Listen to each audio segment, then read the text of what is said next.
Look up at the night sky, truly look. In our modern world, with our cities ablaze with electric light, it's easy to forget the profound, almost overwhelming darkness that once greeted our ancestors. But when you find a place away from the glow, when you stare into that infinite tapestry of stars, a quiet, ancient feeling stirs.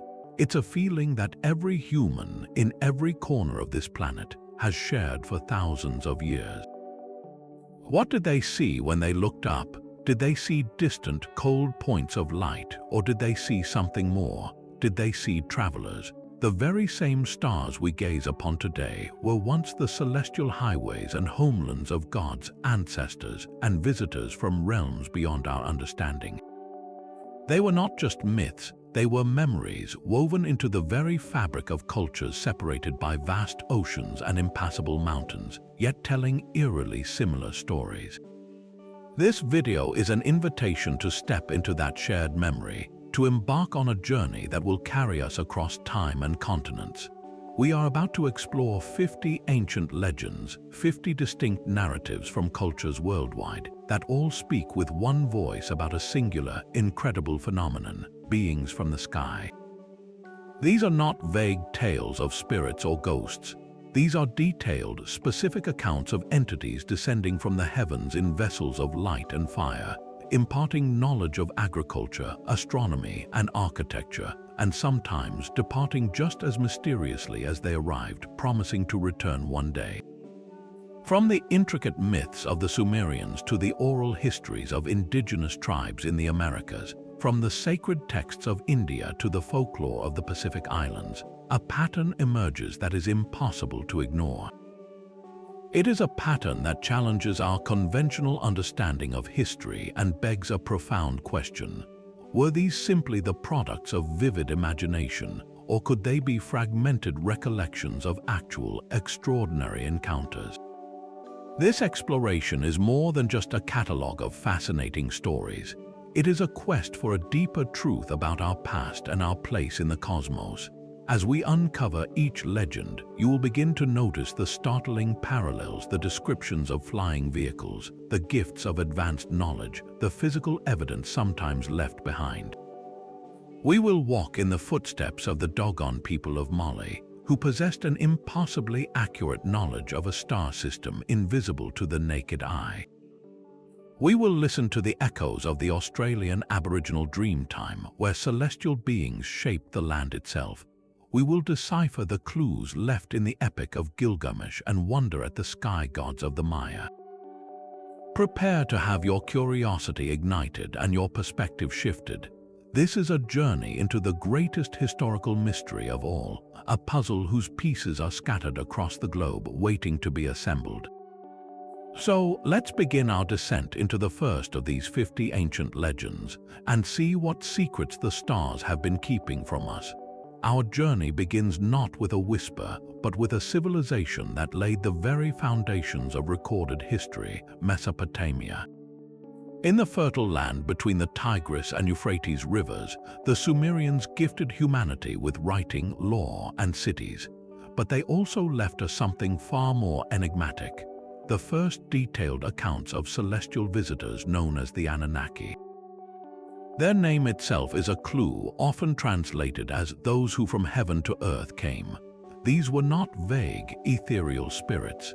In the cuneiform texts etched onto clay tablets thousands of years ago, the Anunnaki are described with startling specificity. They were a pantheon of deities, but they behaved more like a ruling council or an advanced mining expedition. The epic tales, like the Enuma Elish, describe a celestial hierarchy, a family of beings with distinct roles and personalities who descended to our world. These stories go far beyond simple mythology. Artifacts and cylinder seals from the period often depict these figures as larger-than-life humans, sometimes adorned with horned helmets, a symbol of divinity, and frequently shown with objects that defy simple explanation, resembling stylized tools or even celestial charts. Their primary motivation, according to several texts, was resource extraction. They came to Earth for its gold, an element they needed to, as the stories suggest, repair the atmosphere of their own home world. This is a remarkably practical, almost industrial reason for a godly visitation. The labor of mining this gold, however, was apparently too great even for them. This led to one of the most pivotal moments in all of ancient legend, the creation of humanity. The Sumerian myth of Atrahasis details how the Anunnaki, weary from their toil, rebelled. To solve the labor shortage, the chief among them, Enki, along with the goddess Ninhursag, engineered a new being by mixing the clay, the essence of an existing primitive hominid, with the blood and essence of a young Anunnaki god who was willing to be sacrificed. This act genetically fashioned the first humans, Homo sapiens, for the explicit purpose of being laborers, to bear the yoke. This narrative is breathtakingly specific, describing a biological intervention that created a hybrid species to serve a master race. It raises a haunting question: were we, humanity, fashioned by the hands of star travelers? This core legend was later adopted and adapted by the Babylonians and even echoes in the foundational stories of other cultures. But the modern intrigue around the Anunnaki truly ignited with the work of authors like Zecharia Sitchin in the 20th century. Sitchin, a controversial figure, took these ancient texts at face value but offered a radical reinterpretation. He proposed that the Anunnaki were not gods but technologically advanced extraterrestrials from a hypothetical planet called Nibiru, which he claimed follows a long, elliptical orbit around our sun. In his view, the myths were not allegories but literal historical records. The heaven they came from was simply space, their vessels were spacecraft, and their genetic engineering was a sophisticated science mistaken for divinity by our primitive ancestors. While mainstream archaeology and academia dismiss Sitchin's translations as speculative and often inaccurate, his theories forced a wider audience to confront the strange consistencies within these ancient stories. Whether one accepts the ancient astronaut hypothesis or not, the Anunnaki narratives present a profound mystery. Why would the very first civilization to invent writing choose to record such a detailed, complex story of our own creation by celestial beings? The Sumerians displayed incredible ingenuity in mathematics and astronomy. Their descriptions of the Anunnaki are just as meticulous. They are portrayed as fallible, emotional, and political beings who came, worked, governed, and eventually left, promising a return. This is not the stuff of simple folklore. It is a saga, a historical record of first contact that has shaped our species' self-perception for millennia. While the myths of Mesopotamia paint a picture of creation and celestial labor, our journey now takes us eastward to the ancient Indian subcontinent, where the epics written in Sanskrit contain some of the most shockingly detailed and technologically explicit accounts of aerial vehicles found anywhere in the ancient world. These are the Vimanas, far more than simple flying chariots pulled by mythical creatures. The descriptions found in texts like the Mahabharata and the Ramayana read less like fantasy and more like technical manuals for advanced aerospace machinery. The very word Vimana itself means having been measured out or traversing, implying a crafted, engineered object designed for specific flight paths. One of the most famous examples is the Pushpaka Vimana, described in the Ramayana as the personal aerial vehicle of Kubera, the god of wealth, which was later commandeered by the demon king Ravana. When Rama defeats Ravana, he uses the Pushpaka Vimana to return swiftly to his kingdom of Ayodhya with his wife Sita. The text provides a breathtakingly vivid account of this journey from a first-person perspective.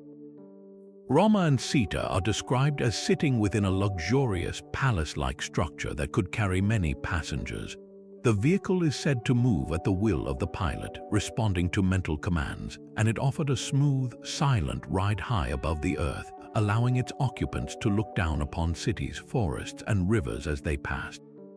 This is not a vague, magical flight. It is a detailed account of a piloted craft used for transportation.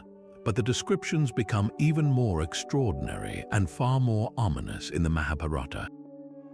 This epic, which recounts a great war between two factions of a royal family, contains passages that seem to describe aerial battles and weapons of inconceivable power. One passage describes an attack with a weapon called the Agnaya Astra, which is said to be a projectile that erupted with the radiance of a smokeless fire and could reduce entire armies to ashes. The survivors, the text notes, would have their hair and nails fall out, and even food supplies would become poisoned. To any modern reader, this bears a chilling resemblance to the effects of radiation sickness following a nuclear explosion. Another passage describes a Vimana as a craft that could become invisible, travel underwater, and fly at incredible speeds. The Samarangana Sutradhara, a later text dedicated to architecture and engineering, devotes an entire chapter to the construction of Vimanas. It discusses different types of flying machines, their power sources, which included the use of mercury and heated engines, and even details about the pilots, suggesting they required special training and protective clothing. These are not the stuff of simple allegory. They are systematic, almost scientific descriptions. The theories surrounding these accounts are as fascinating as the texts themselves. Proponents of the ancient astronaut hypothesis argue that the Vimanas were not mythological inventions but literal descriptions of advanced technology possessed by a highly sophisticated, perhaps even extraterrestrial, civilization that interacted with ancient India. They point to the precise language and the consistent mechanics described across multiple texts as evidence that the authors were recording what they witnessed. Some even suggest that the Great War in the Mahabharata was not a conventional conflict but a technological one, using energy weapons that devastated the landscape, potentially explaining certain archaeological anomalies and ancient vitrified ruins found in India. Skeptics, however, offer a different interpretation. They suggest that these descriptions are profound metaphors for spiritual journeys, with the Vimanas representing the soul's ascent to enlightenment. The weapons could be allegorical for the destructive power of negative karma or inner turmoil. Alternatively, they could be the result of literary exaggeration over centuries of oral tradition, where poets and scribes magnified the scale of ancient warfare to epic proportions. Yet, even with these explanations, the specificity of the details remains a profound challenge. How did ancient poets conceptualize the symptoms of radiation poisoning, the concept of pilot-controlled flight, or the idea of mercury vortex engines without some frame of reference? The Vimanas of India stand as a monumental challenge to our understanding of ancient history, presenting a vision of the past where the sky was not a barrier, but a highway traversed by machines of immense power and sophistication. Leaving the technological wonders of the Indian Vimanas behind, we travel across the Pacific to the arid high deserts of the American Southwest, where the Hopi people have preserved an equally profound tradition of celestial contact. For the Hopi, whose name itself means peaceful people, the cosmos is not a distant void but a living, connected realm. Their world view is intimately tied to a cycle of worlds, each one created and then destroyed when its people stray from spiritual harmony, with the faithful guided to the next world by benevolent beings they call the Kachinas. These are not gods in the remote, Olympian sense, nor are they simply ancestors. The Kachinas are something uniquely profound, spirit messengers and teachers who journey from the stars to interact directly with humanity. During specific times of the year, these celestial beings are believed to descend from their home in the San Francisco Peaks near Flagstaff, Arizona, to visit the Hopi villages. Their presence is made tangible through the tribe's most famous tradition, the Kachina dances. The dancers, who are initiated Hopi men, don incredibly elaborate, beautifully crafted masks and costumes that transform them into the physical embodiment of a specific Kachina spirit. There are hundreds of different Kachinas, each representing a facet of the natural and spiritual world, from rain and corn to animals and ancestors. When a Hopi person, especially a child, sees a Kachina dancer, they do not see a man in a mask. They understand they are in the presence of the spirit itself. The dances are not performances for entertainment. They are sacred ceremonies, a form of prayer meant to bring rain, ensure bountiful harvests, and maintain balance in the world. The teaching role of the Kachinas is central to their legend. In the Hopi account of their emergence into this, the fourth world, the people were inexperienced and struggling to survive. The Kachinas came from the stars to provide essential knowledge. They taught the Hopi how to cultivate corn, beans, and squash in the harsh desert environment, establishing sustainable agricultural practices that have endured for centuries. They imparted a complex system of laws and social structure, emphasizing community, respect for nature, and living in accordance with the Great Spirit's plan. This direct knowledge transfer from star beings to a fledgling humanity echoes the themes we've seen in Sumer and India, yet with a distinctly different, more integrated and peaceful character.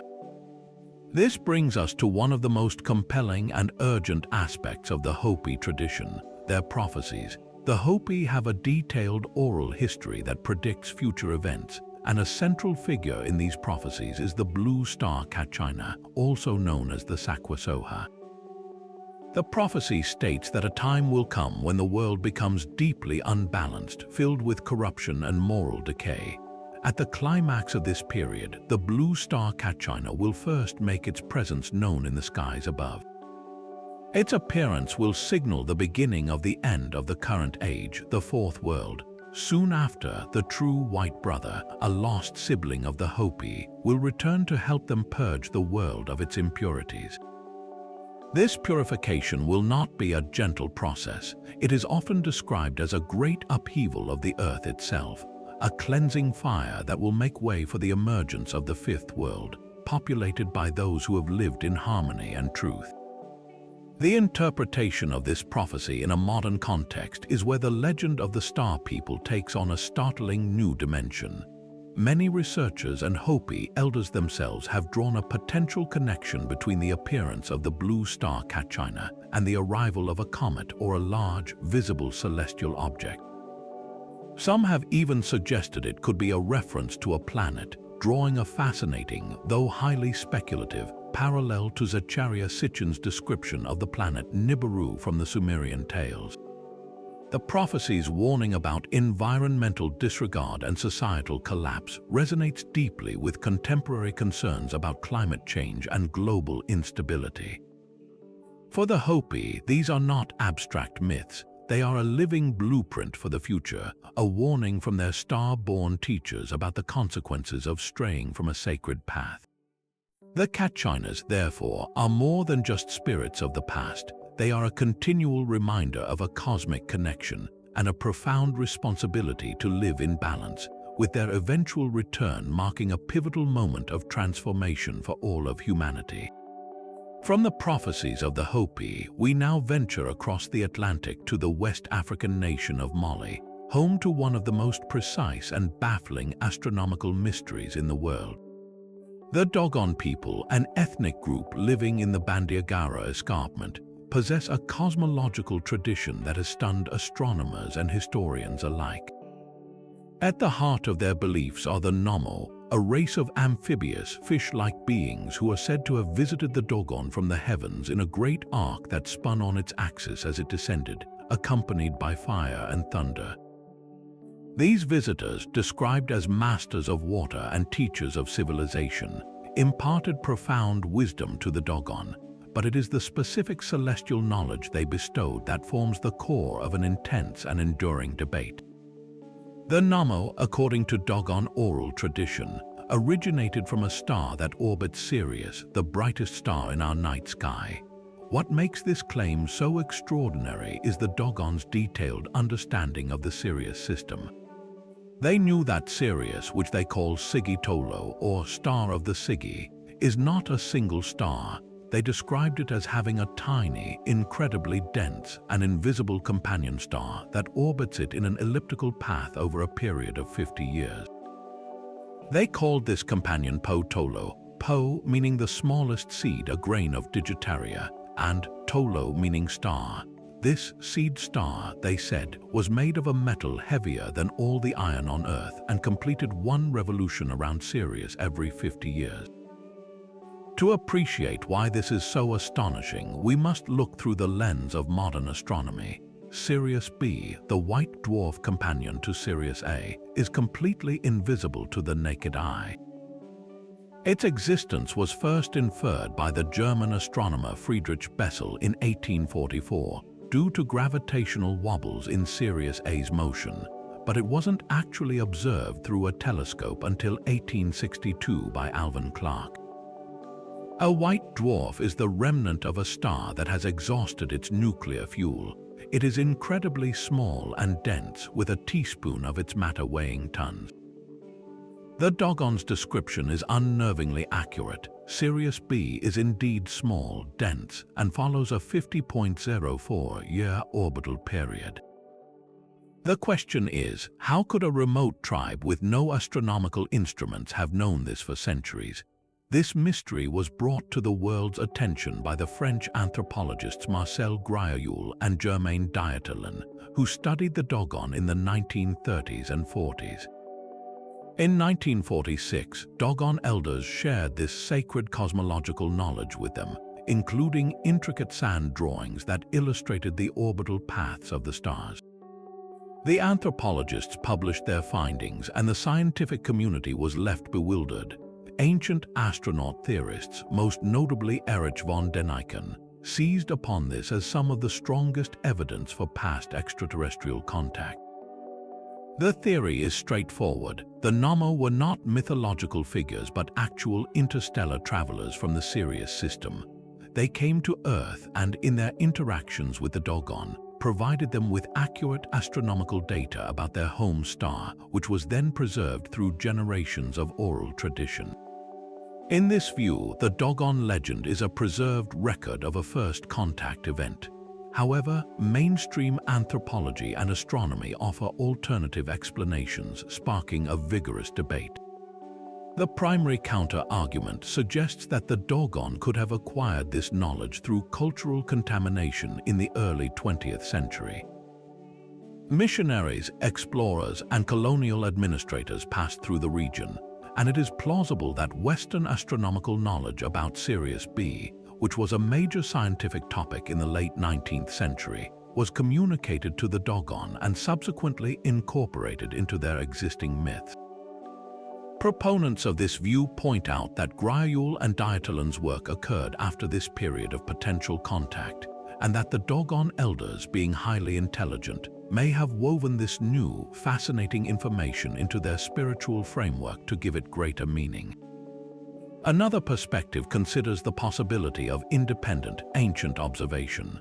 While Sirius B is invisible, some astronomers speculate that if it were a red giant in the past, it might have been visible before collapsing into a white dwarf. However, astrophysical models make this timeline implausible, as such an event would have occurred millions of years ago, far beyond human history. The debate often centers on the nuances of the anthropological record itself.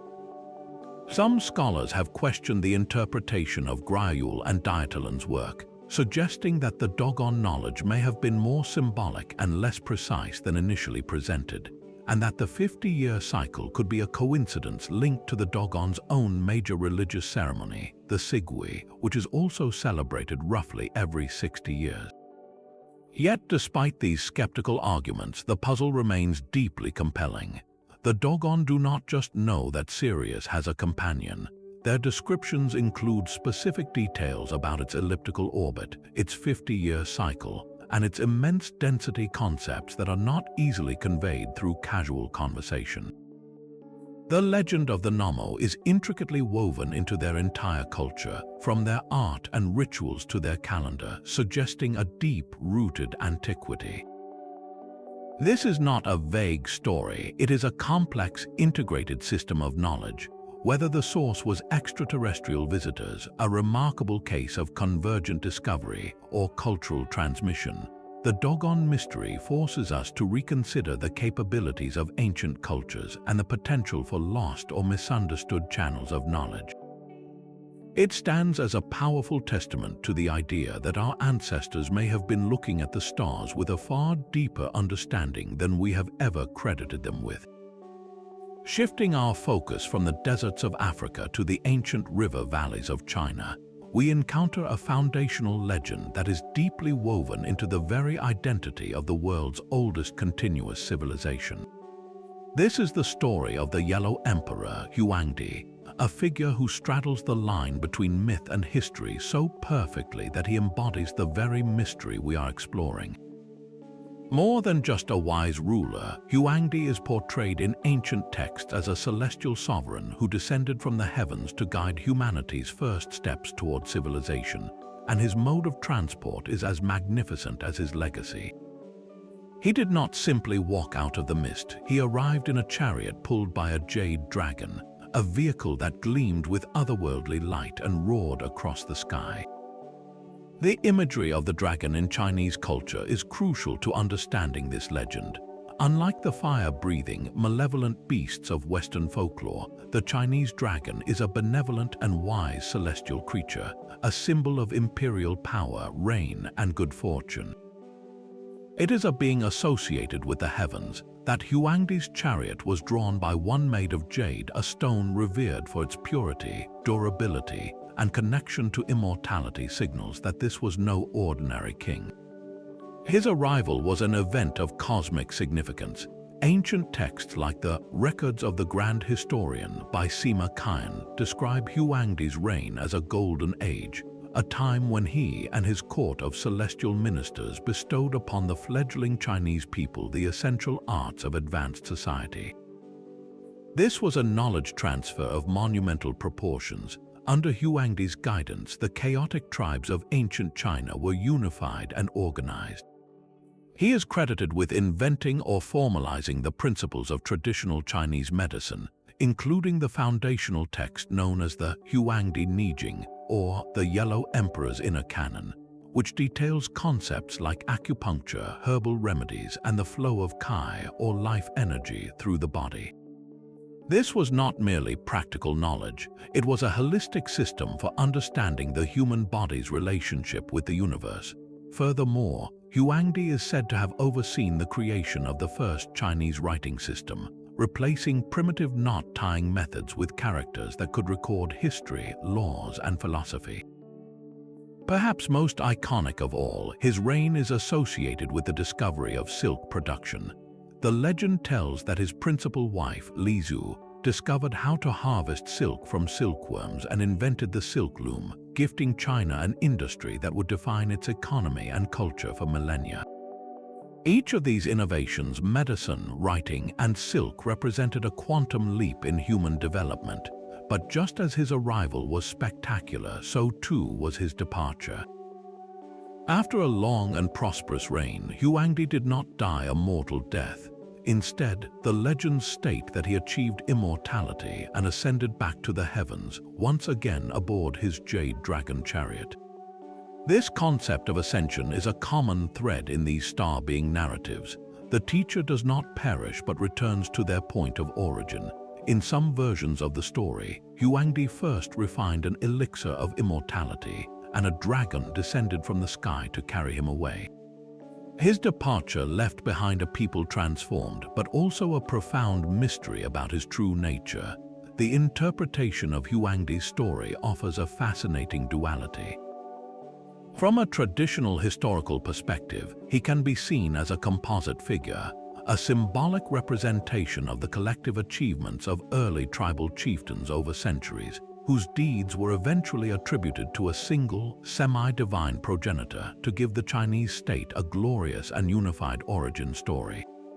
In this view, the Jade Dragon Chariot is a powerful metaphor for his heavenly mandate to rule, a literary device used to legitimize the authority of later emperors who claimed descent from him. However, through the lens of the ancient astronaut theory, the narrative takes on a far more literal meaning.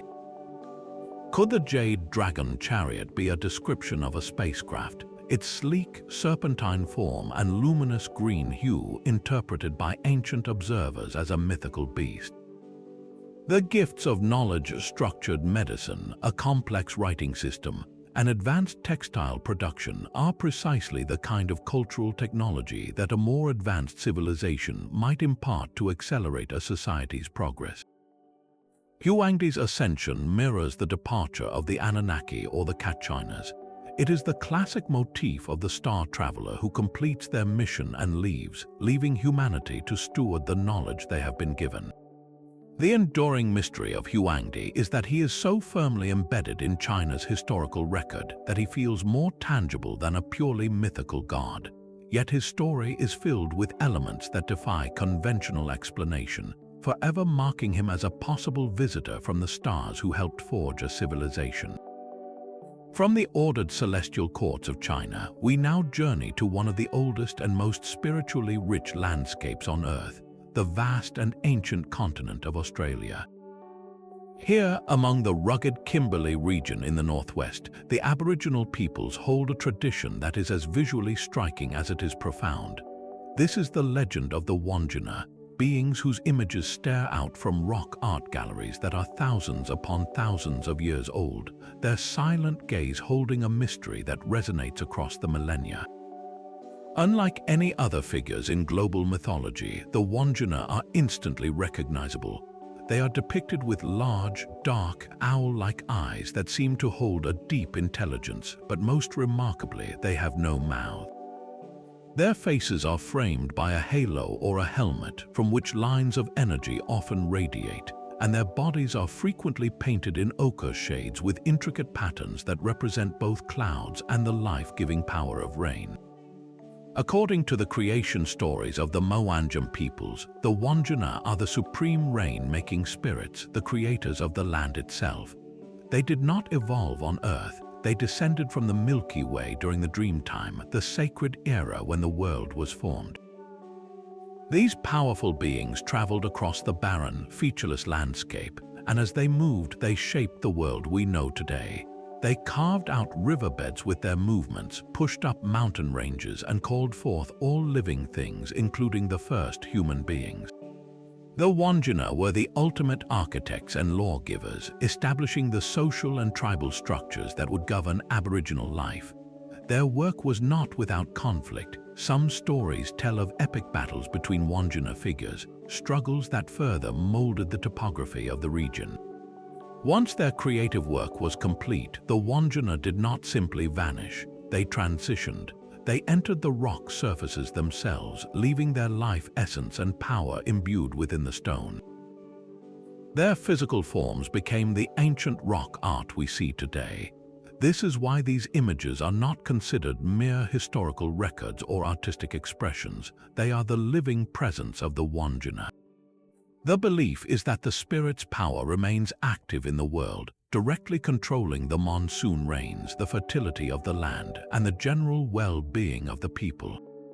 This leads to one of the most unique and sacred cultural practices associated with the legend, the periodic repainting of the Wandjina figures. This ritual repainting is a profound act of cultural and spiritual maintenance performed by designated elders. It is not about restoration in an artistic sense. It is an essential ceremony to recharge the power of the Wandjina. The act of applying fresh ochre paint is believed to revitalize the spirit's connection to the land, ensuring the continuation of the annual wet season and the renewal of life. The most sacred rule of this practice is the absolute prohibition against painting a mouth on the Wandjina. The law explains this in two powerful ways. First, it is said that if the Wandjina were given a mouth, the rain would never cease, leading to a catastrophic flood. Second, their power is understood to be so immense that it does not require speech. They communicate and exert their will directly through the elements. This specific detail stands out as a fascinating piece of intuitive wisdom, a recognition that the forces of nature are beyond human conversation. When viewed through a modern lens, the descriptions of the Wandjina are irresistibly suggestive. Their haloed heads, their large eyes, their lack of mouths, and their celestial origin have led many to draw comparisons to contemporary depictions of astronauts or beings in protective suits. The halo could be interpreted as a helmet. The lack of a mouth could suggest a reliance on a different means of communication or breathing apparatus, and their association with powerful, creative energy aligns with the concept of advanced technology. For proponents of the ancient astronaut theory, the Wandjina are a clear example of a prehistoric encounter with visitors who used advanced means to terraform the landscape and guide human development. An alternative, yet equally compelling, interpretation lies within the deep ecological wisdom of the Aboriginal people themselves. The Wandjina can be seen as a sophisticated personification of the monsoon cycle itself, the ultimate source of life in a harsh environment. Their cloud-like bodies and connection to rain represent an intimate understanding of the natural world, codified into a spiritual system that ensures its preservation. The act of repainting the images is a tangible expression of this relationship, a cyclical ritual that reinforces the human responsibility to care for country. In this view, the Wandjina are not literal space travelers but a metaphysical representation of the creative and sustaining forces of the universe, a concept so powerful it required a unique and awe-inspiring visual form. Whether one sees ancient astronauts or profound natural philosophy, the Wandjina remain a powerful testament to a culture that has lived in deep connection with its environment for tens of thousands of years, their silent, watchful eyes a permanent reminder of the creators who shaped the world. Our exploration of the sky gods now carries us to the sun-drenched shores and mountainous heart of ancient Greece, a civilization whose myths have become the bedrock of Western storytelling. But what if we were to listen to these familiar tales with new ears? What if the gods of Olympus, Zeus, Apollo, Athena, and the rest were not merely supernatural fantasies, but reflections of a far more astounding reality? The Greeks themselves did not envision their gods as distant, abstract forces. They were tangible, unpredictable beings who lived just beyond the clouds atop Mount Olympus, descending regularly to meddle in human affairs, often with technology that seems to blur the line between divine magic and advanced machinery. Consider the ultimate symbol of Zeus's power, the lightning bolt. Homer's epics describe it not as a simple flash of atmospheric electricity, but as a master-crafted weapon forged by the Cyclopes for him to wield. When Zeus hurls a thunderbolt, it is an event of catastrophic precision. The Iliad recounts how he would launch them as signs of his favor or wrath, striking the earth with explosive force. This isn't the random violence of a storm. It is the deliberate use of a targeted, overwhelmingly powerful energy weapon. In a prehistoric context, how would a society describe a beam of plasma or a directed energy blast from the sky? They would call it the thunderbolt of a god. The very concept positions Zeus not just as a weather deity, but as a commander possessing technology so far beyond human understanding that its operation was indistinguishable from omnipotence. Then there is Apollo, the god of light, truth, and healing. His daily journey across the sky is one of the most iconic images from mythology. He drives a chariot of fire pulling the sun itself. Yet the description goes deeper than a simple allegory for the sunrise. This chariot is a specific vehicle guided on a fixed path. If we reinterpret this narrative, Apollo's sun chariot bears a striking resemblance to a description of a luminous, piloted craft moving along a predetermined celestial route, a spacecraft, or perhaps an orbital vehicle whose brilliant glow lit up the daytime sky. His twin sister, Artemis, similarly commanded a moon chariot, suggesting a coordinated operation of celestial navigation. Furthermore, Apollo was associated with oracles, most famously at Delphi, where a priestess would inhale mysterious vapors from a fissure in the earth to deliver prophecies. This could be interpreted as the remnants of a sophisticated communication technology, a system left behind by advanced visitors to offer guidance, which eventually degraded into a mysterious ritual over centuries. The interactions between these Olympians and humanity are perhaps the most telling aspect of the entire tradition. The gods didn't just watch from afar, they descended frequently and intimately. They fought alongside heroes in great wars, they had children with mortal women and men, and they bestowed specific gifts of knowledge. Athena gave the Athenians the olive tree, a fundamental agricultural and economic boon. Prometheus, though a titan, famously stole fire from the gods and gave it to humanity, an act that symbolizes the transfer of fundamental technology, the very spark of civilization. These are not the actions of detached deities, they are the behaviors of engaged, if sometimes reckless, tutors or overseers. The Greek heroes themselves, like Hercules or Perseus, often seem like test subjects or hybrid offspring, endowed with extraordinary abilities to perform tasks that served the agendas of their celestial parents. This constant, unpredictable interaction gave rise to a crucial social code that resonates deeply with the theme of celestial visitors, the concept of xenia, the sacred law of hospitality.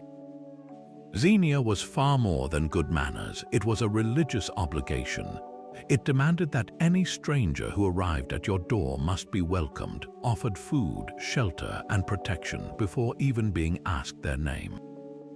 The underlying fear was that any unknown traveler could be a god in disguise, testing the virtue of mortals. The myths are filled with stories where Zeus or other gods punish those who violate xenia and reward those who uphold it. This widespread cultural practice can be seen as a societal memory of a time when visitors from afar, perhaps from the sky, were a real, recurring phenomenon. Treating every stranger with extreme respect was a survival mechanism, a way to avoid accidentally offending a being of immense power. It institutionalized the idea that advanced, unknown entities walked among them, and that the only safe course was to approach them with reverence and caution.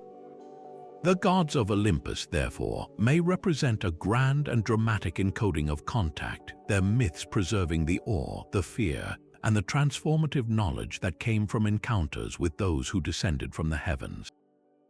Moving north from the warm Mediterranean to the lands of fjords and long winters, we encounter a mythology forged in ice and fire, where the gods were not distant ideals but warriors, explorers, and travelers of the cosmos. The Norse legends present a universe of staggering complexity, one that feels less like a spiritual allegory and more like a map of an interconnected multiverse. At its heart are two tribes of powerful beings, the Aesir, known as the gods of war and power, led by the one-eyed Allfather Odin, and the Vanir, the gods of fertility, wisdom, and prophecy. Their stories are not confined to a single heavenly realm. They are tales of migration, conflict, and alliance between different worlds, with our own Earth, Midgard, caught directly in the middle. The Norse cosmological model, described in the prose and poetic Eddas, is particularly fascinating. It depicts the universe as a great world tree, Yggdrasil, with its branches and roots connecting 9 distinct worlds. Asgard, the high-walled fortress of the Aesir, is one world. Vanaheim, the lush and fertile home of the Vanir, is another, and situated between them is Midgard, the world of humanity. This structure alone suggests a profound understanding of a layered reality, a universe where different civilizations exist in parallel, connected by pathways that are not easily traversed by ordinary means. The legends tell of a great war between the Aesir and Vanir, a conflict that ended not in total victory but in a truce and an exchange of hostages. This event signifies a merging of knowledge and bloodlines, a theme we see repeatedly in these global legends, as if two advanced factions with different specialties came to a cooperative agreement on how to manage their interactions with the fledgling world of humans. To travel between these worlds, the gods required technology that defied the limits of time and space. This is where the imagery becomes incredibly suggestive. The most famous of these pathways is the Bifrost, the burning rainbow bridge guarded by the god Heimdall. Described as a shimmering, three-colored bridge that connects Asgard to Midgard, it was said to be incredibly fragile, able to be used only by the gods and their steeds. When the gods rode across it, the bridge would blaze with fire. In a purely mythological sense, it's a beautiful symbol of the connection between heaven and earth. But if we listen to the description with a different ear, the Bifrost sounds less like a static bridge and more like a dynamic, energized conduit, a stable wormhole, or an Einstein-Rosen bridge. The concern about its fragility could reflect an understanding that such a cosmic pathway requires immense energy to maintain and could be destabilized. Its fiery aspect might describe the visual effect of a contained energy field used for interdimensional or interstellar travel, a tunnel of light through which the Aesir could descend to our world. Even more compelling than the bridge is Odin's personal mode of transport, his eight-legged horse Sleipnir. The name itself means the sliding one, and the creature is described as the best of all horses, capable of galloping not only over land and sea but also through the air and between the worlds. The image of an eight-legged steed is bizarre and unique. Why 8 legs? A literal interpretation within mythology suggests unparalleled speed and stamina, as if it were the equivalent of 2 horses fused together. But a more technological interpretation offers a captivating possibility. Could Sleipnir be a metaphorical description of a vehicle? Some researchers have posited that the 8 legs might represent directional thrusters or stabilizing components on a circular or cylindrical craft, allowing it to move with agility in any direction. The ability to traverse different realms, land, sea, air, and the cosmos aligns perfectly with the capabilities we would associate with a versatile aerospace vehicle. Odin, the seeker of knowledge, needed a vessel that could carry him to the farthest reaches of Yggdrasil to consult the Well of Wisdom or to oversee the affairs of all 9 worlds. Sleipnir was that vessel, a symbol of transcendent mobility. The Norse gods were not passive rulers, they were active participants in the destiny of Midgard. They intervened in human battles, they taught skills like poetry and rune magic, and they openly interacted with specific families, much like the gods of Olympus. This constant back and forth travel between Asgard and Earth, facilitated by the Bifrost and vehicles like Sleipnir, paints a picture of a continuous, ongoing relationship. The ultimate destiny of this cosmos, Ragnarök, is not a final judgment but a cyclical destruction and rebirth, an event foretold that will see the Bifrost itself shatter under the strain of cosmic forces. This entire Norse worldview, with its clearly defined separate worlds, its advanced transportation networks, and its gods who are physically present and biologically compatible with humans, provides one of the most cohesive and detailed frameworks for the ancient astronaut theory. It presents a universe already populated by star-faring races for whom Earth was just one stop on a vast interworld journey. Crossing the stormy seas from the world of the Norse, we arrive at the emerald shores of Ireland, where the mists of time conceal one of the most enchanting and technologically suggestive legends of all, the story of the Tuatha Dé Danann. This name translates to the people of the goddess Danu, and they were far more than simple tribal deities. The ancient Irish texts like the Leba Gabála Iren or the Book of Invasions present them as a distinct race of beings who arrived on the island in a manner that defies ordinary explanation. They did not come in longboats or on foot. They descended upon Ireland in a way that echoes the arrival of the gods we have encountered elsewhere. The texts state they arrived in flying ships, or alternatively, that they descended in a great mist that blotted out the sun for 3 days. When the mist cleared, the Tuatha Dé Danann were simply there, as if they had come from the sky itself. Their arrival marked the beginning of a new age for Ireland. The Tuatha Dé Danann were immediately set apart by their immense knowledge and their command of what the ancients called magic, but which reads like a catalogue of advanced sciences. They were masters of Druidry, which encompassed not just spirituality but also medicine, law, and astronomy. They possessed 4 legendary treasures that were far more than simple artifacts. Each one functioned like a powerful piece of specialized technology.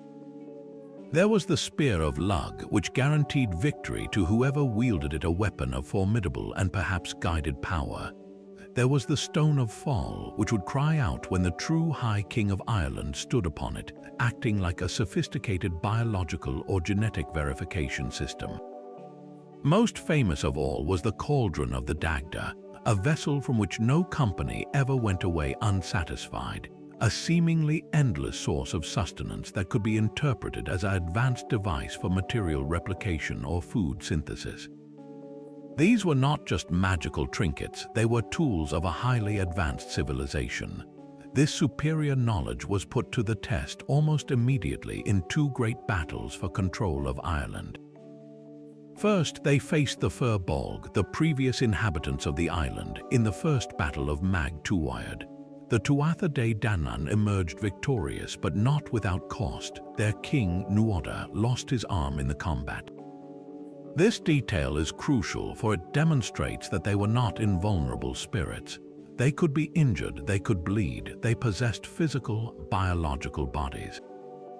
In a remarkable act that further blurs the line between magic and medicine, the great physician and smith, Dian Sait, crafted a silver prosthetic arm for Nuada that functioned as well as the original, a feat of early bioengineering that allowed him to rule again. This event underscores their fallible, tangible nature, making them feel more like a race of advanced humanoids than abstract gods. Their greatest conflict, however, was yet to come. The Second Battle of Mag Tuathad was an epic war against the monstrous Fomorians, a race of cruel, oppressive beings often depicted as misshapen giants. This was a battle between order and chaos, between the enlightened knowledge of the Tuatha De Danann and the brute force of the Fomorians. The hero of this war was the youthful and unbelievably skilled Lug Lamfada, Lug of the Long Arm. Lug presented himself at the court of King Nuada, and when asked what skill he possessed, he declared he was a master of all arts. He was a warrior, a harper, a poet, a historian, a physician, and a champion, a polymath whose diverse expertise made him the ultimate asset. Under his leadership and using their powerful treasures, the Tuatha De Danann secured a final, decisive victory, establishing their sovereignty over Ireland for generations. Yet their reign was not to last forever. A new wave of invaders arrived, the Milesians, who are considered the ancestors of the modern Irish people. When the Milesians landed, they engaged in a contest of power with the Tuatha De Danann. While the Tuatha De Danann wielded their druidic magic to create a great storm, the Milesians' own poets and druids were able to counter it. The decisive moment came when the Milesian poet Imogen called upon the very spirit of Ireland itself. The land chose the Milesians and a treaty was struck. But the Tuatha De Danann did not die out or sail away. They did something far more mysterious. They retreated. Using their innate powers, they withdrew from the surface world and entered the Shia, the ancient burial mounds and fairy forts that dot the Irish landscape. They became the Aos Shi, the people of the mounds, rulers of a parallel dimension known as the Otherworld that exists alongside our own, accessible through specific gateways at certain times of the year, like Samhain. They became the hidden folk, the precursors to the elves and fairies of later folklore, their advanced nature fading into legend and their once clear historical presence becoming a whispered memory of a magical, hidden people living just beyond the veil of ordinary perception. After the hidden world of the Tuatha De Danann, we set sail across the largest ocean on Earth to a realm where the sky and sea merge into a single, navigable expanse. Here, the Polynesian peoples accomplished one of humanity's most breathtaking feats of exploration, discovering and settling thousands of islands scattered across millions of square miles of open Pacific. This was not a matter of accidental drift. It was deliberate, repeated voyaging over vast distances, guided by an intimate knowledge of the stars, winds, and waves that seems almost supernatural in its precision. And according to their own legends, this profound connection to the cosmos was a gift from the gods themselves, celestial beings who taught them how to read the highway of the heavens. The most prominent of these figures is the trickster hero and demigod Maui. While many know him from the tale of using a fishhook to pull the sun across the sky, his most foundational act of creation was fishing up the islands from the depths of the sea. The story tells how Maui, fishing from his canoe with a magical hook fashioned from the jawbone of his ancestor, caught something immense on the ocean floor. With the help of his brothers, he hauled the great catch to the surface, where it solidified into land the islands of Polynesia. This is a powerful metaphor for the discovery of new islands rising from the watery void, but it takes on a deeper meaning when considered alongside the navigator's art. Maui didn't just create the land, he provided the destinations. He is the divine agent who made the vast, empty ocean navigable by providing stepping stones, an act that implies a purposeful design to the Pacific world, a map laid out for humanity to follow. His exploits represent the fearless spirit of exploration, a willingness to venture into the unknown with little more than skill and celestial guidance. But if Maui provided the islands, it was another god who exemplified the mode of travel. Lono was a god of peace, agriculture, music, and most significantly, the Makahiki season, a period of games and harvest. His arrival in Hawaiian tradition is particularly striking. Lono was said to have come to the islands not on a simple canoe, but on a floating island or a magnificent vessel described as a cloud or a pyramid-shaped structure that moved across the sea.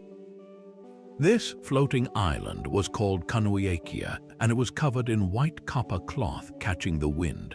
When Captain James Cook arrived in the Hawaiian Islands in 1778, his ships with their massive sails coincided with the season of Lono.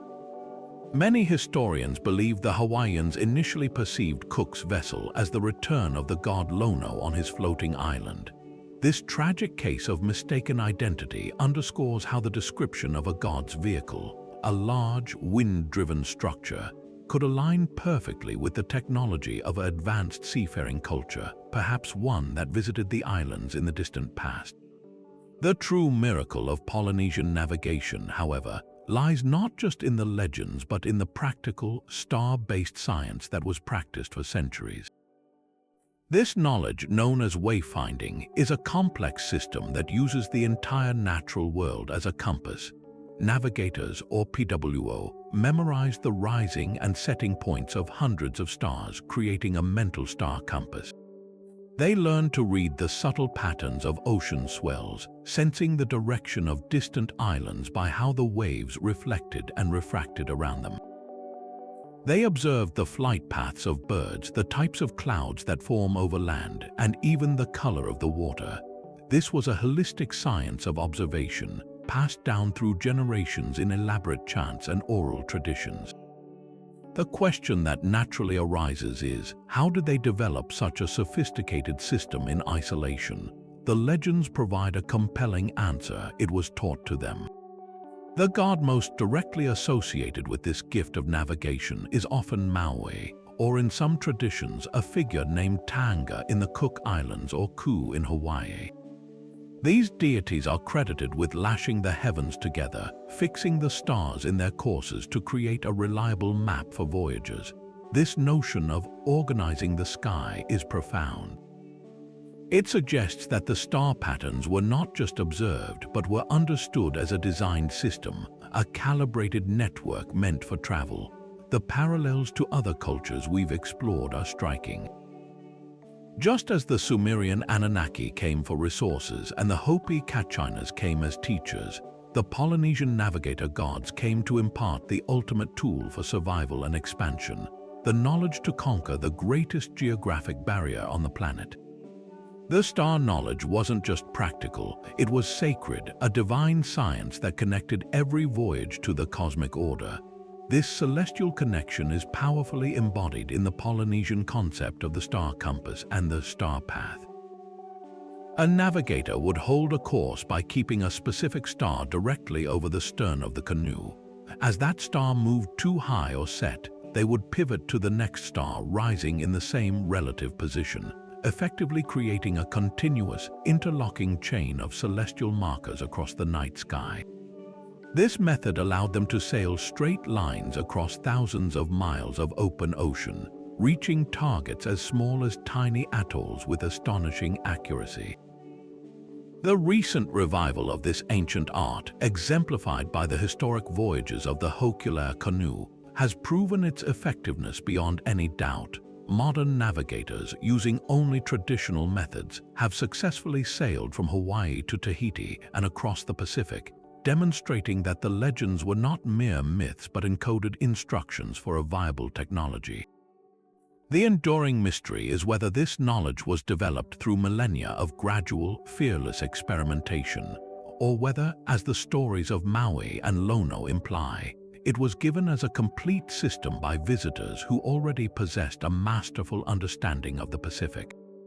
Were the navigator gods simply deified ancestors, the greatest pioneers whose discoveries were mythologized over time? Or do their stories of arriving on floating islands and organizing the heavens preserve a memory of contact with a sophisticated, perhaps seafaring culture that shared the secrets of the stars? The Polynesian legacy stands as a testament to human ingenuity, but it also leaves the door open to a more extraordinary possibility, that the Pacific was not crossed by chance, but was charted with the help of those who saw the ocean not as a barrier, but as a home, and the stars not as distant lights, but as a familiar road. Now, let us turn our gaze to the sands of ancient Egypt, where the sun was not merely a star, but the supreme deity himself, and his daily journey was an epic voyage aboard a celestial ship. The Egyptians saw the cosmos as a great, navigable river, and the sun god Ra was its master pilot. Each dawn, he was reborn as the scarab beetle Khepri and embarked on his day-long journey across the sky in a magnificent vessel known as the Manjet, the day bark. This was not a simple mythological image. It was a detailed, systematic description of a cosmic operation. The bark was crewed by a host of other deities, each with a specific role to play in managing the sun's passage, suggesting a complex, organized system far beyond a simple chariot pulled by horses. As the bark sailed the celestial Nile, it brought light, warmth, and order to the world, defeating the chaos of darkness. But the true test, the part of the story that reveals its deeper, more technological layers, came when the sun set in the west. The journey through the 12 hours of the night was a perilous undertaking of cosmic proportions. Ra would transfer from the day bark to the Mesiktet, the night bark, and descend into the Juwat, the Egyptian underworld. This was not a land of the dead in a simple sense. It was a dark, subterranean realm filled with demons, treacherous sandbanks, and the ultimate embodiment of chaos, the great serpent Apep. The survival of Ra, and thus the entire cosmos, depended on the success of this nightly passage. The gods accompanying him, like Set, who stood at the prow to spear Apep, functioned like a specialized crew defending their vessel against external threats. The texts, such as those found in the Amjuat or the Book of Gates, describe this journey with the precision of a flight manual, detailing each hour's challenges and the specific rituals or words of power needed to overcome them. The goal was to reach the eastern horizon by dawn, where Ra would be rejuvenated and merge with the god Khepri to begin the cycle anew. This entire narrative, a vessel navigating a dangerous, unseen realm with a skilled crew using precise knowledge to ensure a safe arrival, is strikingly reminiscent of a spacecraft journeying through the void of space, facing cosmic hazards, and requiring a controlled re-entry into the daylight. The Egyptians' own profound astronomical knowledge adds immense weight to this interpretation. They were not primitive stargazers, they were meticulous observers who tracked stellar cycles with incredible accuracy, built pyramids aligned to true north with minute precision, and understood the precession of the equinoxes. The very fact that they conceived of the sky as a physical, navigable medium suggests a sophisticated understanding of the cosmos. The path of Ra's bark closely mirrors the ecliptic, the sun's apparent path across the sky, which is also the plane of our solar system. The dangers of the Duat could be seen as allegories for the asteroid belt, cosmic radiation, or other hazards of space travel. Furthermore, the concept of the bark itself is compelling. It is always depicted as a long, elegant ship, not unlike the cylindrical shape of a modern rocket or spacecraft module. The notion that a god required a vehicle to travel through the heavens is a significant departure from most mythologies, where gods simply will themselves from place to place. The Egyptians insisted that even the supreme being needed a craft, a piece of technology, to traverse the cosmos.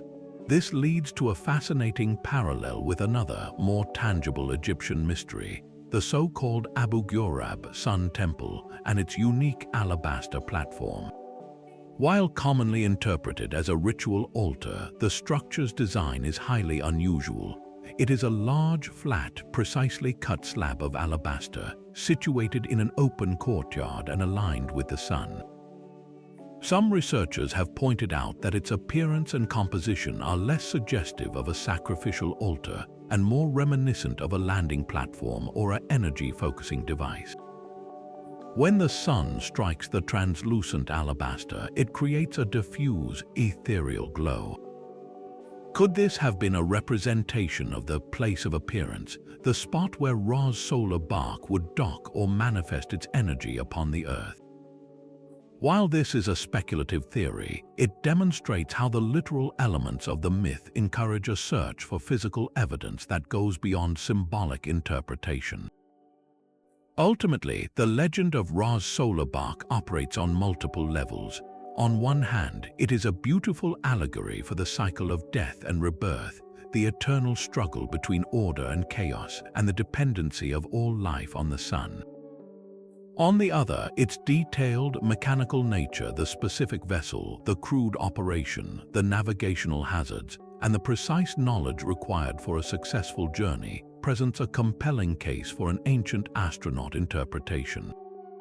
It is as if the Egyptians were describing a phenomenon they witnessed but could only explain using the vocabulary of their world, the river and the ship. The sun god did not fly, he sailed, but in a universe where space is an ocean, a bark is the perfect vehicle for a star traveler. The Egyptians, with their genius for observation and their obsession with cosmic order, may have been recording the most regular and spectacular event imaginable, the daily passage of an advanced craft across their skies, a craft they revered as the source of life itself. Leaving the cosmic river of the Egyptian sun god, we now plunge into the dense, vibrant jungles of Mesoamerica, where the Maya and Aztec civilizations erected towering pyramids that seemed to scrape the very heavens. Here, the most powerful and pervasive figure in the entire pantheon was not a sun god, but a feathered serpent. Known as Kukulkan to the Maya and Quetzalcoatl to the Aztecs, this being's legend is so consistent and so rich with specific physical detail that it stands apart even among the tales we have explored. He was not a vague spirit of wind or rain. He was a tangible, historical teacher who arrived from across the sea, and his description is one of the most compelling in all of ancient lore. The most striking aspect of the Quetzalcoatl legend is his physical appearance. Across multiple sources, from the Aztec codices to the Maya chronicles, he is described as a tall, dignified man with pale white skin, light-colored hair, and a full beard. This is a detail of profound significance. Indigenous peoples of the Americas typically have dark hair and relatively little facial hair. The image of a pale, bearded man would have been extraordinarily unusual, even shocking. This was not the portrayal of a local deity fashioned in the image of his worshippers. This was the description of a distinct foreign individual. He was said to have worn a long, white robe and to have been a figure of immense wisdom, opposed to human sacrifice and dedicated to peace and enlightenment.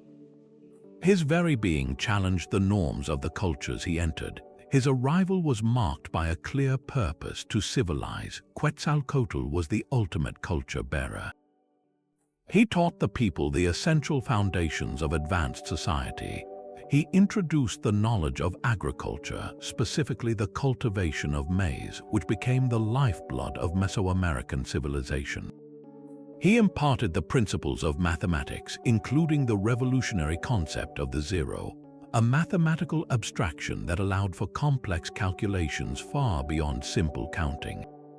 He gifted them with advanced astronomy, enabling them to track the movements of planets with breathtaking accuracy and to predict celestial events like eclipses.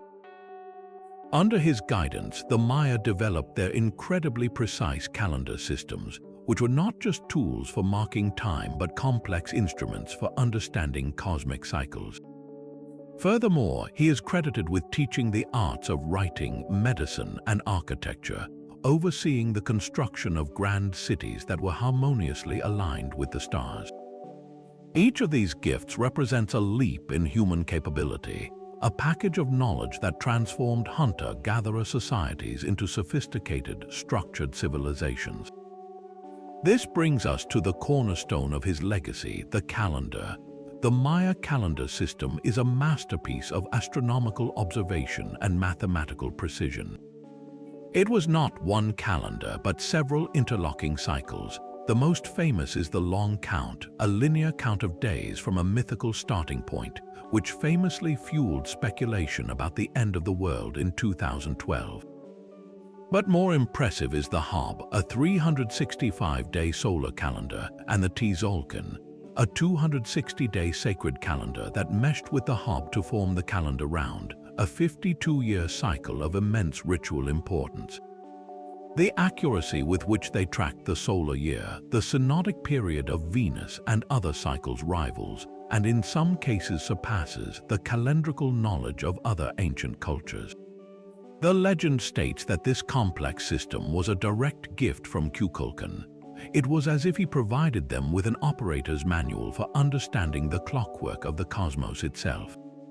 Yet, like so many of these celestial instructors, Quetzalcoatl's time among humanity came to an end. The stories diverge slightly between the Maya and Aztec traditions, but the core narrative is the same. He was eventually driven away by dark forces, often personified by a rival deity like Tezcatlipoca, the smoking mirror, who represented chaos and conflict. In a dramatic departure, Quetzalcoatl sailed away on a raft made of serpents, promising that he would one day return. This promise of return became a pivotal part of the legend, echoing the prophecies of the Hopi and the departure of other star beings. It created a powerful messianic expectation that would, centuries later, have catastrophic consequences. This sets the stage for one of the most poignant and tragic intersections of legend and history. When the Spanish conquistador Hernán Cortés landed on the coast of Mexico in 1519, he was seen by the Aztec Emperor Moctezuma II not merely as a foreign invader, but as the possible returned Quetzalcoatl. The legend had predicted the god's return in a specific year, which, according to the Aztec calendar, coincided with Cortés's arrival. The Spanish had pale skin. They arrived on large water mountains, their ships, and they came from the direction associated with Quetzalcoatl's departure. This misinterpretation, fueled by the powerful and precise prophecy, paralyzed Moctezuma. His initial hesitation and willingness to engage with Cortés as a divine figure, rather than immediately opposing him as a military threat, provided the Spanish with a critical strategic advantage that ultimately led to the fall of the Aztec Empire. The return of the god, awaited for centuries, arrived in the most devastatingly ironic way possible. This historical event forces us to confront the power of these narratives. Was Quetzalcoatl simply a mythical construct, a deified hero whose story grew in the telling? Or does the specificity of his description, the pale skin, the beard, the distinct knowledge package, suggest a memory of actual contact with a traveler from another land, or perhaps even from another world? The ancient astronaut theory posits that Quetzalcoatl was an extraterrestrial visitor who provided the technological and cultural jumpstart to Mesoamerican societies. His feathered serpent imagery could be a symbolic representation of a spacecraft or a flight suit, the serpent representing earthly power and the feathers symbolizing the ability to ascend to the heavens. His departure on a serpent raft could be a description of a rocket or a shuttle returning to a mothership. A more conventional view suggests he might have been a historical figure, perhaps a light-skinned, bearded traveler from Europe or even Asia who was shipwrecked on the American shores and whose advanced knowledge so impressed the locals that he was deified over generations. Regardless of the interpretation, the legend of the feathered serpent god remains one of the most detailed and impactful of all the ancient accounts. It is a story that not only shaped a civilization but also, through the weight of its own prophecy, contributed to its downfall, a stark reminder of the enduring power of the stories we tell about those who came from the stars. From the fallen empire of the Aztecs, we now ascend to the breathtaking heights of the Andes, where the thin air carries the whispers of another creator god whose story is etched into the very stones of the mountains. Here, in the heart of the Inca civilization, we find Viracocha, a figure whose narrative is both a creation epic and a profound mystery of departure. Unlike the gods who ruled from lavish palaces, Viracocha's origin is as elemental and mysterious as the landscape itself. In the beginning, the world was in darkness. Then, from the deep, sapphire waters of Lake Titicaca, the highest navigable lake on Earth, Viracocha emerged. His very first act was one of cosmic engineering. He commanded the sun, the moon, and the stars to rise into the void, bringing light and order to the universe for the very first time. With the heavens now illuminated, Viracocha turned his attention to the earth. He sculpted the first human beings from stone, breathing life into them and populating the world. But this first creation was flawed. These stone giants were powerful but disobedient. Displeased, Viracocha sent a great flood to cleanse the world, wiping the slate clean. Undeterred, he began again, this time fashioning new men and women from the clay of the earth. He painted each group with the clothing and customs they would possess, gave them languages, seeds for agriculture, and the knowledge of arts and crafts. Then he commanded these new people to descend into the earth and emerge from specific natural features, caves, springs, and mountains known as pacarinas. This act connected each tribe and community to a sacred point of origin, weaving their identity directly into the geography he had created. It was a meticulous, hands-on process of creation, establishing not just humanity but the entire framework of Andean civilization. Once his creative work was complete, Viracocha did not remain in a heavenly realm to oversee his creation from a distance. Instead, he embarked on an epic walking journey across the length of the Andes, accompanied by a small group of loyal attendants. He traveled under the name Con Tisai Viracocha, meaning the ancient foundation, the master of the world. As he moved from village to village, he was a teacher and a miracle worker. He healed the sick, restored sight to the blind, and performed acts that defied the laws of nature. His primary mission, however, was pedagogical. He taught people the fundamentals of moral and social life, to live together in harmony, to worship the gods he had created, and to build a society based on reciprocity and respect. He imparted the knowledge of farming the steep terraces of the mountains, of building with stone, and of organizing communities. He was a civilizer in the truest sense, a patient instructor walking among his students. His appearance, as recorded by Spanish chroniclers based on Inca oral histories, adds another layer of intrigue to his legend. Viracocha was described as a tall, imposing man with white skin and a beard, wearing a long, white tunic that reached to his feet, and he carried a staff and a book. This description is remarkably similar to that of Quetzalcoatl and just as striking. The indigenous peoples of the Andes, like those of Mesoamerica, typically have darker skin and little facial hair. The image of a pale, bearded sage would have been as extraordinary here as it was in Mexico. This consistent physical portrayal across two continents suggests a powerful archetype or perhaps something more. Viracocha's journey had a definitive and mysterious end. After traversing the Andes and spreading his knowledge, he reached the coastal region of Ecuador. There, without a ship or any visible means, he walked out onto the surface of the Pacific Ocean. The legends say he walked upon the waves as if it were solid ground, moving westward until he disappeared from sight. But before he departed, just as Quetzalcoatl had done, he left behind a promise. He told the people he would return one day in a time of great crisis to restore order and justice. This promise of return became a central tenet of Inca belief, creating a messianic hope that, like the Aztec expectation, would later intertwine with the arrival of Europeans. The Spanish conquest, led by Francisco Pizarro, was tragically facilitated by this prophecy. When the Spaniards, with their pale skin, beards, and advanced technology, arrived on the coast, the Inca Emperor Atahualpa and his advisors were initially uncertain. Could these beings be the returning Viracocha and his attendants?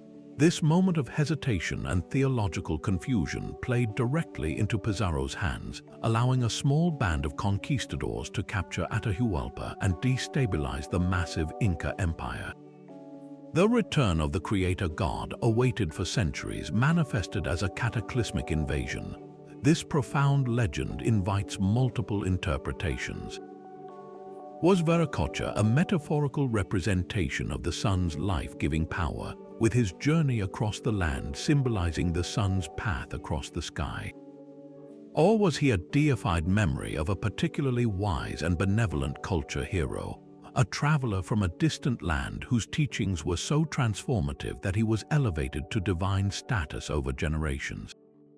The ancient astronaut theory, however, finds compelling evidence in the specifics.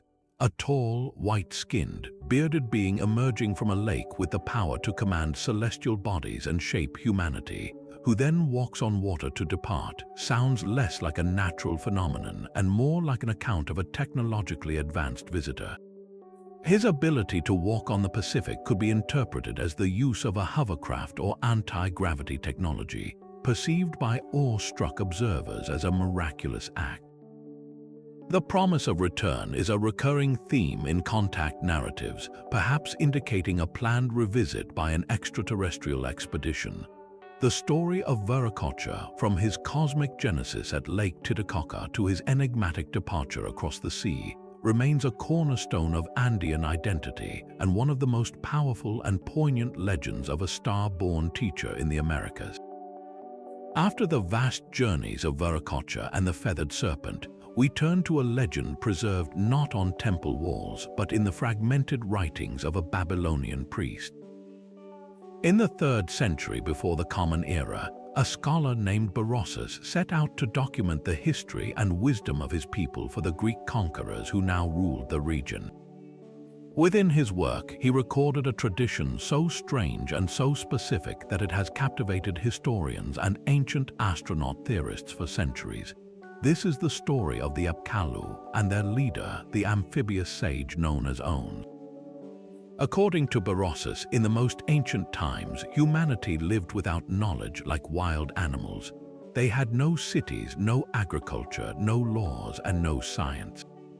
Then a miraculous event occurred. From the waves of the Erythraean Sea, what we know today as the Persian Gulf, there emerged a being of incredible form and intelligence. Ons was described as having the body of a fish, but this was no ordinary creature. At the end of the fish's tail, there grew a human head. Even more remarkably, beneath the fish head, another set of human legs extended, allowing him to walk on land. His voice was human, and he possessed a gentle and patient nature. He did not come to conquer or to be worshipped, but to teach. He spent his days among the primitive people, imparting to them the fundamental arts that form the bedrock of any civilization. He taught them how to construct cities and build temples. He gave them the principles of law and showed them how to measure and divide the land. He introduced the knowledge of seeds and the science of agriculture, ending their nomadic hunting and gathering. He revealed the secrets of mathematics and astronomy, allowing them to understand the cycles of the heavens. In essence, Ons was a complete culture bearer, a single source for the entire package of knowledge that would eventually flower into the sophisticated civilization of Sumer and later Babylon. A crucial and telling detail of the legend is On's daily routine. He was not a permanent resident on land. When the sun set, this amphibious being would return to the waves of the Persian Gulf, spending the night in the depths of the sea. He was fundamentally a creature of the water, only temporarily venturing onto land to fulfill his mission of enlightenment. This cyclical pattern, emerging from the sea by day and returning by night, suggests a being whose biology or technology was tied to an aquatic environment. The story does not end with just one visit. Berosus records that Ons was not alone. He was the first of 7 such Apkallu or sages who appeared over time, each continuing the work of civilizing humanity. This transforms the account from a singular oddity into a sustained program of knowledge transfer, as if a group of instructors were taking shifts to educate a fledgling species. When we place this legend alongside the Sumerian creation myths we explored earlier, a fascinating parallel emerges. The Apkallu sages are directly connected to the Anunnaki, those who from heaven to earth came. In Sumerian tradition, the Apkallu were sent by the god Enki, the lord of wisdom and waters, to teach humanity the arts of civilization after the Anunnaki had created them. Enki's own domain was the Abzu, the sweet waters beneath the earth, closely associated with wisdom and creation. Ons, emerging from the salt waters of the Persian Gulf, fits perfectly into this framework as an agent of Enki. This connection weaves the Babylonian account directly into the older Sumerian tapestry, suggesting that Berosus was recording a very ancient and consistent local tradition about the origins of their knowledge. So, what are we to make of this bizarre and detailed account? The conventional academic interpretation views Ons as a mythological personification of the life-giving and civilizing influence of water itself. The Tigris and Euphrates rivers flowing into the Persian Gulf were the source of Mesopotamia's fertility and the reason for its existence. A wise being emerging from these waters can be seen as a poetic metaphor for the dawn of culture rising from the essential resource of the region. The fishman form could symbolize the importance of marine life and the sea as a source of sustenance and mystery. However, the ancient astronaut theory offers a far more literal and provocative reading. Proponents argue that the description of Ons is not mythological fantasy, but a straightforward, albeit bewildered, account of an encounter with a non-human entity. The bizarre hybrid appearance of fish body with a human head and voice could be interpreted as a clumsy description of a being wearing a kind of environmental suit. Imagine an aquatic extraterrestrial or an intraterrestrial being from a submerged habitat requiring a protective outfit to survive on land. The fish-like exterior could be the suit itself, perhaps glistening and scaled with a helmet that, to ancient eyes, resembled a fish's head. The human-like legs and head protruding from the suit would explain the hybrid description. His need to return to the sea each night would then make perfect sense. It was where his craft was stationed, or where he could replenish his life support systems. In this view, the Apkallu were not gods or spirits, but a team of specialists from an advanced, aquatic-based civilization, conducting a long-term mission to educate and uplift primitive humankind. The enduring power of the Ons legend lies in its stark specificity. Unlike many myths that speak of gods in human form, this one describes a truly alien physiology with a clear, practical purpose. It is an account of first contact that is both strange and profoundly benevolent, a story of a patient teacher from the deep who saw potential in a struggling humanity and chose to share the gifts of knowledge. Whether a metaphor for the birth of civilization or a fragmented record of an encounter with star or sea travelers, the tale of Ons challenges us to consider the possibility that our oldest teachers may have come from a world far stranger than we ever imagined. From the aquatic sages of Mesopotamia, we journey now into the dark, snow-covered forests of Eastern Europe, where Slavic folklore holds tales of creatures that chill the blood. Among these, one figure stands out not just for his horror, but for the bizarre and specific physical detail that defines him. This is V, a name that has haunted readers since Nikolai Gogol immortalized him in his 1835 story of the same name. While Gogol's version is a literary creation, it draws deeply from the well of ancient Slavic mythology, presenting a being so unsettling that he feels less like a fairy tale monster and more like a corrupted memory of something truly otherworldly. V is described as a giant, a monstrous, hulking entity who rules over a host of lesser demons. But his most terrifying feature, the one that sets him apart from any other mythical being, is his eyes. Or more precisely, his eyelids. They are said to be so immensely heavy and long that they droop all the way down to the ground, completely covering his piercing gaze. In Gogol's story, V's power is fatal and direct. He cannot lift these colossal eyelids by himself. To unleash his deadly gaze upon a victim, a retinue of lesser demons must forcibly raise his eyelids with pitchforks. Anyone who meets his uncovered eyes is instantly struck dead. This is a fascinating mechanic. The being himself is passive, almost like a piece of dangerous machinery that requires a crew to operate. He doesn't chase you, he is brought to bear upon you, and his weapon is purely visual. This description is so peculiar, so mechanically specific, that it begs for an interpretation beyond the purely supernatural.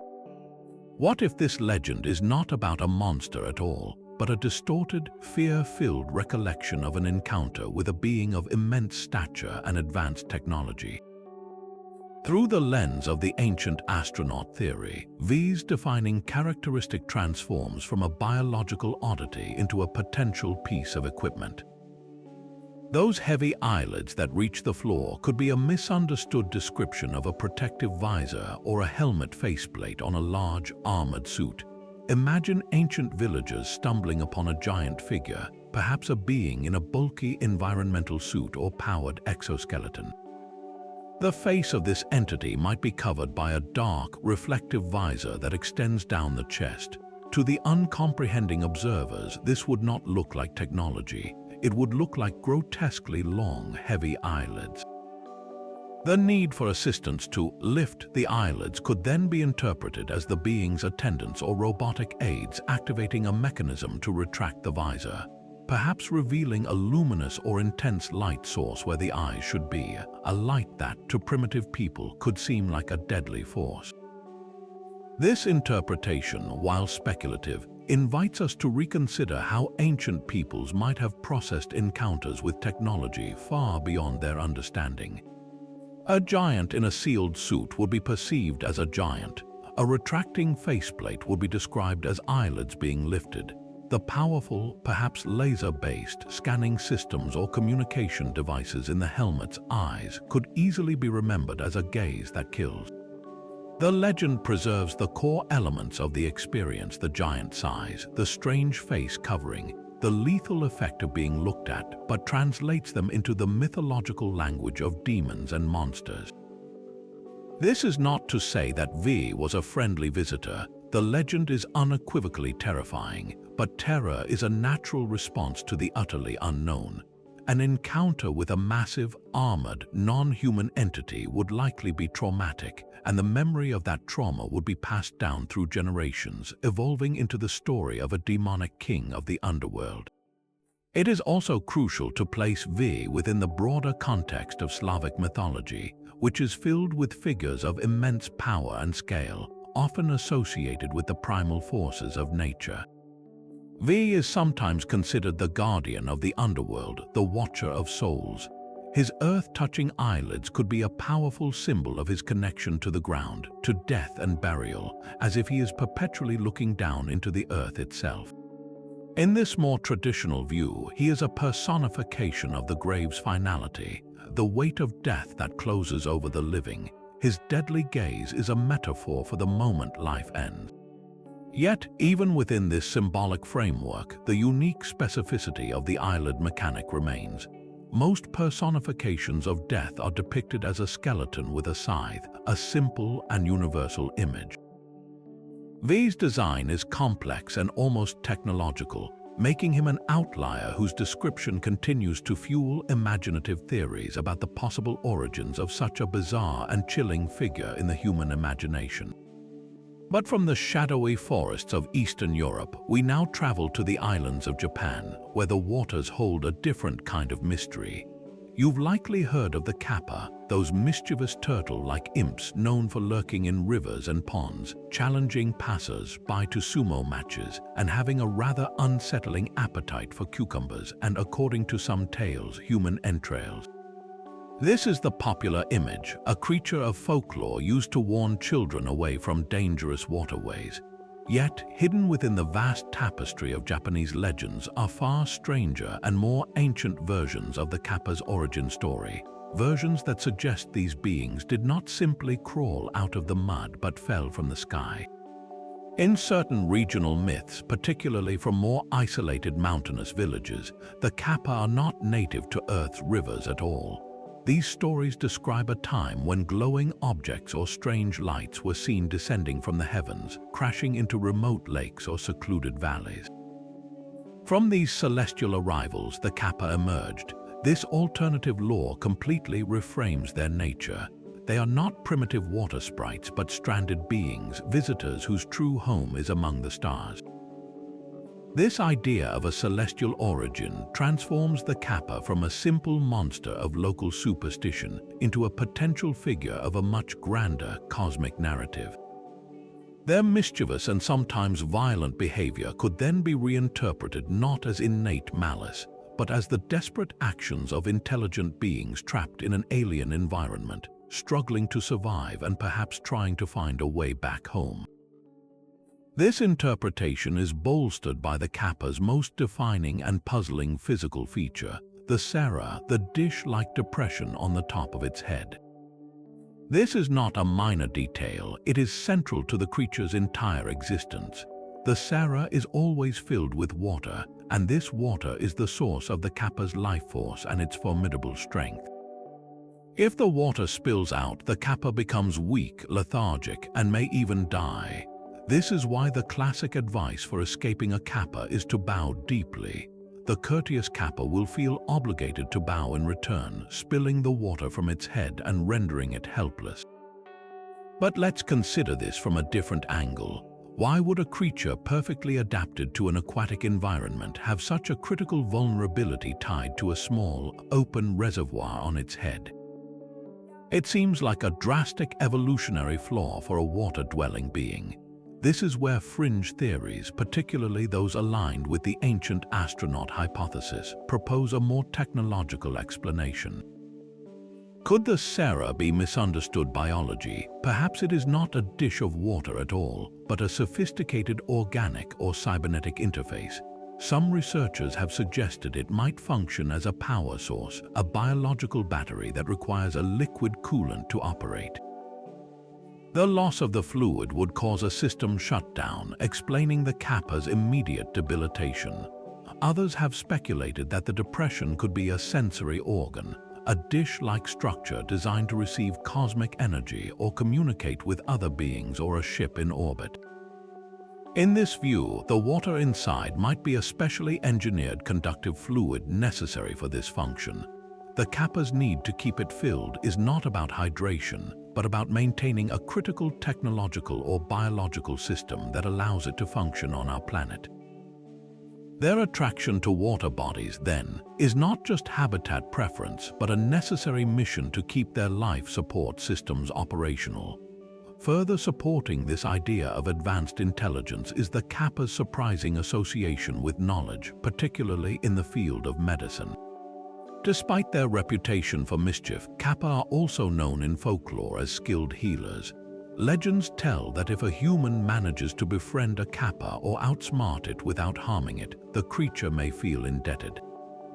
In repayment, it might impart valuable knowledge to the human, most famously the secrets of bone setting and the creation of highly effective salves and medicines.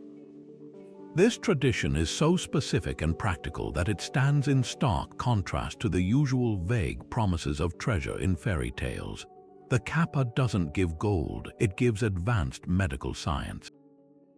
This paints a picture of a being with a deep understanding of biology, a knowledge set that would be incredibly valuable to a primitive human society.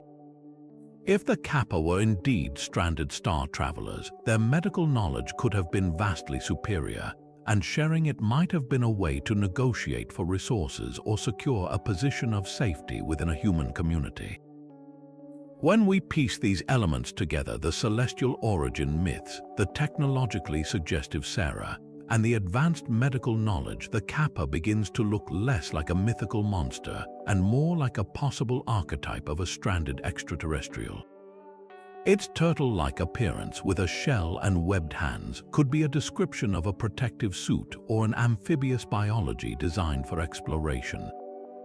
Its sometimes aggressive nature might reflect the stress and trauma of being marooned on a primitive world. The legends that describe them falling from the sky may be the fragmented, enduring memory of a crash-landing event witnessed by ancient Japanese people. Over centuries of oral retelling, the true nature of these intelligent, technologically dependent beings could have been simplified and monsterized, their advanced attributes becoming the magical powers of a water imp. The Kappa, therefore, represents a fascinating case where one of the most well-known creatures in folklore might be hiding a secret far older and more astounding than its popular reputation suggests, a secret written not in the riverbeds but in the stars. Now, our journey brings us to one of the most intensely debated and visually spectacular accounts in all of ancient literature, the vision of the Hebrew prophet Ezekiel. This is not a story passed down through generations of oral tradition. It is a first-person report, a meticulous diary entry of an encounter so overwhelming that the prophet struggles to find the words to describe it. The year was approximately 593 before the Common Era. Ezekiel was living in exile by the Kebar River in Babylon, a stranger in a foreign land when the heavens themselves seemed to tear open. What he witnessed and recorded in the first chapter of his book is a description of a vehicle so complex and so alien that for centuries it was understood purely as a divine, mystical vision. But in the modern era, a new interpretation has emerged, one that reads Ezekiel's words not as theology, but as technology specifically, the detailed report of a spacecraft landing. Let's walk through his account step by step, as if we were investigators at a scene. Ezekiel first describes a great windstorm coming from the north, an immense cloud with flashing fire and brilliant light radiating from its center. This immediately establishes a phenomenon of immense power and energy, something approaching with force and luminosity. Then, from within this fiery cloud, the structure emerges.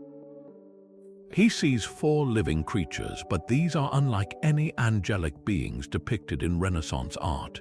Their appearance is like burning coals of fire, and they have a startlingly symmetrical and mechanical form.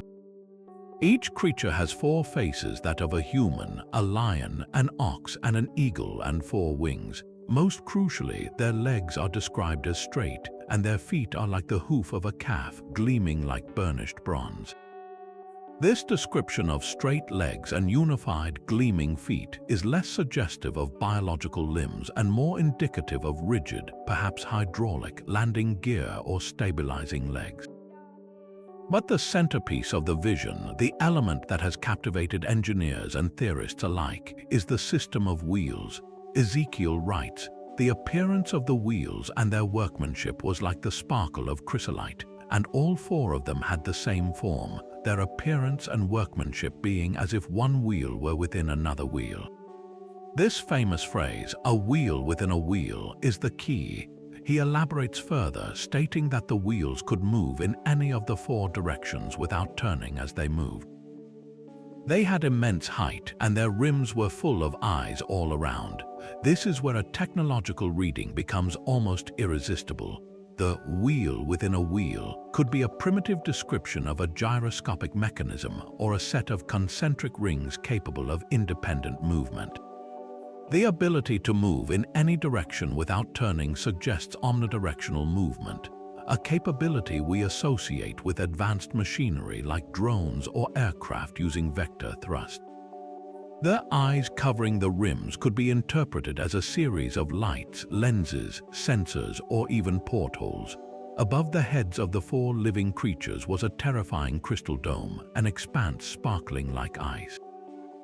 And above this dome was a throne, upon which sat a figure with the appearance of a man, glowing like molten metal.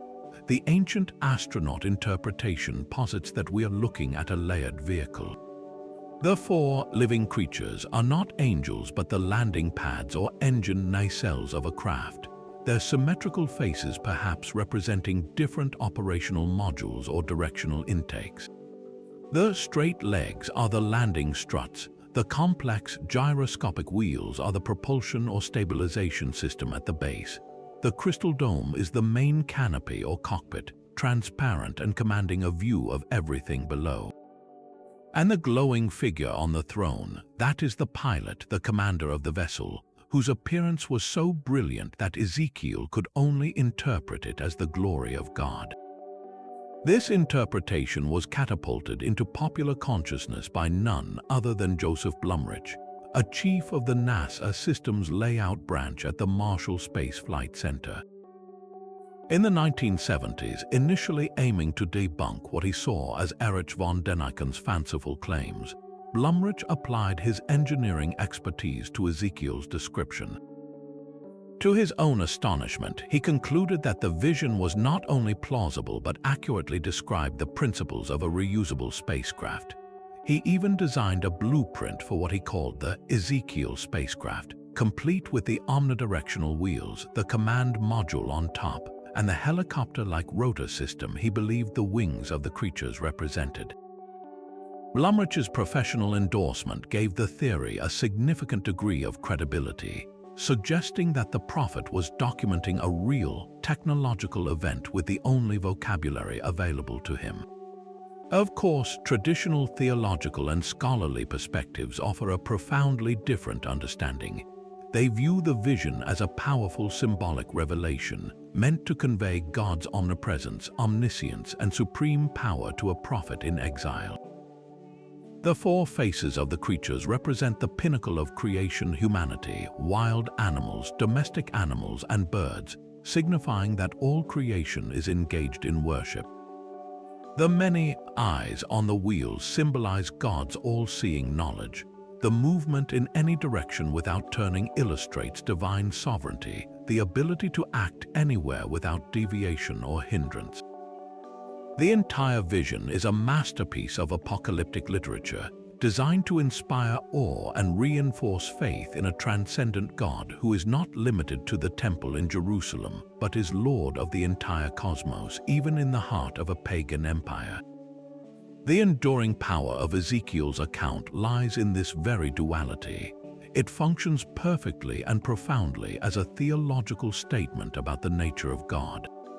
Yet its hyper-specific mechanical details are so anomalous within biblical literature that they refuse to be easily dismissed. Why would a vision intended to convey spiritual truths need to include such precise descriptions of gleaming bronze feet, interconnected wheels that move without pivoting, and a crystal dome? It is this strange marriage of the mystical and the mechanical that continues to fuel the debate. Was Ezekiel, a man of the 6th century before the Common Era, granted a glimpse of divine celestial mechanics that he could only describe in terms of wheels and fire? Or did he witness an extraordinary aerial phenomenon, the landing of an advanced vehicle, and interpret its operators and its technology through the only lens he possessed, that of angels, thrones, and the overwhelming glory of the Lord? The vision by the Kebar River remains an enigma, a singular report that challenges us to decide where divine symbolism ends and where an ancient encounter might have truly begun. But if Ezekiel's vision represents a potential sighting, our next legend points to something even more tangible, an object of immense power that was not just seen but housed, transported, and guarded with the utmost secrecy. We travel now from the rivers of Babylon to the highlands of Ethiopia, to one of the most enduring and sacred mysteries of all, the legend of the Ark of the Covenant. Described in the Hebrew Bible as a gold-covered wooden chest, it was far more than a simple reliquary. It was the physical throne of God on earth, a conduit for divine communication, and according to the accounts, a weapon of terrifying power. The stories surrounding its capabilities are so specific and so potent that they challenge us to consider whether this was a purely spiritual symbol or a sophisticated technological artifact of unknown origin. The biblical descriptions of the Ark's power read less like miracles and more like controlled, albeit dangerous, energy discharges. When the Israelites, led by Joshua, approached the Jordan River, the priests carrying the Ark stepped into the water, and the flow immediately stopped, piling up in a heap far upstream, allowing the entire nation to cross on dry ground. This control over a massive body of water suggests an ability to manipulate fundamental forces. More ominously, the Ark could unleash lethal energy. In the second book of Samuel, a man named Uzzah reached out to steady the Ark as the oxen pulling its cart stumbled. The moment he touched it, he was struck dead instantly. The text states that God's wrath broke out against Uzzah for his irreverent act. But from a technological perspective, this sounds strikingly similar to a catastrophic electrical discharge or a failure to observe a critical safety protocol when handling a powerful, energized object. The Ark wasn't just holy, it was hazardous, requiring a strict set of handling procedures to prevent harm. These procedures are meticulously outlined and add another layer of intrigue. The Ark was not to be touched directly. It was carried using long poles slipped through golden rings on its sides, specifically designed to keep the bearers at a safe distance. It was to be covered with multiple layers of veil, badger skins, and a blue cloth perhaps acting as insulators. The high priest alone could approach the Ark, and only once a year on the Day of Atonement, and even then, he had to undergo elaborate purification rituals and bring burning incense, the smoke of which may have served to ionize the air or create a protective barrier. This entire system of handling the insulated carrying poles, the layered coverings, the restricted access, and the safety protocols is precisely what you would expect for a complex and unstable piece of technology, not merely a sacred symbol. This brings us to the core of the Ethiopian claim, a tradition held by the Ethiopian Orthodox Tewahedo Church for millennia. While the Bible states the Ark was lost after the Babylonian destruction of the first temple, the Ethiopian Kebra Nagast, or Glory of the Kings, presents a different history. It tells of the Queen of Sheba's visit to King Solomon in Jerusalem. Upon her return to her kingdom, which included parts of modern-day Ethiopia, she bore Solomon's son, Menelik. When Menelik later traveled to Jerusalem to meet his father, he was accompanied by a retinue of Israelite nobles who, dissatisfied with Solomon's rule, secretly took the Ark from the temple and replaced it with a perfect replica. Menelik then brought the true Ark back to Ethiopia, where it has been kept safe ever since. Today, the church claims the Ark resides in a specially built chapel adjacent to the Church of Our Lady Mary of Zion in the holy city of Axum. A single, consecrated monk is appointed as its lifelong guardian, the only person allowed to see it. He never leaves the chapel grounds, and upon his death, a new guardian is chosen. This tradition is so deeply ingrained in Ethiopian national identity that the existence of the Ark is considered an undisputed article of faith. The implications of this legend are profound. If the Ark was indeed a technological artifact, its journey to Ethiopia suggests a deliberate act of preservation by a group who understood its true nature and sought to protect it from being misused or destroyed. The fact that it is kept hidden from view, guarded by a single individual, could be interpreted as a continuous, centuries-long mission to contain a powerful and unpredictable force. While skeptics argue the Axum Chapel likely contains an ancient and revered object, perhaps a stone tablet or an altar fragment, the very persistence of the tradition and the unwavering conviction of the Ethiopian people speaks to a deep-seated belief in the object's otherworldly origin.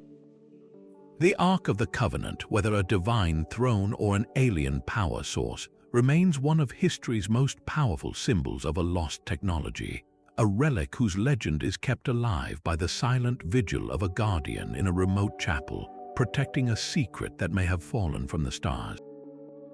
Now we venture north to the land of 1,000 lakes, of vast forests and long, dark winters, where the Finnish national epic, the Kalevala, weaves a tale not of a god or a teacher, but of a mysterious, magical artifact of immense power, the Sampo.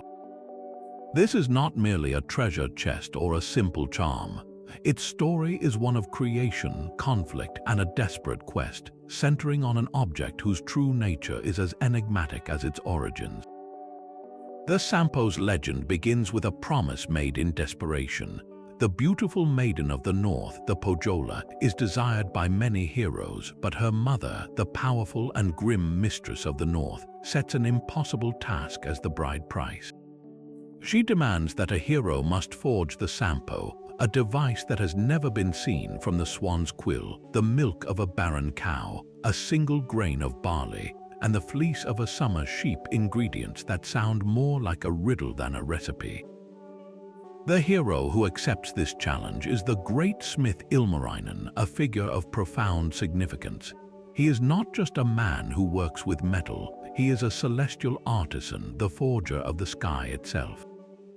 The epic credits Ilmarinen with hammering out the dome of the heavens and setting the stars in their places. He is, in essence, a sky smith, a being whose craft operates on a cosmic scale. For 3 days, Ilmarinen labors, building a colossal furnace and using his unparalleled skill to shape the mysterious ingredients into a functioning object. When he finally succeeds, the result is not a simple trinket. The Sampo is described as having a lid of many colors, and it possesses a miraculous ability. It grinds out salt, it grinds out flour, and it grinds out a seemingly endless supply of gold and silver, bringing boundless wealth and prosperity to its owners. It is a self-perpetuating source of sustenance and fortune, a machine that creates abundance from nothing. The traditional interpretation views the Sampo as a magical mill, a common motif in Northern European folklore, often symbolized by the Kalevala or mill of plenty. In this reading, it is a powerful allegory for the desire for food security and wealth in a harsh climate, a symbol of the ultimate provider. Yet, the descriptions in the epic and the sheer effort involved in its creation suggest something far more complex than a simple grain mill. Why would a sky smith, a being capable of forging the firmament, be required to build it? The ingredients themselves are cryptic. They are not physical materials but abstract concepts representing purity, impossibility, and potential. The swan's quill could imply precision or flight. The milk of a barren cow suggests creating something from nothing, and the single grain of barley points to exponential growth. This sounds less like a recipe for a mill and more like the formula for a highly advanced technological process. This is where more speculative interpretations take root. What if the Sampo was not a mill at all, but a sophisticated energy-generating machine or a matter replication device? The notion that it grinds could be a primitive description of a mechanical whirring or humming sound emanating from a complex internal mechanism. Its ability to produce essential commodities, food, mineral wealth, aligns perfectly with the concept of a device that can manipulate matter at a fundamental level, perhaps through a process we would today call atomic transmutation or energy-to-matter conversion. The lid of many colors might indicate a control panel with various lights or a crystalline interface that refracts light. In this technological view, the Sampo becomes a piece of advanced hardware given to a primitive culture, a gift from a technologically superior sky smith that dramatically accelerates their society. Ilmarinen, then, is not a mythical hero but an engineer from an advanced civilization, perhaps even an extraterrestrial, who possesses the knowledge to create such a device. The legend does not end with its creation. The Sampo becomes the cause of a great war. After it brings prosperity to the harsh land of Pohjola, the heroes of the Kalevala, led by the wise old bard Vainamarainen, decide it is too powerful an object to remain in the hands of the mistress of the north. They embark on a perilous journey to steal it. A tremendous battle ensues on the sea as they attempt to ferry the Sampo back to their homeland. During the conflict, the Sampo is shattered and its pieces are lost to the ocean. While a small portion of the lid is salvaged, ensuring some continued prosperity for Finland, the greater part of the device is gone forever. This catastrophic loss is a poignant theme. The greatest source of wealth and power the world has ever known is destroyed, and only fragments remain. This echoes the common motif in these global legends of a golden age followed by a great loss, a fall from a technological paradise. The shattering of the Sampo represents the breaking of a profound connection to a source of advanced knowledge, leaving humanity with only whispers and fragments of its former glory. The Sampo's story, therefore, is a compelling blend of myth and potential technological memory, a tale of a miraculous device created by a sky-born craftsman, whose power was so great that it could not be contained by the world of men, ultimately lost to the depths, leaving behind a legacy of what might have been. Soaring now from the cold northern seas to the sun-scorched peaks of the Persian plateau, we encounter a being of such immense age and wisdom that it transcends the very concept of a mere mythical creature. This is the Simurgh, a legendary bird whose name itself evokes a sense of cosmic scale, often translated as 30 birds, hinting at its colossal size or perhaps its composite, all-encompassing nature. In the tapestry of Persian mythology, woven through epic poems like Ferdowsi's Shahnameh and the mystical works of Attar, the Simurgh is not a monster to be slain or a simple beast of burden. It is a serene, ancient, and profoundly intelligent entity, a guardian of life and a repository of all knowledge, whose very existence suggests a perspective far beyond our human understanding. The most staggering aspect of the Simurgh is its age. The legends state unequivocally that this majestic bird is so ancient that it has witnessed the entire world be destroyed and reborn not once, not twice, but 3 times over. This claim places the Simurgh outside of our conventional timeline, positioning it as a continuous observer across vast cosmic cycles. It hasn't just lived for thousands of years, it has endured through entire epochs of planetary cataclysm and renewal. This isn't merely a poetic exaggeration for effect. It is a specific quantitative statement about its longevity, suggesting a being that is effectively immortal, one that has survived planetary scale resets that would erase all other life. In a world where human history stretches back only millennia, the Simurgh's memory encompasses eons, making it a living library of everything that has ever been. This immense lifespan directly fuels its defining characteristic, omniscient wisdom. The Simurgh is portrayed as the possessor of all knowledge, particularly the secrets of healing.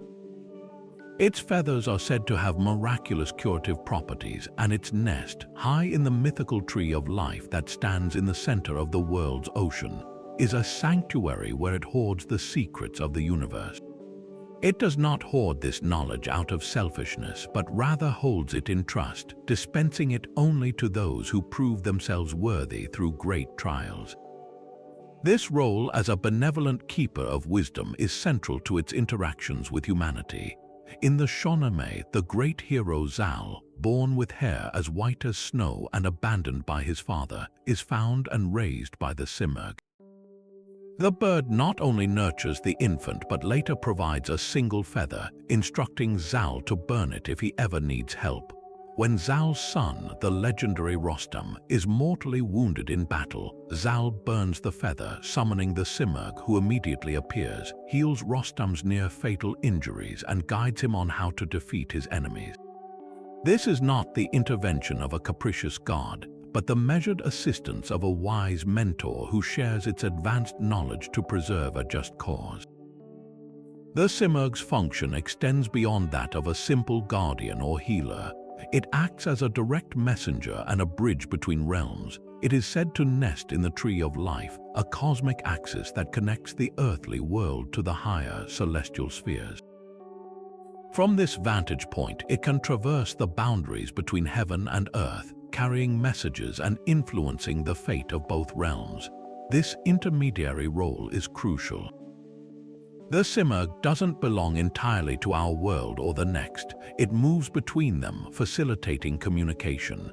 In mystical Sufi poetry, particularly Attar's The Conference of the Birds, the Simurgh becomes the ultimate symbol of the divine. In this allegory, thousands of birds embark on a perilous journey across 7 valleys to find their king, the Simurgh. Only 30 survive the arduous quest, and when they finally behold the Simurgh, they realize that Simurgh also means 30 birds in Persian. They see their own reflections in the being, understanding that the divine is not a separate entity but the essence of their own collective, purified selves. This profound concept elevates the Simurgh from a mythological bird to a metaphysical representation of enlightenment and unity with the cosmos. When we examine these attributes through the lens of the ancient astronaut hypothesis, a fascinating interpretation emerges. The Simurgh's incredible longevity, its survival of multiple global catastrophes, could be interpreted as the characteristic of an interstellar or even interdimensional being. A species capable of long-distance space travel would necessarily have a lifespan, or a technological means of extending consciousness far beyond our own, allowing it to witness planetary changes on a geological timescale. Its role as a repository of all knowledge sounds less like a magical trait and more like the function of an advanced database or a collective consciousness, a living archive of galactic history. The idea that it nests in a tree that connects worlds is powerfully suggestive of a spacecraft or a space station positioned at a gravitational or dimensional nexus, a stable point from which it can observe and interact with our planet. Its physical description adds to this compelling picture. The Simurgh is often depicted as a peacock with the head of a dog and the claws of a lion, a chimera that combines attributes of keen sight, loyalty, and strength. While this could be pure mythological invention, it could also be a fragmented description of a complex, non-terrestrial organism or even an artificial construct, a vessel whose appearance was so alien that it could only be described by comparing its parts to familiar animals. Its ability to fly effortlessly between the earthly and celestial realms perfectly mirrors the concept of a shuttlecraft traveling between a planet's surface and a mothership in orbit. The single feather that, when burned, acts as a beacon for immediate assistance is remarkably similar to a modern locator beacon or emergency transponder, a piece of technology given to a trusted contact for summoning help. The Simurgh, therefore, can be seen not as a fantastical bird, but as a possible representation of a benevolent, observing presence, an ancient, intelligent race that has been monitoring Earth for millennia, occasionally intervening to guide or heal, and possessing a knowledge base forged from experiences across the stars. It is the archetype of the celestial watcher, a being so advanced that its very existence is intertwined with the cycles of the cosmos itself. As we move from the cosmic wisdom of the Simurgh, our journey now leads us into the heart of the world's highest mountains, to a legend that has captivated seekers and scholars for centuries. Nestled somewhere within the remote and icy reaches of the Himalayas, hidden from the eyes of ordinary humanity, is said to lie the kingdom of Shambhala.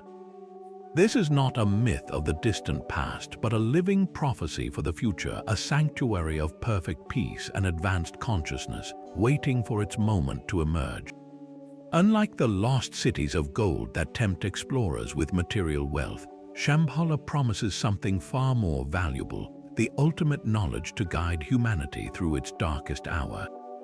The concept of Shambhala is deeply embedded in Tibetan Buddhist traditions, particularly within the ancient Kalachakra, or Wheel of Time, teachings.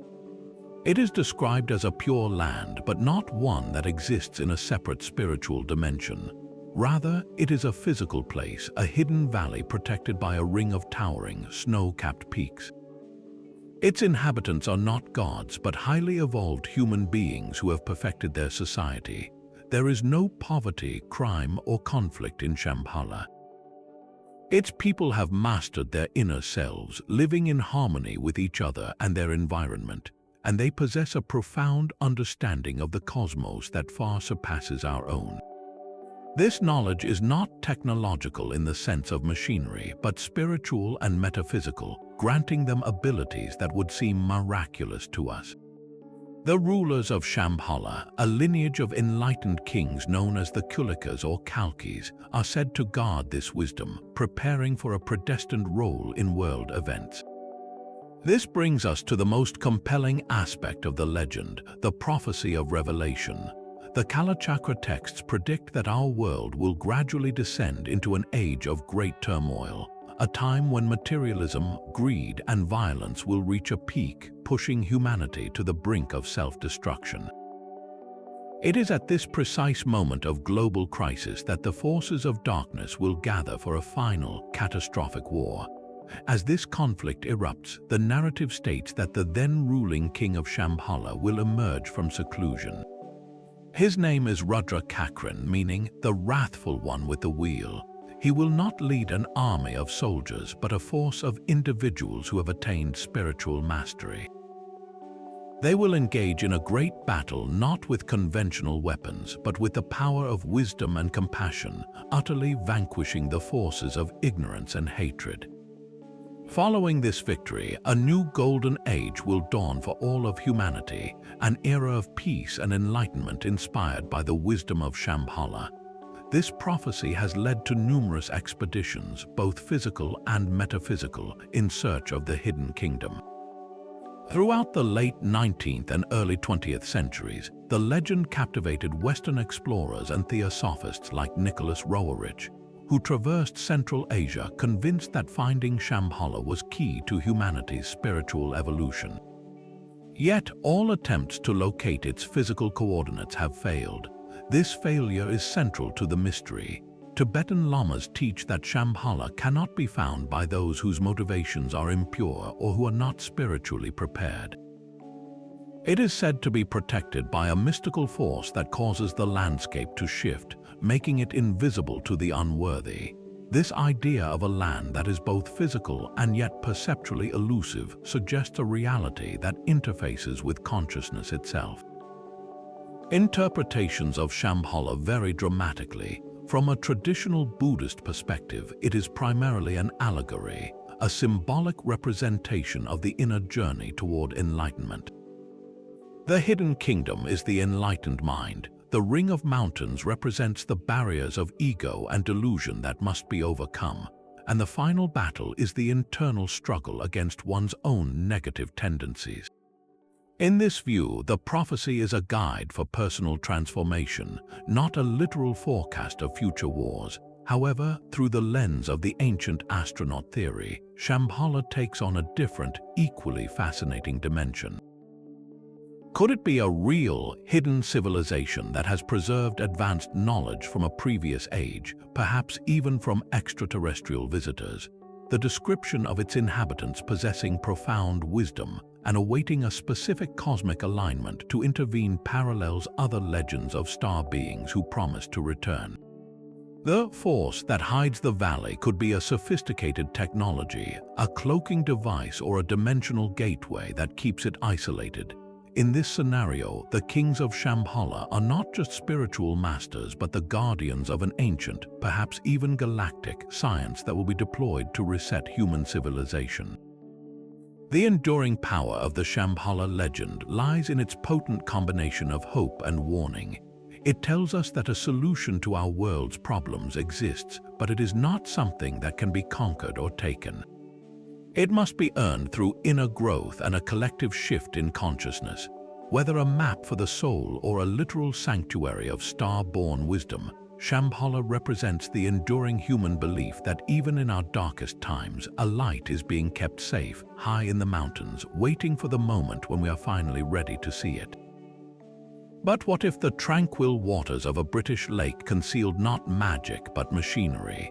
The legend of King Arthur and his sword Excalibur is a cornerstone of Western mythology, yet one of its most pivotal moments, the bestowing of the sword by the Lady of the Lake, takes on an entirely new dimension when we listen to the details with a different ear. This is not a story of a witch waving a wand. It is an account of a precise, deliberate transfer of advanced technology from a hidden being to a chosen leader.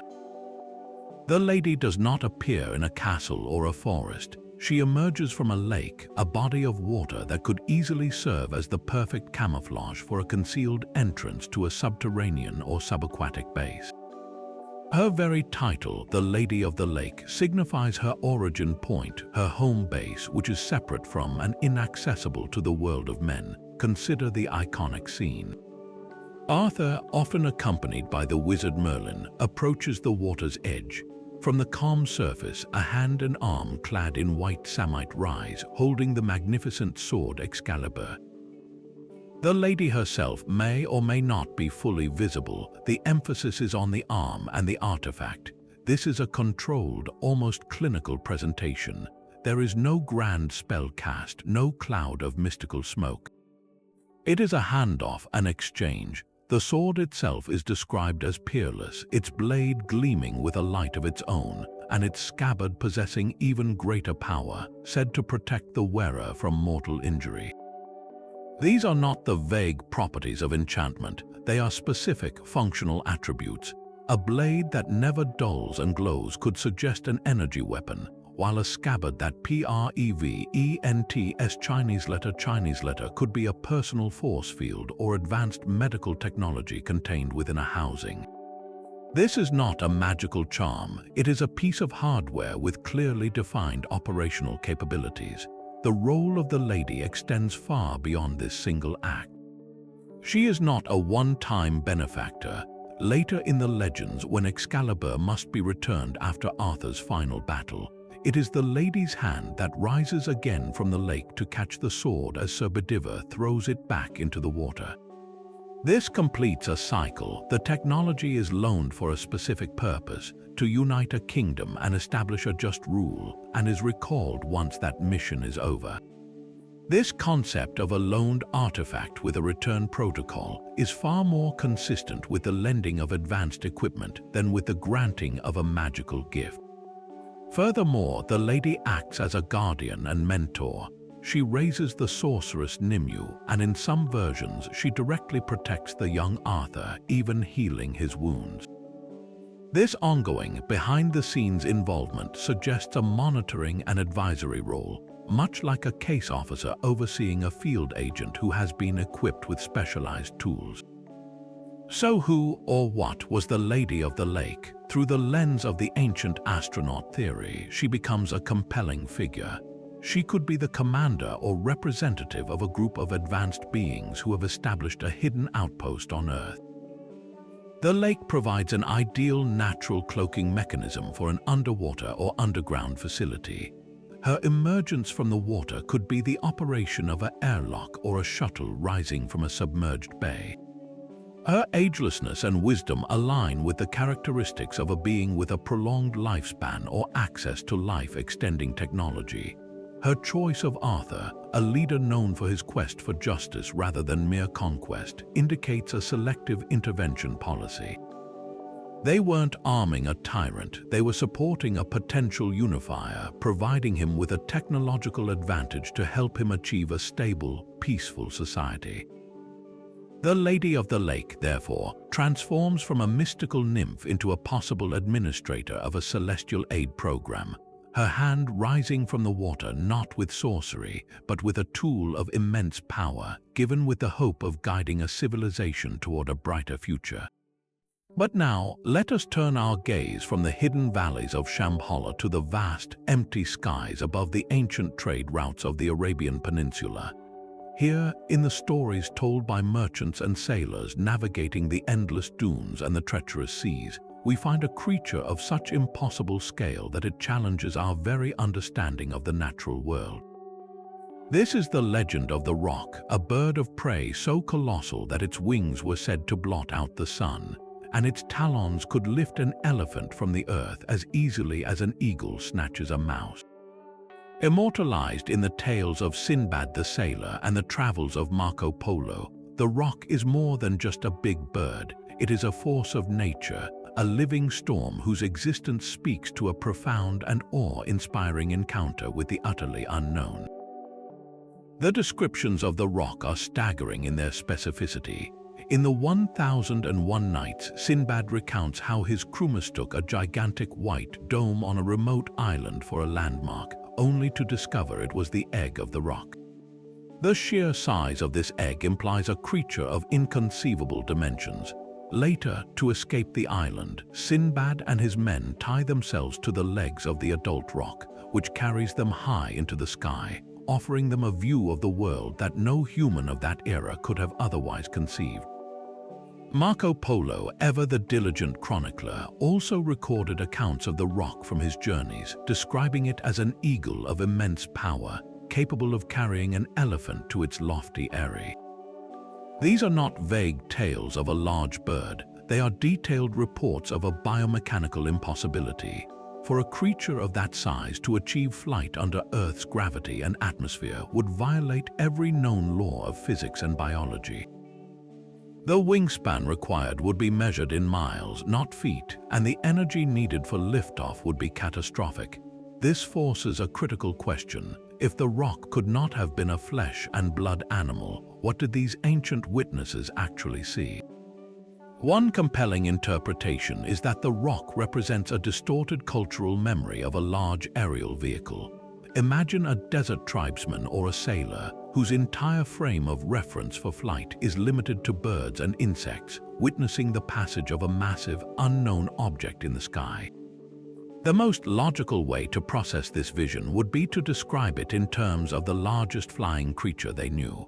The smooth, curved hull of an airship or the broad, sweeping wings of a spacecraft could easily be interpreted as the body and wings of a bird. The powerful downdraft from its engines, capable of stirring up massive dust clouds, would feel like the beating of immense wings. The act of the rock lifting an elephant could be a metaphorical description of the vehicle's cargo bay doors opening and using a beam or a crane to hoist a large object, an act of advanced technology that, to a primitive observer, would look like a talon gently grasping its prey. The rock's legendary egg, that gigantic white dome, could be the vehicle itself, perhaps a landed module or a storage container with a smooth, hemispherical design, mistaken for a natural formation until it moved or emitted light or sound. Furthermore, the rock's behavior in the stories adds another layer of intrigue. It is not a mindless beast, it is a territorial creature that returns to its nest, its egg, with a clear purpose. This suggests a pattern of operation, a repeated journey to a specific location, much like a shuttlecraft would travel between a base and a mothership.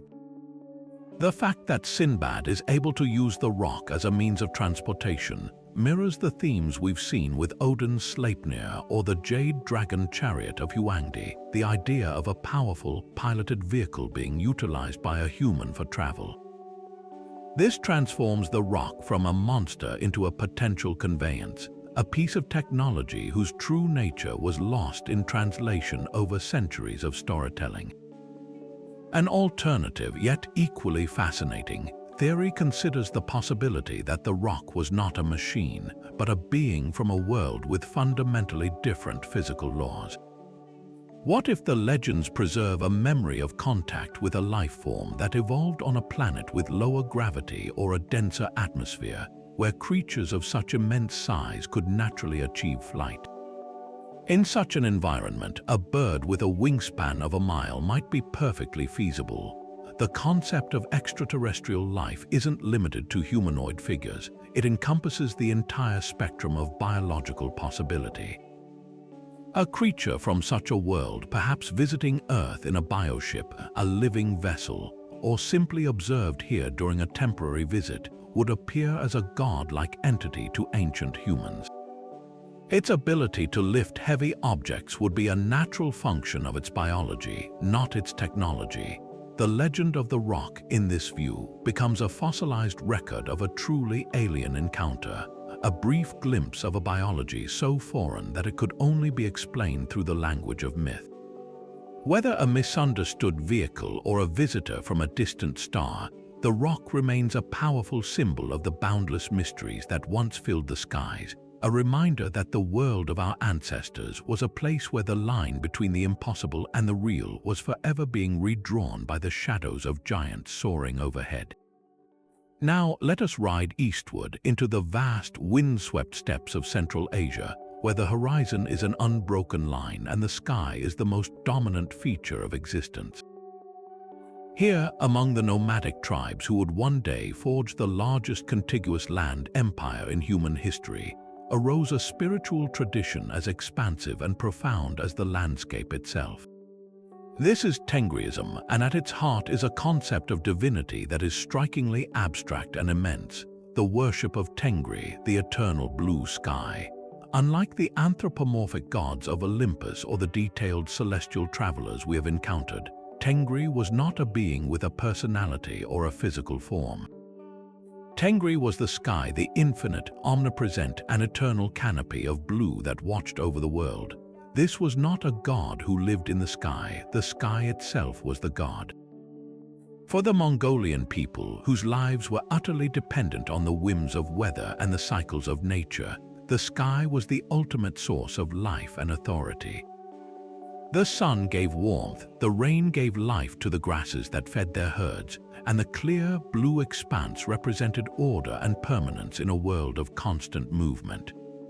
Tengri was the supreme ruler of this cosmic order, a singular, all-encompassing force.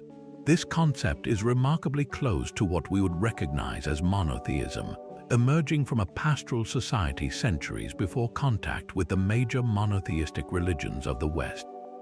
Tengri was not one god among many. He was the supreme creator, the source of all things, and the other spirits of nature. The earth, water, and mountains were subordinate to him. This belief in a single, supreme celestial force provided a powerful spiritual foundation for the explosive rise of the Mongol Empire under Genghis Khan. The connection between Tengri and imperial power was direct and explicit. Genghis Khan himself was not considered a god, but he was seen as having a unique and intimate relationship with the eternal blue sky. His title, Genghis Khan, is often interpreted as universal ruler, and his authority was believed to be a divine mandate granted by Tengri himself. He was the chosen instrument of the sky god, destined to unite the peoples of the steppe and bring order to the world under the eternal blue heaven. This belief system, known as the Mandate of Tengri, functioned similarly to the Chinese Mandate of Heaven or the European Divine Right of Kings, but with a distinctly cosmic and non-human focus. The success of the Mongol armies, their ability to coordinate movements across thousands of miles, and their unparalleled discipline were seen as evidence that Tengri favored their cause. A victory in battle was proof of divine approval. A defeat or a natural disaster could be interpreted as a sign that the ruler had lost that favor. This worldview had a profound impact on the Mongols' famously pragmatic and surprisingly tolerant approach to governance. Because Tengri was an abstract force, not a deity with a specific dogma or a holy book, the Mongols saw the various religions of the peoples they conquered as simply different ways of worshipping the same ultimate celestial power. They invited Christians, Muslims, Buddhists, and Taoists to their court for debates, not to prove one faith superior, but to understand the various paths to the divine. This policy of religious tolerance was not just a clever political strategy to maintain control over a diverse empire. It was a direct extension of their Tengriist belief that the one true God, the blue sky, was too vast to be captured by a single doctrine. This perspective, born from the endless horizon of the steppe, allowed them to administer a multicultural empire with a flexibility that was unheard of in its time. When viewed through the lens of our ongoing exploration, the Tengriist conception of God presents a fascinating alternative to the hands-on star beings of other legends. There are no flying chariots or detailed descriptions of visitors. Instead, we have a pure, philosophical recognition of a creative, ordering intelligence inherent in the cosmos itself. The ancient astronaut theory might interpret this not as a denial of contact, but as a different kind of cultural processing. Could the worship of the eternal blue sky be the result of a long-term, passive observation? Instead of a dramatic landing and direct interaction, what if an advanced presence simply observed humanity from above, their vessels perhaps occasionally glimpsed as fleeting lights or shapes moving high in the atmosphere? To a culture that already revered the sky as sacred, the occasional, distant presence of unexplained phenomena would only serve to reinforce the belief that the heavens were alive with a powerful, intelligent force. The vastness and permanence of Tengri could be a metaphysical interpretation of a continuous, non-interventionist surveillance by a civilization that operated on a scale so grand that their presence was felt as a pervasive, environmental fact rather than as individual entities. The Mongolian Tengri, therefore, offers a uniquely abstract yet powerful piece of the puzzle: the idea that the cosmos itself, in its sheer scale and ordered beauty, might be the ultimate expression of intelligence far beyond our own. Leaving the abstract vastness of the Mongolian sky, we now descend into the rich archipelago of the Philippines, where the celestial drama takes on a far more visceral and terrifying form. Here, the moon is not a distant lantern but a precious light constantly under threat from a monstrous, hungry force, the Bacanawa. This is not a gentle allegory, it is a story of cosmic panic, a legend born from the primal fear that the familiar rhythms of the night could be violently and permanently shattered. Across the many islands, the tale varies, but its core remains chillingly consistent. The Bacanawa is a colossal, serpent-like dragon that dwells in the sea, a being of such immense power and appetite that it periodically attempts to devour the moon itself, causing the phenomenon we know as a lunar eclipse. The imagery of the Bacanawa is both spectacular and specific. It is often described as a sea serpent of unimaginable size, its body coiled deep beneath the ocean waves, with a mouth large enough to engulf a celestial body. Some versions of the myth grant it the ability to fly, explaining its ascent into the heavens. The motivation for its lunar feast is often tied to a story of loss and jealousy. One prevalent version tells that the Bacanawa was once a beautiful goddess or a powerful serpent, living in a time when there were 7 moons in the sky. Consumed by envy of their radiant beauty or perhaps grief-stricken by the loss of a companion, it rose from the depths and swallowed 6 of the moons, leaving only 1. Now it forever craves the last remaining moon, and its periodic attempts to consume it plunge the world into a terrifying, temporary darkness. This legend was not just a story to be told, it was a survival manual encoded in culture. The sudden disappearance of the moon during an eclipse was a terrifying event for ancient societies. It disrupted the predictable cycle of light and dark, threatening the order of the world. The Filipino people developed a powerful communal ritual to counter this threat. When an eclipse began, when the shadows started to creep across the moon's face, villages would erupt into a cacophony of noise. People would bang on pots and pans, shout, blow horns, and play loud music. The belief was that this tremendous racket would startle the Bacanawa, frightening it into releasing the moon from its jaws and restoring light to the world. This practice reveals a profound, active relationship with the cosmos, where humanity had a direct role to play in maintaining the celestial order through collective action. From a conventional perspective, the Bacanawa myth is a perfect example of a culture creating a narrative to explain a frightening but natural astronomical event. The serpentine form coiling around the moon is a powerful visual metaphor for the circular shadow of the Earth during a lunar eclipse. The story gives a name, a face, and a motive to a complex natural phenomenon. transforming a source of fear into a manageable conflict with a known antagonist and a proven solution, the noise-making ritual. However, when we apply the ancient astronaut lens, a more provocative interpretation emerges. What if the legend is not merely a poetic explanation for an eclipse, but a fragmented memory of an actual, colossal object obscuring the moon? Could the description of a flying, serpentine entity large enough to swallow a celestial body be an attempt to describe something truly unprecedented? Imagine a prehistoric society witnessing a massive, cylindrical or segmented spacecraft maneuvering in front of the moon. Its long, sleek form, perhaps illuminated by running lights along its hull, might indeed appear as a giant serpent coiling around the lunar disk.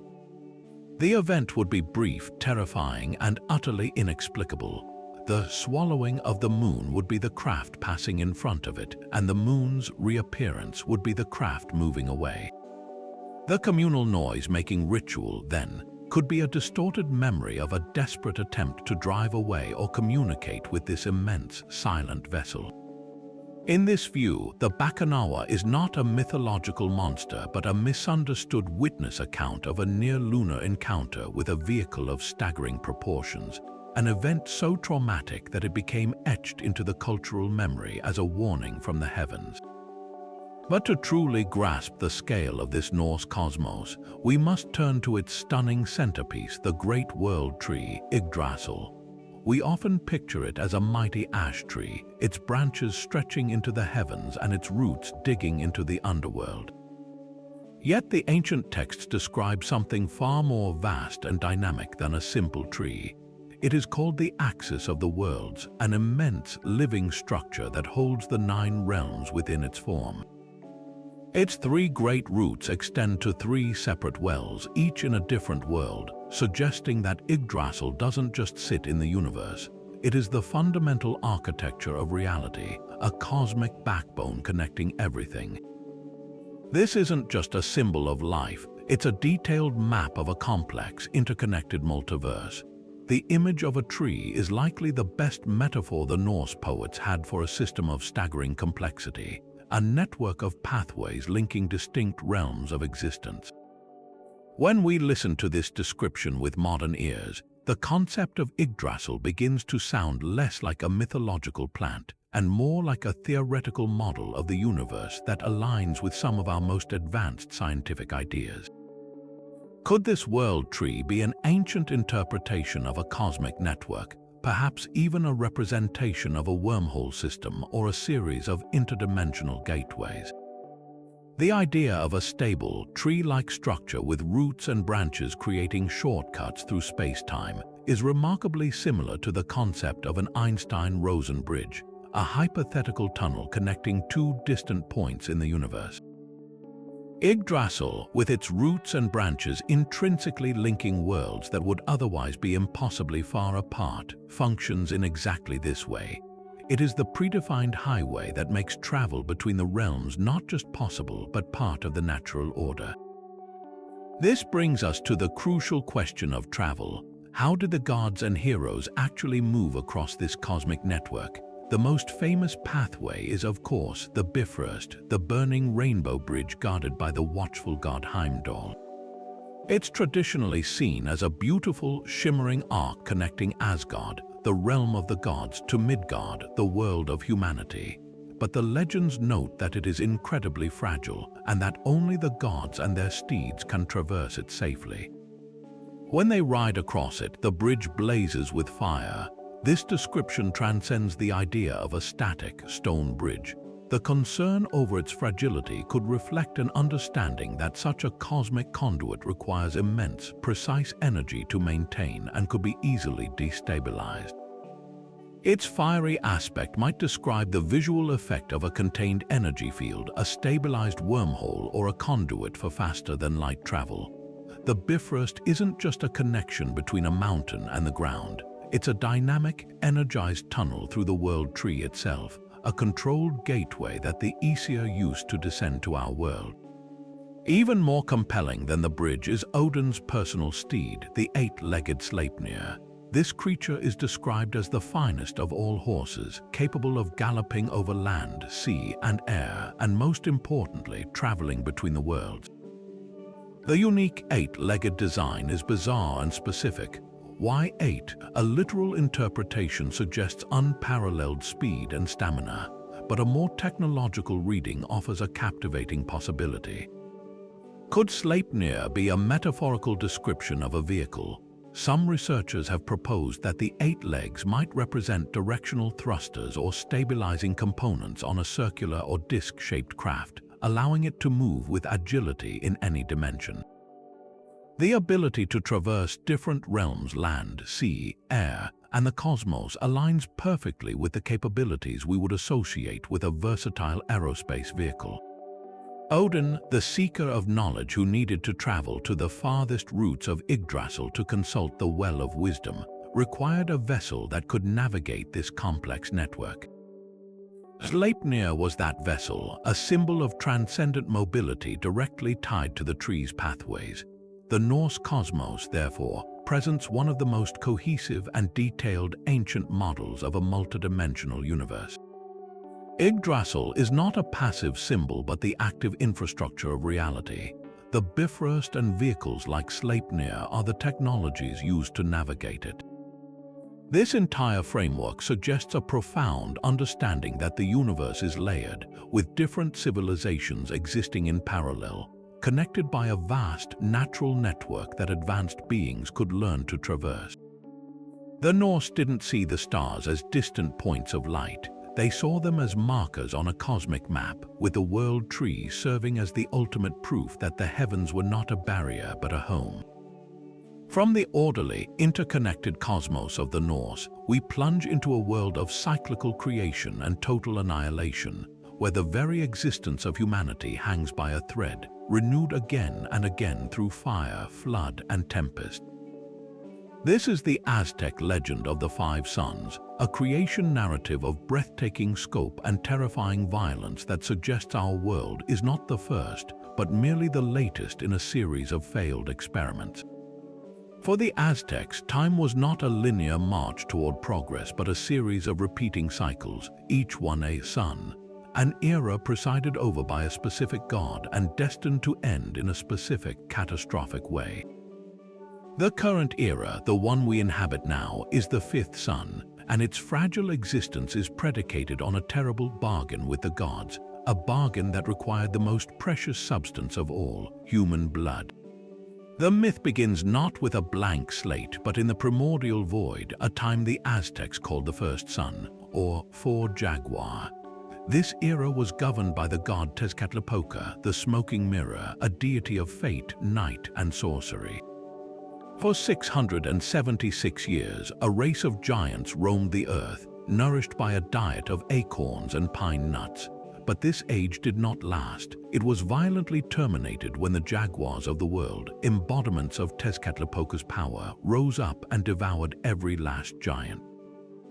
The world was plunged into darkness and the sun itself was extinguished. Consider the imagery here: giants, a primordial earth, and a global cataclysm involving powerful beasts. This isn't a gentle transition, it's a complete ecological and anthropological wipeout. From an ancient astronaut perspective, the giants could represent a previous, perhaps more robust, iteration of hominids, and the jaguar onslaught might symbolize a planetary event, a pole shift, a solar flare, or even a targeted cleansing using biological or technological means that the survivors could only interpret as an attack by monstrous animals. After the darkness, a new god took the helm for the 2nd sun, 4 Wind. This era belonged to Quetzalcoatl, the feathered serpent, and it lasted for 364 years. Humanity was recreated, but this time the people were sustained by the seeds of the mesquite tree. The end of this age was even more dramatic. The world was scoured by hurricanes of unimaginable ferocity, winds so powerful that they tore the very mountains apart and swept the people from the earth. Those who survived were transformed into monkeys, destined to swing in the trees, a haunting reminder of a previous civilization's fall. The symbolism is potent. a civilization nurtured by a culture bearer like Quetzalcoatl is wiped out by atmospheric chaos. Could this be a cultural memory of a global climate shift, an ice age, or perhaps the after effects of a colossal impact that churned the atmosphere into a worldwide maelstrom? The transformation into monkeys is particularly suggestive, as if the survivors were reduced to a primitive state, their advanced knowledge lost, becoming mere observers in a new, wild world. The third sun, for rain, was ruled by Tlaloc, the god of rain, water, and fertility. This period saw humanity flourish once more, with a new people whose sustenance came from a water-based grain. But Tlaloc's blessing became a curse. Instead of life-giving rain, the sky poured down not water but fire. A cataclysmic rain of molten lava and fire fell from the heavens, consuming the world in a global conflagration. The earth itself melted, and the few survivors were turned into birds, creatures of the air who could escape the burning ground. A rain of fire is a classic descriptor for a volcanic winter or a meteor shower of apocalyptic proportions. The notion of the very sky turning against humanity with projectiles of incandescent rock is a scenario that fits perfectly with planetary bombardment. If advanced beings were overseeing these cycles, the destruction of the third sun could be interpreted as a failed terraforming attempt, a deliberate purification by fire, or simply the collateral damage from a conflict fought in the heavens above. Then came the fourth sun, for water, presided over by Tlaloc's consort, the goddess Chalchutlicue. This era was one of water, and for 312 years, humanity lived on a grain called Accently. But this age, too, met a watery doom. The skies opened up in a deluge that lasted for 52 years, a flood so immense that it drowned the entire world, turning it into a single, endless ocean. The people were transformed into fish, swimming in the ruins of their civilization. The parallels to flood myths found across the globe, from the story of Noah to the epic of Gilgamesh, are inescapable. A global flood is a persistent memory in human consciousness, and the Aztec version is particularly specific about its duration. This could be a record of rapid sea level rise at the end of the last ice age, an event that would have been catastrophic for coastal and low-lying civilizations. From the perspective of our overarching theme, a flood is a classic method of planetary reset, a way to wash the slate clean and begin anew. After this chain of destructions, the gods gathered at the ancient city of Teotihuacan. The story of the birth of the fifth sun is the most revealing of all. The cosmos was in darkness, and a new sun was needed to begin a new cycle. Two gods stepped forward, the proud and wealthy Tecusistecatl and the humble, diseased Nanahuatzin. A great fire was built, and the gods declared that whoever leaped into the sacrificial pyre would become the new sun. Tecusistecatl approached 4 times, but each time he faltered, terrified by the heat. Nanahuatzin, however, without hesitation, gathered his courage and threw himself into the flames, emerging reborn as the brilliant fifth sun. Shamed by this display of courage, Tecusistecatl followed, becoming a second, much dimmer sun, the moon. But there was a problem. The new sun, now hanging in the sky, refused to move. It remained stationary, demanding a payment for its journey. The other gods realized that only a sacrifice of their own life force would set the cosmos in motion. So Quetzalcoatl, the feathered serpent, performed the ultimate act, cutting out the hearts of the gods and offering them to the sun. Only with this divine sacrifice did the fifth sun begin its daily journey across the sky. This is the crucial, chilling foundation of the fifth sun, the era we live in today. Its name is for movement, and its prophesied end is through a catastrophic earthquake that will tear the world apart. But its continued existence is not guaranteed. The Aztecs believed the sun was perpetually weak, threatened by the forces of darkness that had destroyed the previous worlds. To keep it strong, to prevent the final earthquake from coming, they had to replicate the original sacrifice that set it in motion. This is the origin of Aztec ritual sacrifice. They were not bloodthirsty barbarians. They were, in their view, cosmic maintenance engineers. By offering human hearts the Teolia or life force, they were feeding the sun, replenishing the energy lost by the gods at the dawn of this age. They were quite literally keeping the world alive through a covenant of blood. When we step back and view the five suns as a complete narrative, the pattern is undeniable.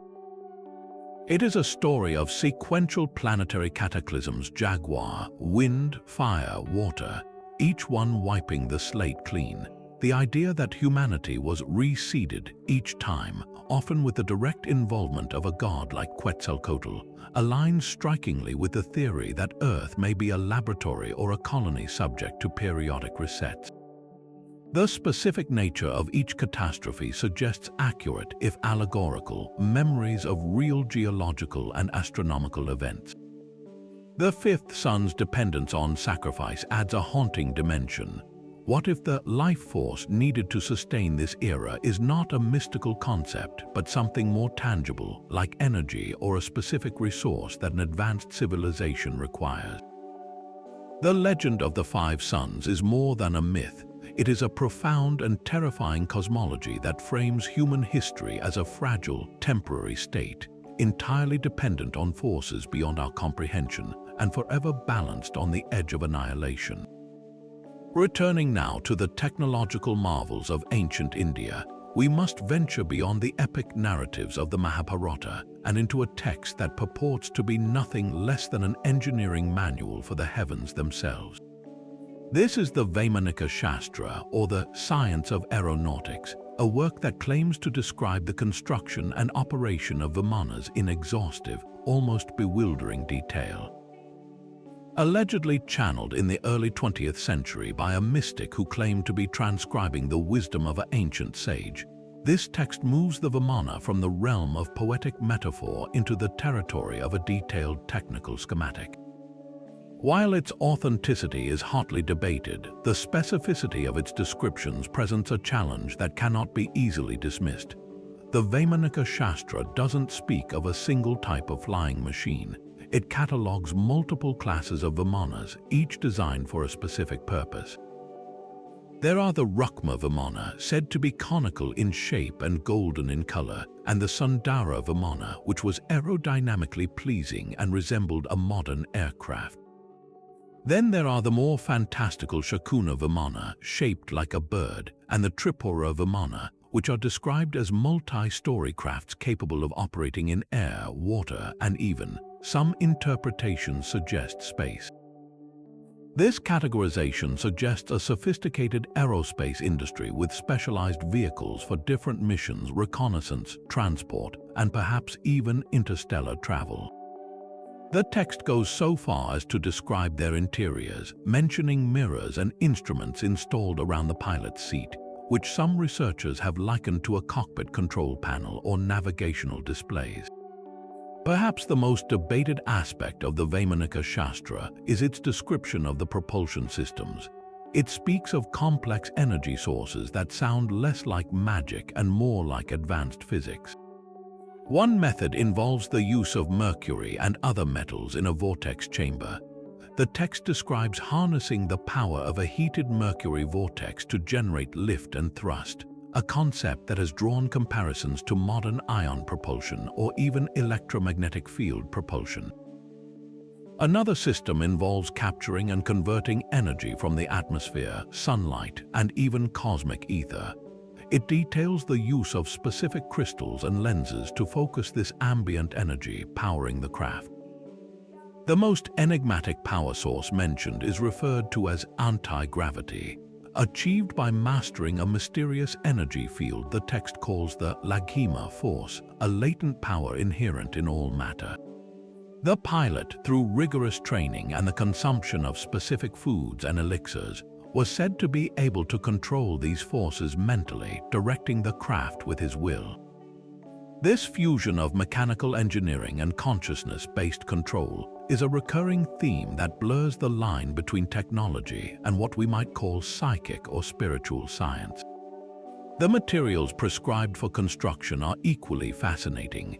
The Vimanas Shastra lists various alloys, some combining common metals like copper and zinc, but others incorporating more obscure substances.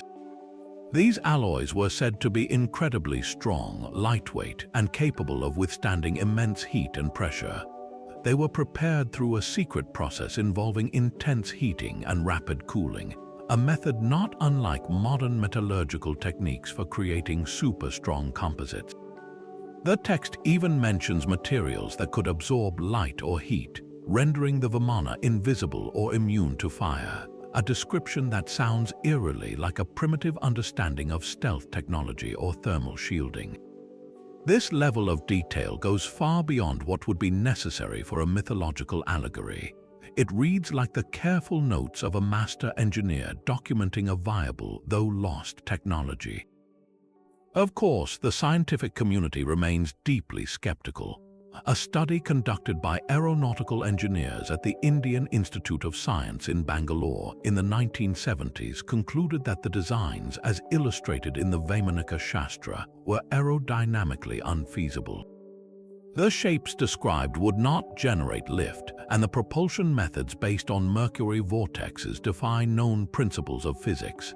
Critics argue that the text is a 20th century fabrication, an imaginative synthesis of emerging early aviation concepts and traditional Hindu mythology, rather than a preserved ancient document. Yet, even if we accept this skeptical view, a profound question remains. If it is a fabrication, why is it so incredibly complex and internally consistent in its technical language? The descriptions of different energy systems, material sciences, and pilot training protocols create a holistic system that feels complete. The proponents of the ancient astronaut theory see the Vimanas Shastra as a corrupted but vital piece of evidence. They propose that it represents a fragmented memory of a real, highly advanced technology possessed by a lost civilization or extraterrestrial visitors. Over millennia, the precise understanding of the physics was lost, but the core concepts, the shapes, the power sources, the materials, were preserved in a symbolic and ritualized form, eventually being recorded in texts that we now struggle to interpret correctly. The Vimana texts, therefore, stand as one of the most compelling and contentious pieces of the ancient mystery puzzle, offering a vision of the past where the sky was not a frontier, but a domain actively traveled by machines whose blueprints we are only just beginning to decipher.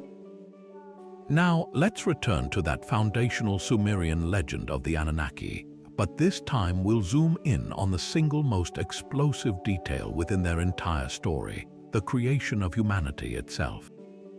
This isn't just a simple act of divine will. It's a detailed narrative that reads less like a miracle and more like a sophisticated laboratory procedure. The key texts here are the Epic of Atrahasis and the creation epic known as the Enuma Elish. These ancient tablets lay out a scenario that has fueled speculation for decades. The story begins with a problem. The Anunnaki, having established their operations on Earth, were mining for gold, a resource they desperately needed, according to the texts, to repair the atmosphere of their own home world. But this labor was grueling. The lesser gods, the Ijigi, who were tasked with this backbreaking work, grew weary and eventually rebelled. They laid down their tools and surrounded the great dwelling of the chief god, Enlil, demanding a solution. Faced with a critical labor shortage that threatened their entire mission, the Council of the Anunnaki turned to their wisest member, the god of wisdom and fresh waters, Enki. Along with the mother goddess Ninhursag, Enki devised a radical plan. They would create a new being, a primitive worker, to take over the toil, but how? The text provides a stunningly specific sequence. Enki instructs them to take the flesh and blood of a god, specifically one who possessed the necessary intelligence and essence, and mix it with the clay of the earth. The god chosen for this sacrifice was Jeshtu-E, a deity described as having sufficient understanding. He was put to death, and from his blood and flesh mixed with the clay, the first human was fashioned in the image of the gods. The mother goddess Ninhursag then carried the hybrid creation to term. This new being, the Lulu or primitive worker, was strong enough for manual labor but crucially did not possess the longevity or the full powers of the Anunnaki. They had created a hybrid species genetically designed for a specific purpose. When we strip away the mythological language, what are we left with? We have a higher intelligence identifying a need for a labor force. We have the extraction of biological material, the essence or blood from one of their own. We have the combination of this advanced DNA with a native, primitive hominid already present on Earth, represented by the clay. And we have a gestation process resulting in a new, intelligent being. To any modern listener, this sounds less like a spiritual creation myth and almost exactly like a description of genetic engineering. The clay could be interpreted as the base hominid DNA, perhaps of Homo erectus. The blood of a god represents the advanced extraterrestrial or non-human DNA used to upgrade the existing species, accelerating its evolution and granting it higher intelligence and self-awareness. This intervention would explain the so-called missing link in human evolution, the sudden and scientifically puzzling leap in brain capacity and cognitive ability that distinguished Homo sapiens from its predecessors.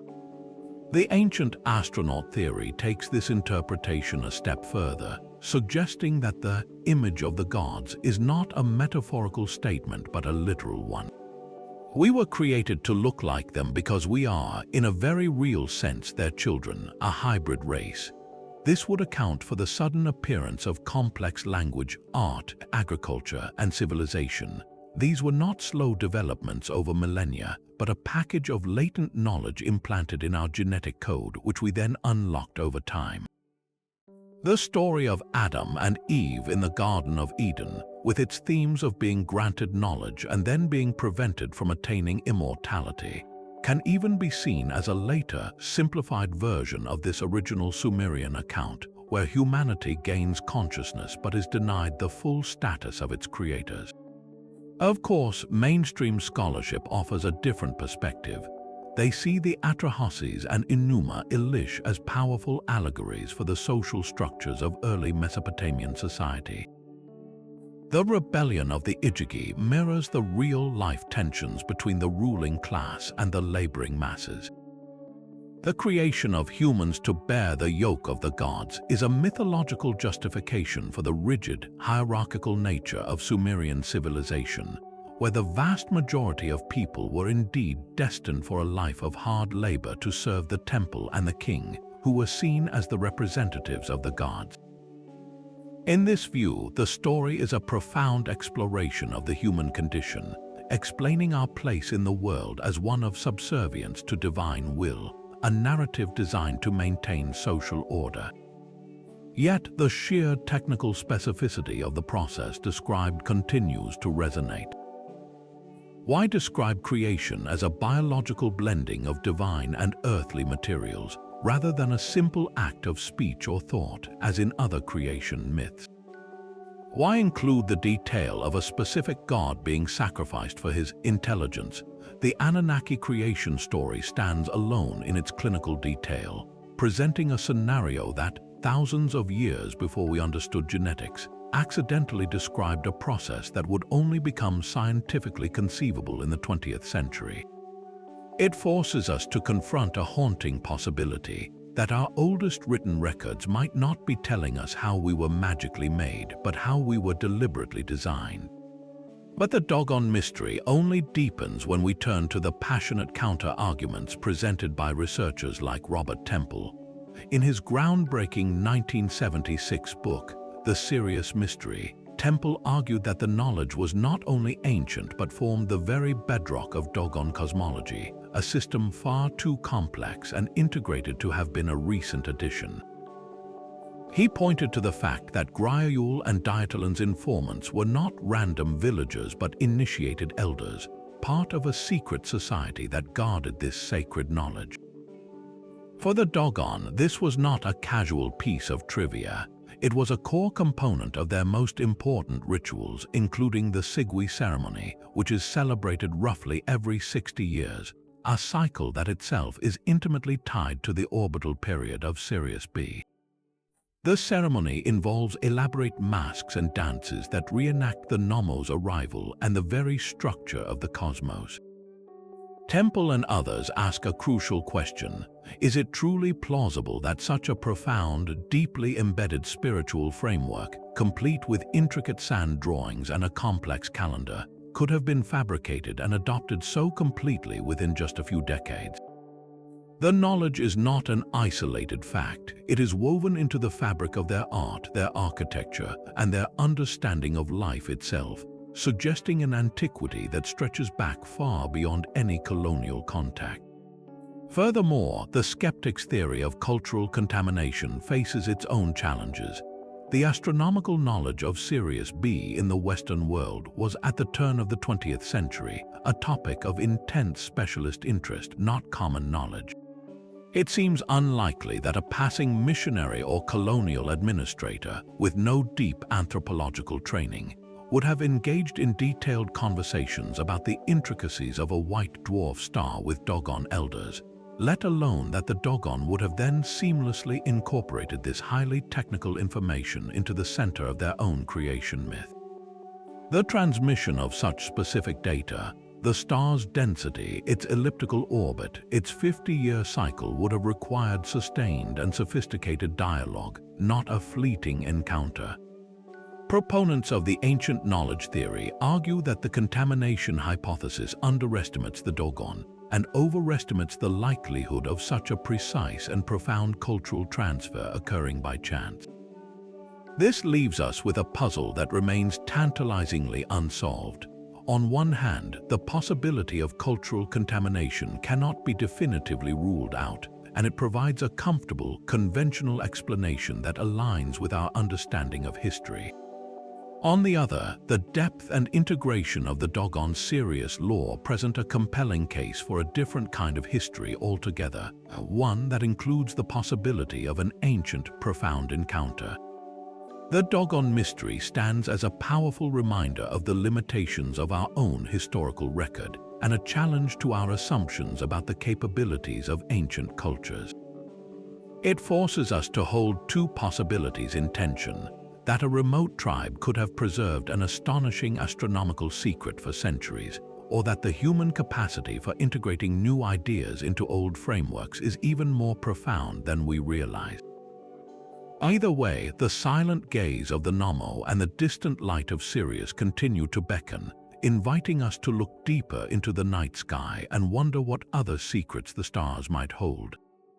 But if the Vimana texts suggest a lost science of flight, our next legend presents evidence etched into the very skin of the planet on a scale so vast it defies comprehension from the ground.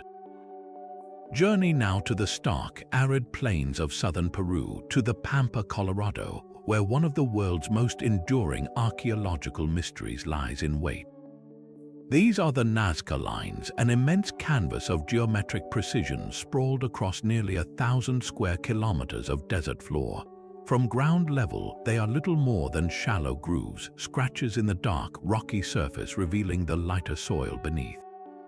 They are easy to overlook, but ascend to the height of a nearby hill, or better yet, take to the air, and the truth reveals itself in a breathtaking display.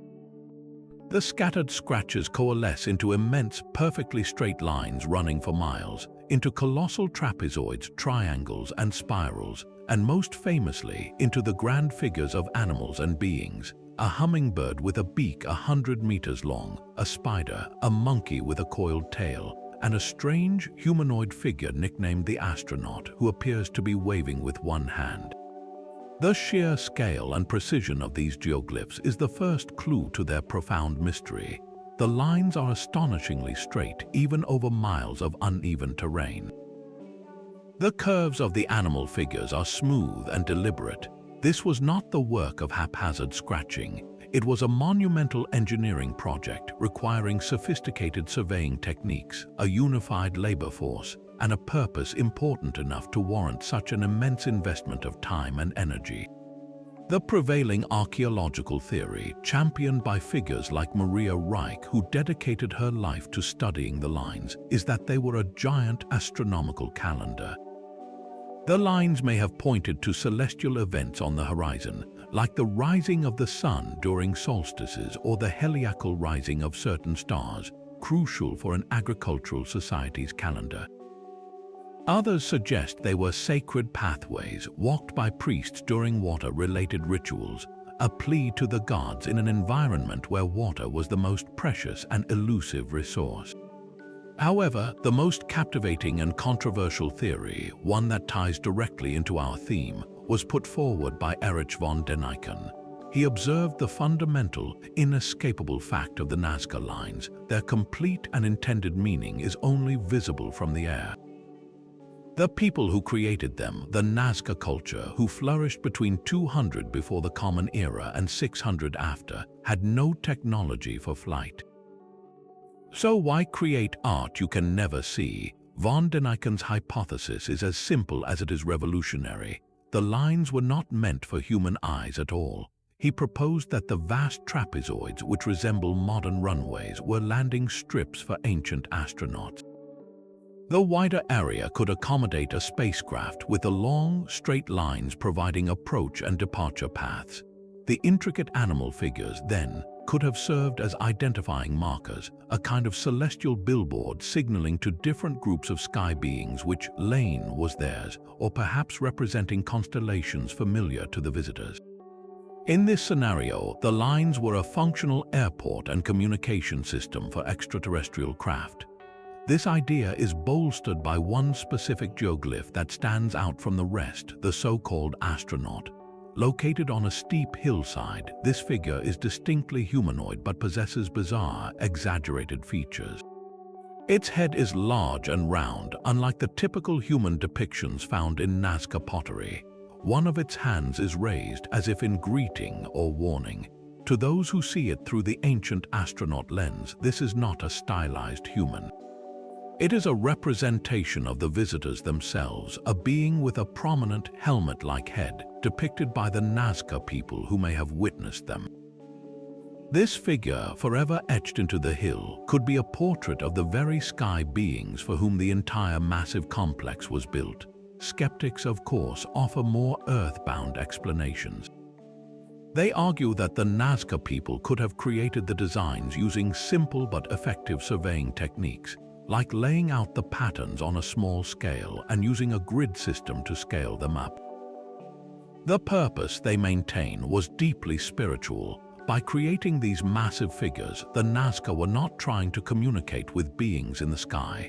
They were making their prayers visible to the gods who already lived there. The lines were acts of devotion, meant to be seen by deities like the mountain god or the sky god as they looked down upon their subjects.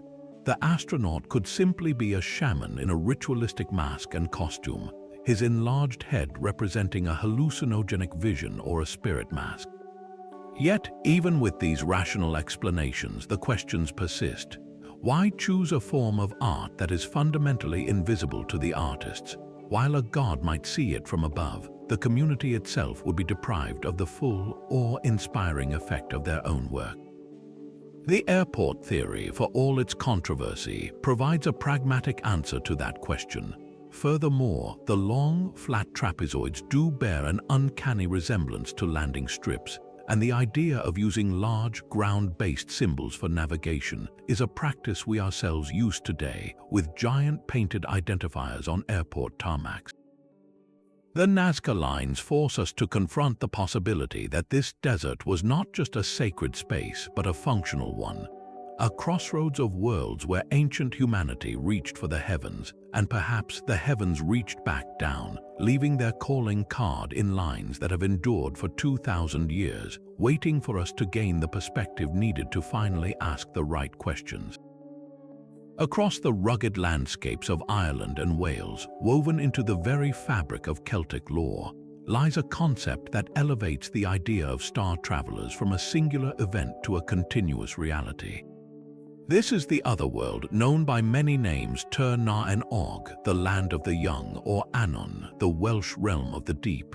It is not a distant heaven or a nebulous afterlife, but a tangible, parallel dimension of breathtaking beauty, a place that exists alongside our own, separated by the thinnest of veils.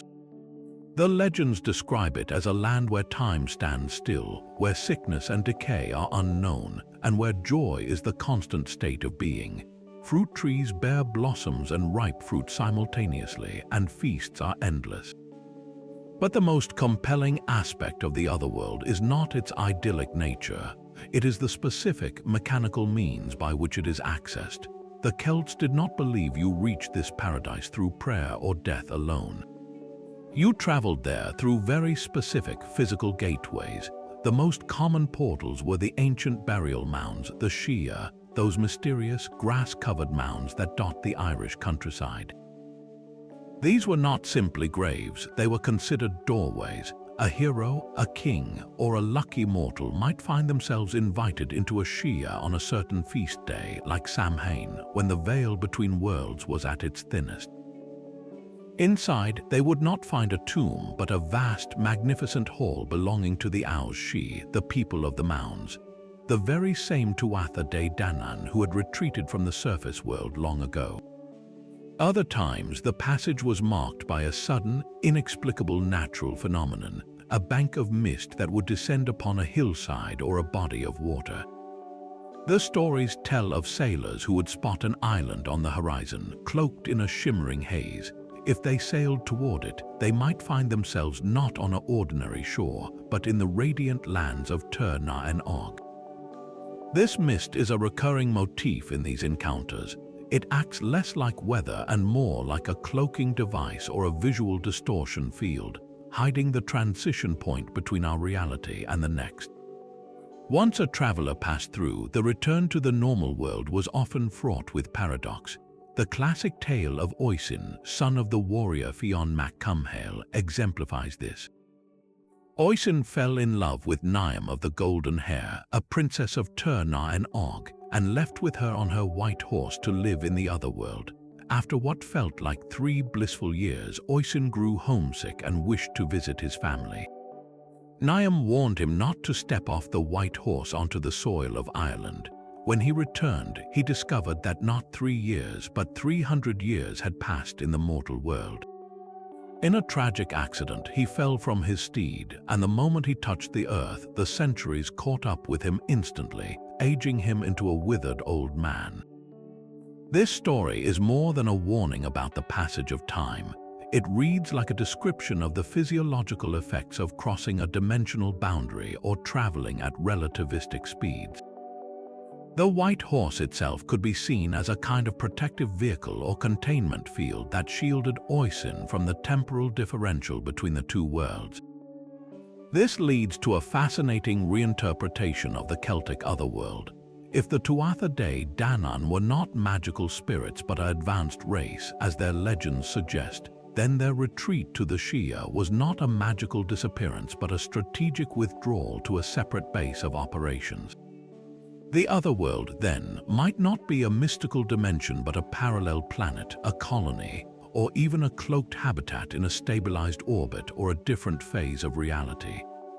The burial mounds could be the visible tips of underground access points, transport hubs leading to a vast subterranean network or a surface portal.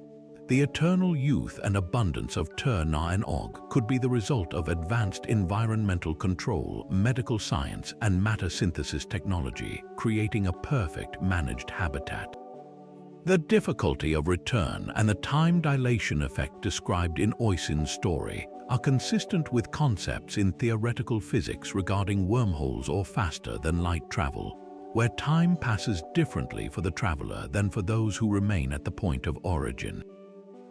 The Celts, with their deep connection to the land and its cycles, interpreted this advanced science through the language of nature and magic. The mist was the visual effect of the technology, the Shia was the entrance, and the land of the young was the homeworld of the star travelers who had chosen to watch over Earth from a hidden vantage point, interacting with humanity only when the veil between their world and ours grew thin. But if the legends of the Celts speak of entire parallel worlds, Our next story focuses on a far smaller, yet equally brilliant wonder from the forests of Eastern Europe. Gliding silently through the darkest nights of Slavic folklore is a creature of such mesmerizing beauty that its very appearance is an omen of both great fortune and profound challenge. This is the firebird or Żartyca, a being whose brilliance illuminates the pages of countless fairy tales. It is typically described as a large bird, often the size of a peacock, but its plumage is unlike anything in the natural world. Its feathers are a dazzling, molten blend of crimson, gold, and orange, and they glow with an inner, fiery light so intense that one single feather can light up an entire room as if it were day. This is not reflected light, it is a radiance that emanates from the creature itself, a living, breathing source of illumination. The most captivating aspect of the firebird, and the detail that invites the most intriguing speculation, is the persistent nature of its light.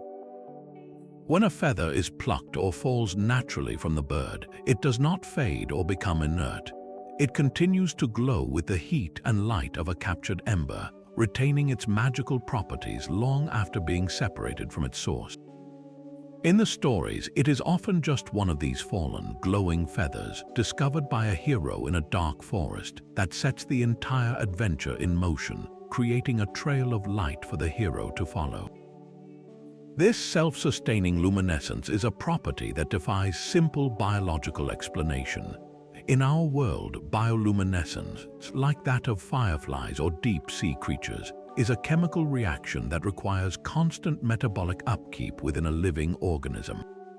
Once the tissue dies, the light fades. The firebird's feather, however, acts like a powered object, a battery that holds its charge indefinitely. This single characteristic pushes the legend beyond the realm of a mythical beast and into the territory of a possible biological or technological anomaly. One compelling interpretation is that the firebird represents an undiscovered or now extinct species with a truly unique form of bioluminescence. Perhaps it possessed a specialized organ that generated light through a novel chemical process, one that became stabilized within the keratin of its feathers, allowing the light to persist. Its radiant beauty could have served an evolutionary purpose, such as attracting mates in the deep gloom of ancient, primordial forests, or even as a defensive mechanism to startle predators with a sudden flash of overwhelming light.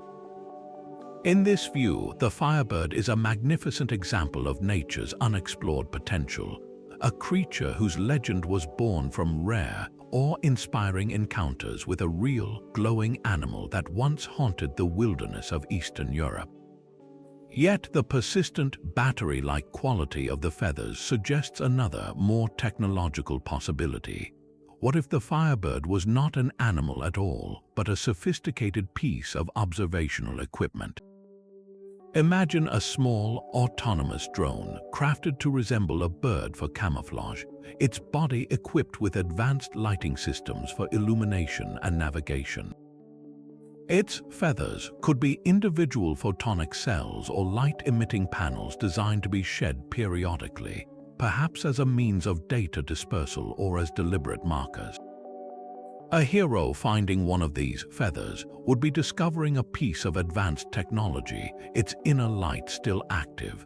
The bird's legendary elusiveness and its habit of stealing golden apples from the Tsar's garden could then be reinterpreted. This was not a magical creature causing mischief, but a nimble, robotic probe sent to collect samples from a specific, important location. The Tsar's garden symbolizing a place of high value or concentrated resources. Its impossible speed and ability to evade capture align perfectly with the capabilities of a highly maneuverable unmanned aerial vehicle, programmed to observe and acquire targets while remaining undetected. The firebird's role in the stories further supports this idea of a programmed device. It is almost never a malevolent force. It is an objective, almost neutral presence that inadvertently triggers a sequence of events by its very existence. The heroes who seek it are often tasked not with slaying it, but with capturing it, a mission that requires great cunning and specialized tools, much like attempting to retrieve a sophisticated piece of technology from the field. The firebird itself is a prize, a source of wonder and power that every kingdom desires. This aligns with the concept of a technology that, if reverse engineered or understood, could grant a significant advantage. The legend of the firebird, therefore, stands at a fascinating crossroads. It can be appreciated as one of the most beautiful and enchanting creatures in all of folklore, a symbol of unattainable beauty and the quest for the extraordinary. But it can also be seen as a tantalizing glimpse of something else entirely, a self-powered, intelligent device sent to soar through our skies, its glowing feathers acting as beacons, hinting at a presence that watches, collects, and illuminates the ancient world from above. From the technological conundrum of the Nazca lines, we travel to the serene bamboo forests of ancient Japan, where a tale of breathtaking beauty and celestial longing unfolds. This is the story of the bamboo cutter Taketori Monogatari, and it presents one of the most straightforward and poignant narratives of a star being's sojourn on Earth. It begins not with a flash of light or a roaring craft, but with a quiet, persistent glow emanating from a humble stalk of bamboo. An elderly bamboo cutter, making his living in the forest, notices one particular stalk shining with an unearthly light. Curious, he cuts it open and finds inside a tiny, exquisite girl no larger than his thumb. He takes her home to his wife, and the childless couple raise her as their own daughter, naming her Kaguya-hime, the Shining Princess. The celestial nature of Kaguya-hime becomes apparent almost immediately. From the moment the bamboo cutter brings her home, his fortunes change miraculously. Every time he goes to cut bamboo, he finds the stalks filled with gold, making him a wealthy man almost overnight. The little girl herself does not grow like an ordinary child. She transforms with an unnatural speed into a woman of such radiant beauty that her loveliness seems to illuminate their humble home. Her fame spreads across the land, and soon she is besieged by suitors, including the 5 most noble princes of Japan. But Kaguya-hime, feeling a profound disconnect from the world of men, has no interest in marriage. To dissuade them, she sets each prince an impossible task, demanding they bring her a legendary treasure from a distant land: the stone bowl of the Buddha, a jeweled branch from a mythical island, a robe of fire rat fur, a colored jewel from a dragon's neck, and a cowrie shell born from a swallow. These are not mere whims, they are tests that no mortal could possibly pass, designed to prove the futility of their earthly pursuits compared to the heritage she silently carries within her. The story takes its most dramatic and revealing turn during the nights of the full moon. Kaguya-hime would often sit alone, gazing at the moon with an expression of profound sadness, her eyes filled with tears. When her concerned parents press her for an explanation, she finally confesses the truth she has kept hidden. She is not of this world. Her true home is on the moon, the capital of the heavens, known as Tsuki no Miyako. She was sent to Earth as a temporary refuge during a celestial conflict, but her time here is now over. A delegation from her people will soon descend to take her back, and she has no choice but to go. This confession reframes the entire narrative. Her impossible beauty, her disinterest in mortal men, her inexplicable wealth, they were all clues to her otherworldly origin. Her melancholy was not a maiden's fancy, but the homesickness of a stranded traveler forced to live in a primitive world, awaiting the arrival of her rescue party. That arrival is depicted with a clarity that is startling for a 10th century text. On the appointed night, a brilliant host descends from the sky, surrounding the bamboo cutter's house with a light as bright as day. They arrive in a celestial chariot, and the messengers are described as majestic beings wearing robes of light, floating down from the heavens. They bring with them a feather robe, a hagoromo, and a vessel containing the elixir of immortality.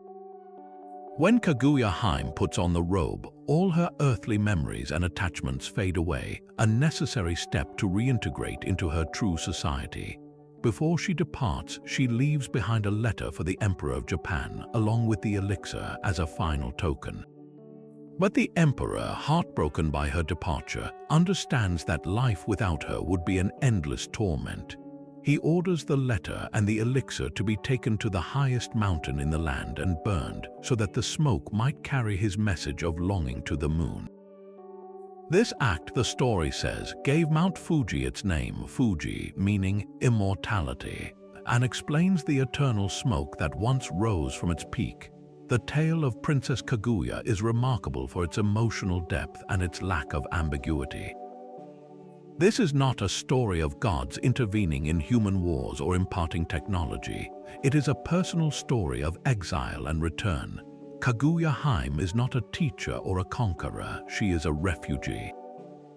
The celestial beings who come for her are not invaders. They are a dignified retrieval team completing a pre-arranged mission.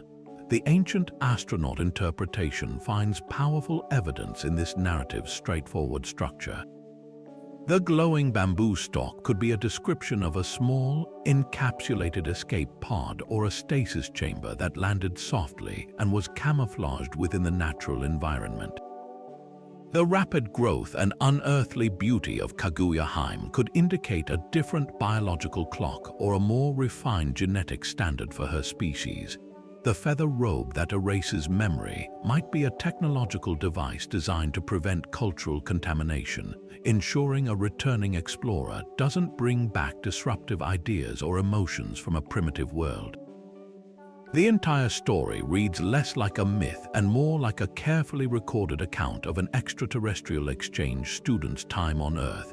Her presence a brief, brilliant spark of something far greater, leaving behind a legacy of wonder and a permanent scar of loss on the human heart.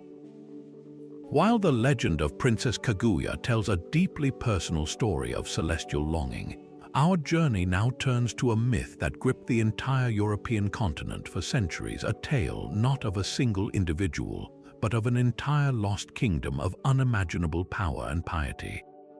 This is the legend of Prester John, a mysterious Christian king who was said to rule a vast empire somewhere in the distant, uncharted lands of the East. Born in the ferment of the Crusades, this story began as a whisper of hope, a rumor that beyond the lands of the Muslim adversaries who controlled the Holy Land, there existed a powerful ally, a monarch who was both a priest and a king, a man of immense wealth and advanced knowledge who was waiting for the right moment to come to the aid of his fellow Christians in the West. The legend truly ignited in the 12th century with the appearance of a document that spread like wildfire through the courts and monasteries of Europe, a letter purportedly written by Prester John himself, addressed to the Byzantine emperor. This was no ordinary missive. It was a fantastical account of a utopian kingdom that defied all known geography and logic. Prester John described his realm as a land of staggering abundance, where rivers of gold flowed and precious gems lay scattered on the ground like pebbles. He ruled over 72 kings, each governing their own prosperous province. His palace was fashioned from crystal and topped with magnets so powerful that they could pull the swords from an invading army. But it wasn't just the wealth that was extraordinary, it was the civilization itself. His kingdom was free from lies, greed, and poverty. It contained wonders like the Fountain of Youth, which restored vitality to anyone who drank from it, and was populated by a menagerie of mythical creatures, including giants, pygmies, and phoenixes. Most importantly, Prester John professed his devout Christianity and his desire to someday march west, visit the Holy Sepulchre in Jerusalem, and vanquish the enemies of the faith. This letter, though almost certainly a clever forgery likely created in Europe, tapped into a deep yearning. For a Christendom engaged in a desperate struggle for survival in the Middle East, the idea of a mighty Christian ally in the rear of their Islamic foes was a potent source of morale. It fueled expeditions and shaped the age of exploration. For centuries, explorers like Vasco da Gama and Portuguese adventurers would search for the kingdom of Prester John, first in Asia and later, when no such kingdom was found, in the highlands of Ethiopia. The legend persisted because it filled a blank space on the map with hope, a reflection of Europe's own desires for spiritual purity, material wealth, and global dominance. But what if we look past the obvious medieval symbolism and consider a more radical interpretation? Could the legend of Prester John be a highly distorted, garbled account of a real, advanced civilization that was truly isolated from the West? The description of his kingdom, with its unparalleled wealth and bizarre creatures, reads less like a description of a European-style kingdom and more like an account of a culture so technologically superior that its workings appeared magical to outsiders. The palace with magnetic towers could be a primitive description of a structure generating a powerful electromagnetic field, perhaps for defense or energy purposes. The Fountain of Youth might be a misunderstood reference to advanced medical or life extension technology. The menagerie of strange beings, giants, pygmies, creatures that are part human and part animal, could be misinterpretations of a society that practiced advanced genetic engineering or even contained different, non-human intelligent species living alongside humanity. This leads to the most speculative yet fascinating connection: the possibility of extraterrestrial influence. If Prester John's kingdom was not just an advanced human civilization, but a colony or an outpost established by star travelers, the entire legend snaps into a different focus. His title, Prester John, combining presbyter or priest with the name John, could indicate a spiritual leader who was also the custodian of advanced, otherworldly knowledge, a kind of administrator for an extraterrestrial presence on Earth. The kingdom's isolation, its technological marvels, and its portrayal as a utopia free from the common ills of medieval society align perfectly with the characteristics we might attribute to an enclave of advanced beings observing humanity from a distance. Their Christianity could be a layer added by European chroniclers, a way to make sense of a benevolent, monotheistic, and highly moral society that they heard about through third-hand traders' tales along the Silk Road. The enduring quest to find Prester John, then, was not just a search for an ally, but an unconscious human drive to find the source of this lost, superior knowledge, a beacon of a golden age presided over by those who may have come from the stars. Now, let us journey to the far reaches of the South Pacific, to the majestic, mist-shrouded landscapes of Aotearoa, New Zealand. Here, long before the great voyaging canoes of the Polynesian ancestors arrived, the Maori people spoke of the original inhabitants of the land, beings as elusive as the morning fog and as hauntingly beautiful as the forests they called home. These are the Patupea, a race of pale-skinned, often red or golden-haired humanoids who dwelt in the deep, remote highlands and dense, ancient woodlands. Their very description sets them apart dramatically from the Maori themselves, presenting a physical archetype that is strikingly uncommon among Pacific Islanders. The Patupea were not malevolent monsters, but rather a mysterious and separate people with their own customs and profound sensitivities.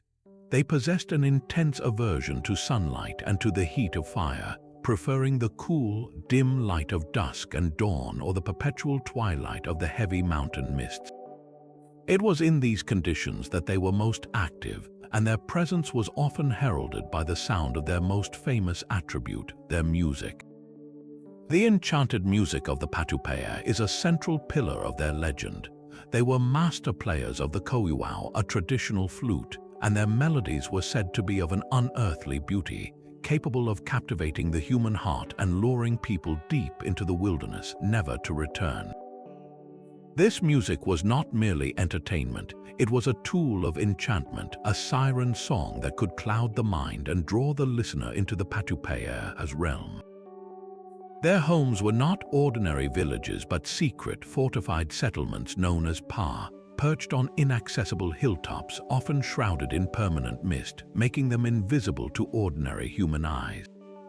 This skillful use of natural camouflage and their preference for remote, defensible locations suggests a people who are not only physically distinct but also highly cautious and strategically intelligent, living in deliberate isolation. What makes the Patupeya so compelling within our global exploration is the tangible nature of their interactions with the Maori. The legends are not just vague stories of spirits, they describe specific, tangible exchanges. The Patupeya are credited with teaching the Maori certain advanced skills, most notably the intricate art of net making for fishing and the complex knowledge required for navigation. This transfer of practical, essential technology mirrors the patterns we have seen with the Kachinas of the Hopi or the Anunnaki of Sumer, a more knowledgeable group imparting critical survival skills to a developing society. Furthermore, there are accounts of intermarriage and conflict between the two groups, stories that treat the Patupeya not as ghosts or gods, but as a real flesh and blood people who shared the land and competed for its resources. This adds a layer of historical plausibility that is harder to dismiss as pure mythology. So, who were they? One compelling theory posits that the Patupeya legends preserve a cultural memory of the Maori ancestors encountering a different, earlier humanoid species already living in New Zealand. Given that Aotearoa was one of the last major landmasses settled by humans, it is not entirely beyond the realm of possibility that a small, isolated population of archaic hominids, perhaps related to the Denisovans or another branch of the human family tree, could have existed there. This group, adapted to the cooler, forested highlands and possessing physical traits like lighter skin and hair as an adaptation to lower levels of sunlight, could have been the real-world inspiration for the stories. Their sensitivity to sunlight and fire could be an exaggeration of their reclusive nature or a genuine biological difference. Over centuries of limited contact and eventual assimilation or extinction, their reality faded into legend, becoming the fairy folk of the misty hills. The ancient astronaut theory, however, offers a different yet equally fascinating interpretation. The Patupeya has distinct physical appearance, their advanced knowledge, and their mysterious, almost magical abilities could be viewed through the lens of extraterrestrial contact. Their pale skin and red hair might indicate a different point of origin, perhaps a world with a different star or a subterranean environment that limited their exposure to light. Their aversion to sunlight could be a biological necessity, a trait of a species not fully adapted to Earth's environment. The enchanting music that could control human minds might be a misunderstood description of a technology, a form of sonic influence or a harmonic device used for communication or even pacification. In this view, their hilltop pa, perpetually veiled in mist, were not simple forts but camouflaged bases or outposts, their secrecy maintained by advanced cloaking technology that used water vapor or light distortion. The Patupeya then become not a lost human tribe, but a group of stranded or surveying extraterrestrials, their interactions with the Maori representing a limited, cautious program of observation and cultural exchange. Whether a memory of a forgotten human cousin or an echo of visitors from beyond our world, the legend of the Patupeya stands as a powerful testament to the Maori understanding that they were not the first to walk those sacred islands, and that the misty forests hold secrets of those who came before. But what if the most famous celestial provision in history, a miracle that sustained a nation, was not an act of divine magic but the output of a sophisticated piece of technology? To explore this, we must return to the biblical book of Exodus and listen to the description of manna with a new, more technical ear. As the Israelites wandered the harsh Sinai desert after their exodus from Egypt, they faced starvation. In response, the scriptures say, the Lord provided a substance that appeared each morning with the dew. The book of Numbers describes it as being like coriander seed, white, and the taste of it was like wafers made with honey. But it's the book of Exodus that provides the most fascinating operational details. The manna appeared 6 days a week, but not on the Sabbath. On the 6th day, a double portion would fall, and this portion would not spoil overnight, allowing the people to rest on the 7th day. Any manna collected on other days and hoarded beyond its intended use would breed worms and rot by the next morning. This is not a vague description of a miraculous food.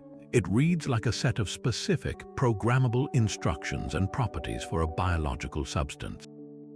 This very specificity is what caught the attention of engineers and researchers in the 20th century, leading to one of the most fascinating and controversial theories in alternative history, the manna machine. The theory was most fully developed by authors George Sassoon and Rodney Dale in their book of the same name.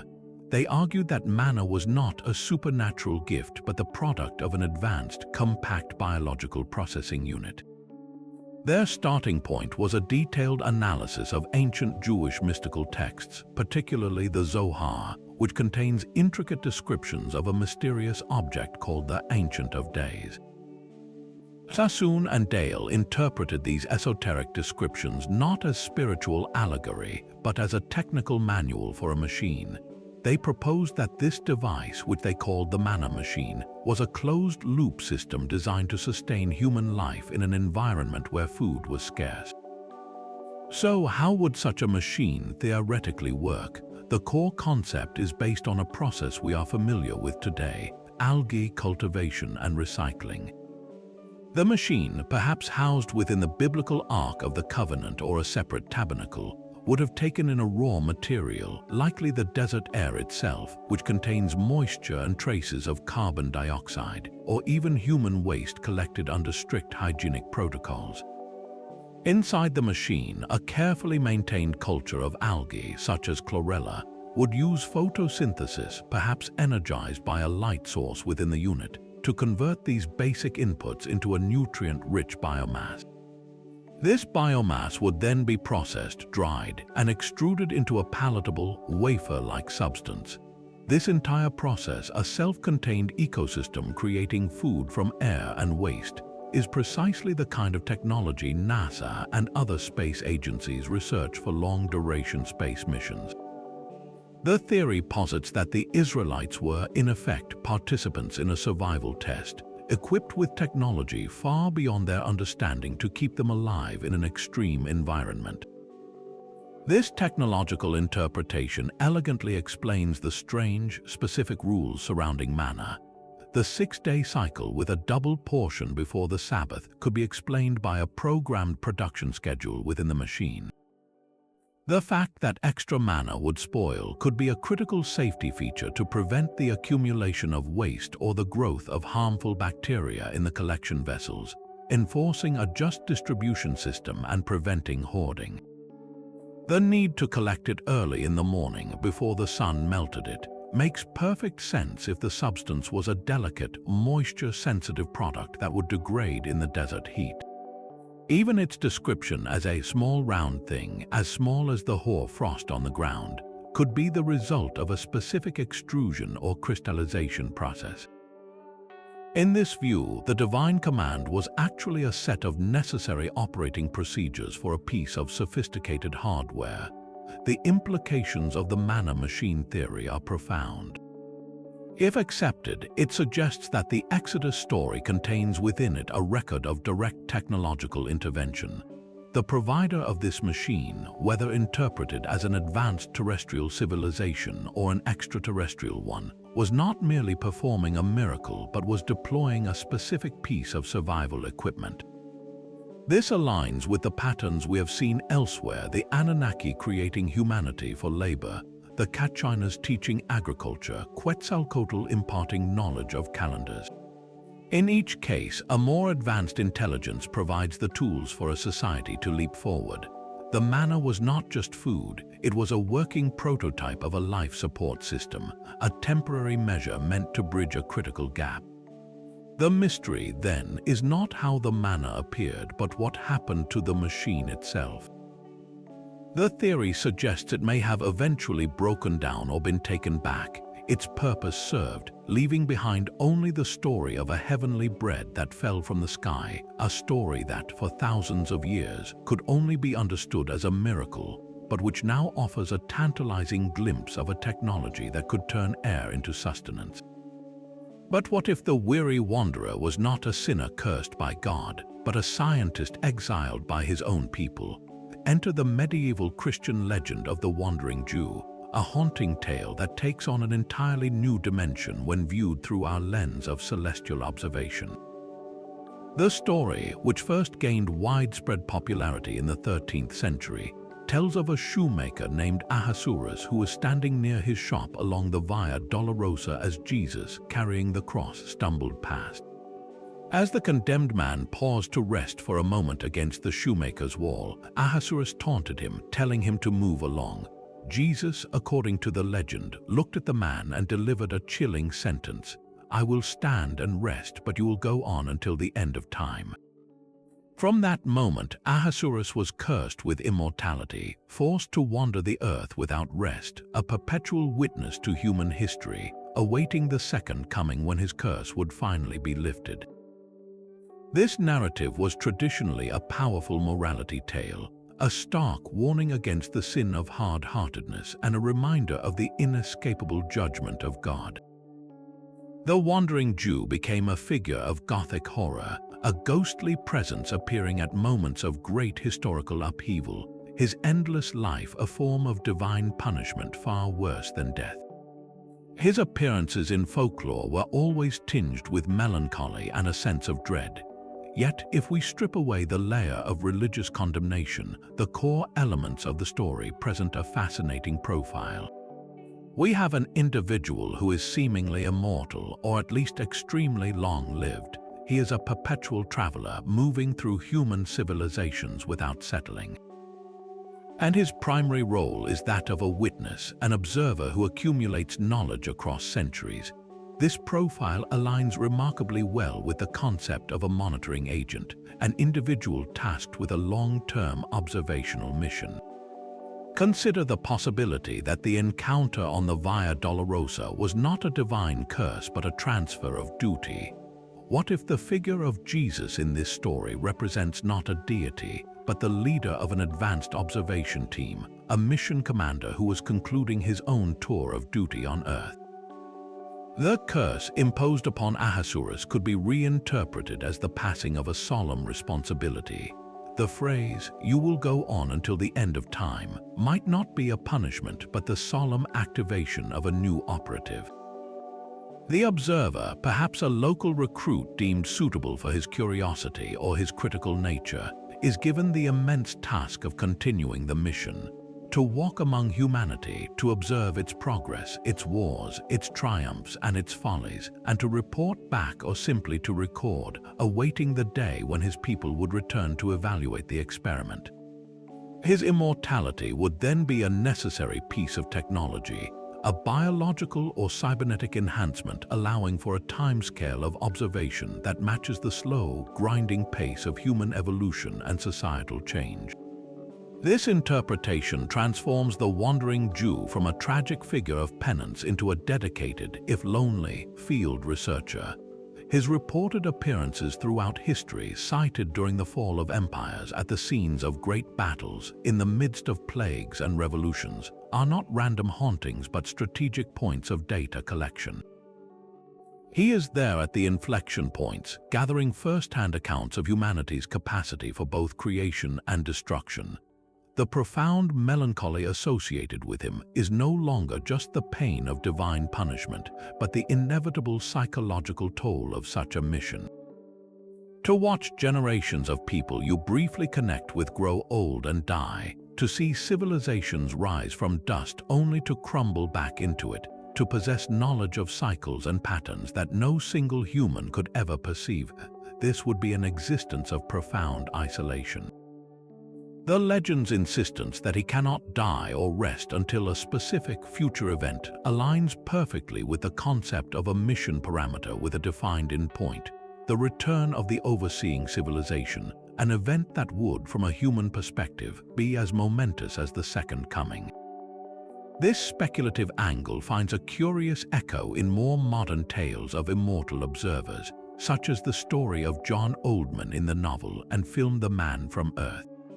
In that narrative, a university professor reveals to his colleagues that he is a 14,000-year-old Cro-Magnon man who has survived through the ages.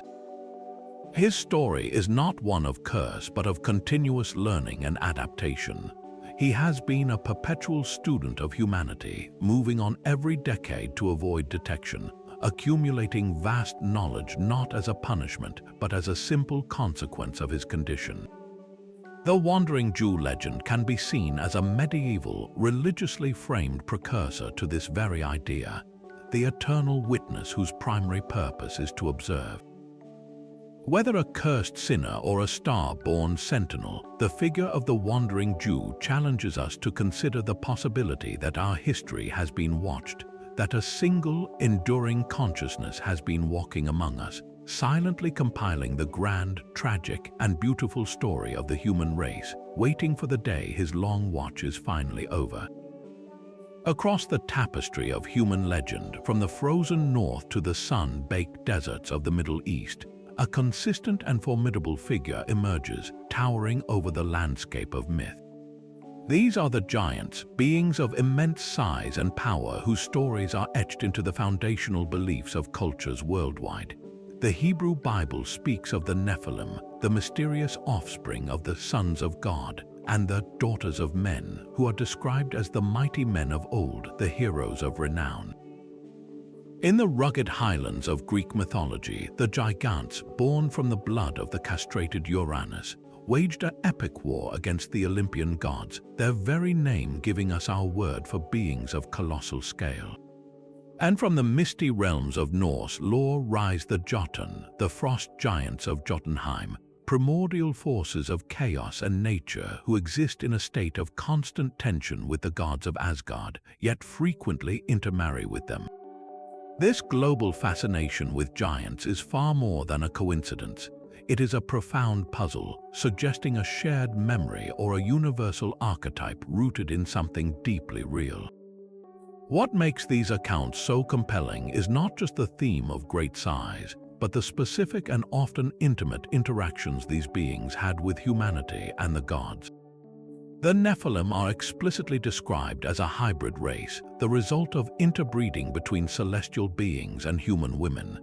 This concept of giants mingling their bloodlines with humans is a powerful and recurring motif. In Norse mythology, the gods themselves are often part giant. Odin, the All-Father, is the son of a giantess named Bisla, and Thor's own mother is the earth goddess Jord, who is also of giant lineage. This intricate web of relationships blurs the line between friend and foe, creator and destroyer. The giants are not always mindless brutes. They are often portrayed as wise, ancient, and possessing knowledge of magic and secrets older than the gods themselves.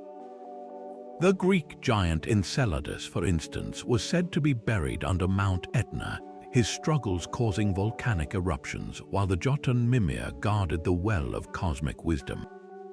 This portrayal of giants as intelligent, powerful, and biologically compatible with both gods and humans challenges the idea that they were merely mythological monsters. One of the most plausible scientific explanations for these widespread legends points to paleontological discovery. Imagine the awe and terror of our ancient ancestors stumbling upon the massive bones of long-extinct creatures. The femur of a woolly mammoth or the skull of a saber-toothed tiger, emerging from a riverbank or a crumbling cliff face, would be utterly baffling to a culture with no concept of deep time or extinction. It is incredibly likely that these fossilized remains were interpreted as the skeletons of enormous human-like beings who once walked the earth. The very word giant has its roots in the Greek gigantes, which itself may be related to gegenes, meaning earth-born. This connection to the earth perfectly describes how fossils are discovered born from the ground. This theory provides an elegant and logical explanation for the global nature of giant myths. Anywhere early humans found the bones of prehistoric megafauna, they would have woven tales of a race of giants that lived in a bygone age. However, another fascinating theory emerges when we consider the ancient astronaut hypothesis. What if the giants were not a misinterpretation of bones, but a memory of actual, very large, non-human visitors? Proponents of this idea suggest that these beings could have originated from a planet with a significantly stronger gravitational pull than Earth. on a high-gravity world, evolution would favor life forms with stout, dense, and powerful bodies to withstand the immense pressure. If such beings were to visit Earth with its comparatively weaker gravity, they would possess staggering strength and may even appear taller or more robust relative to humans. Their description as mighty men of old could be a literal account of their physical superiority.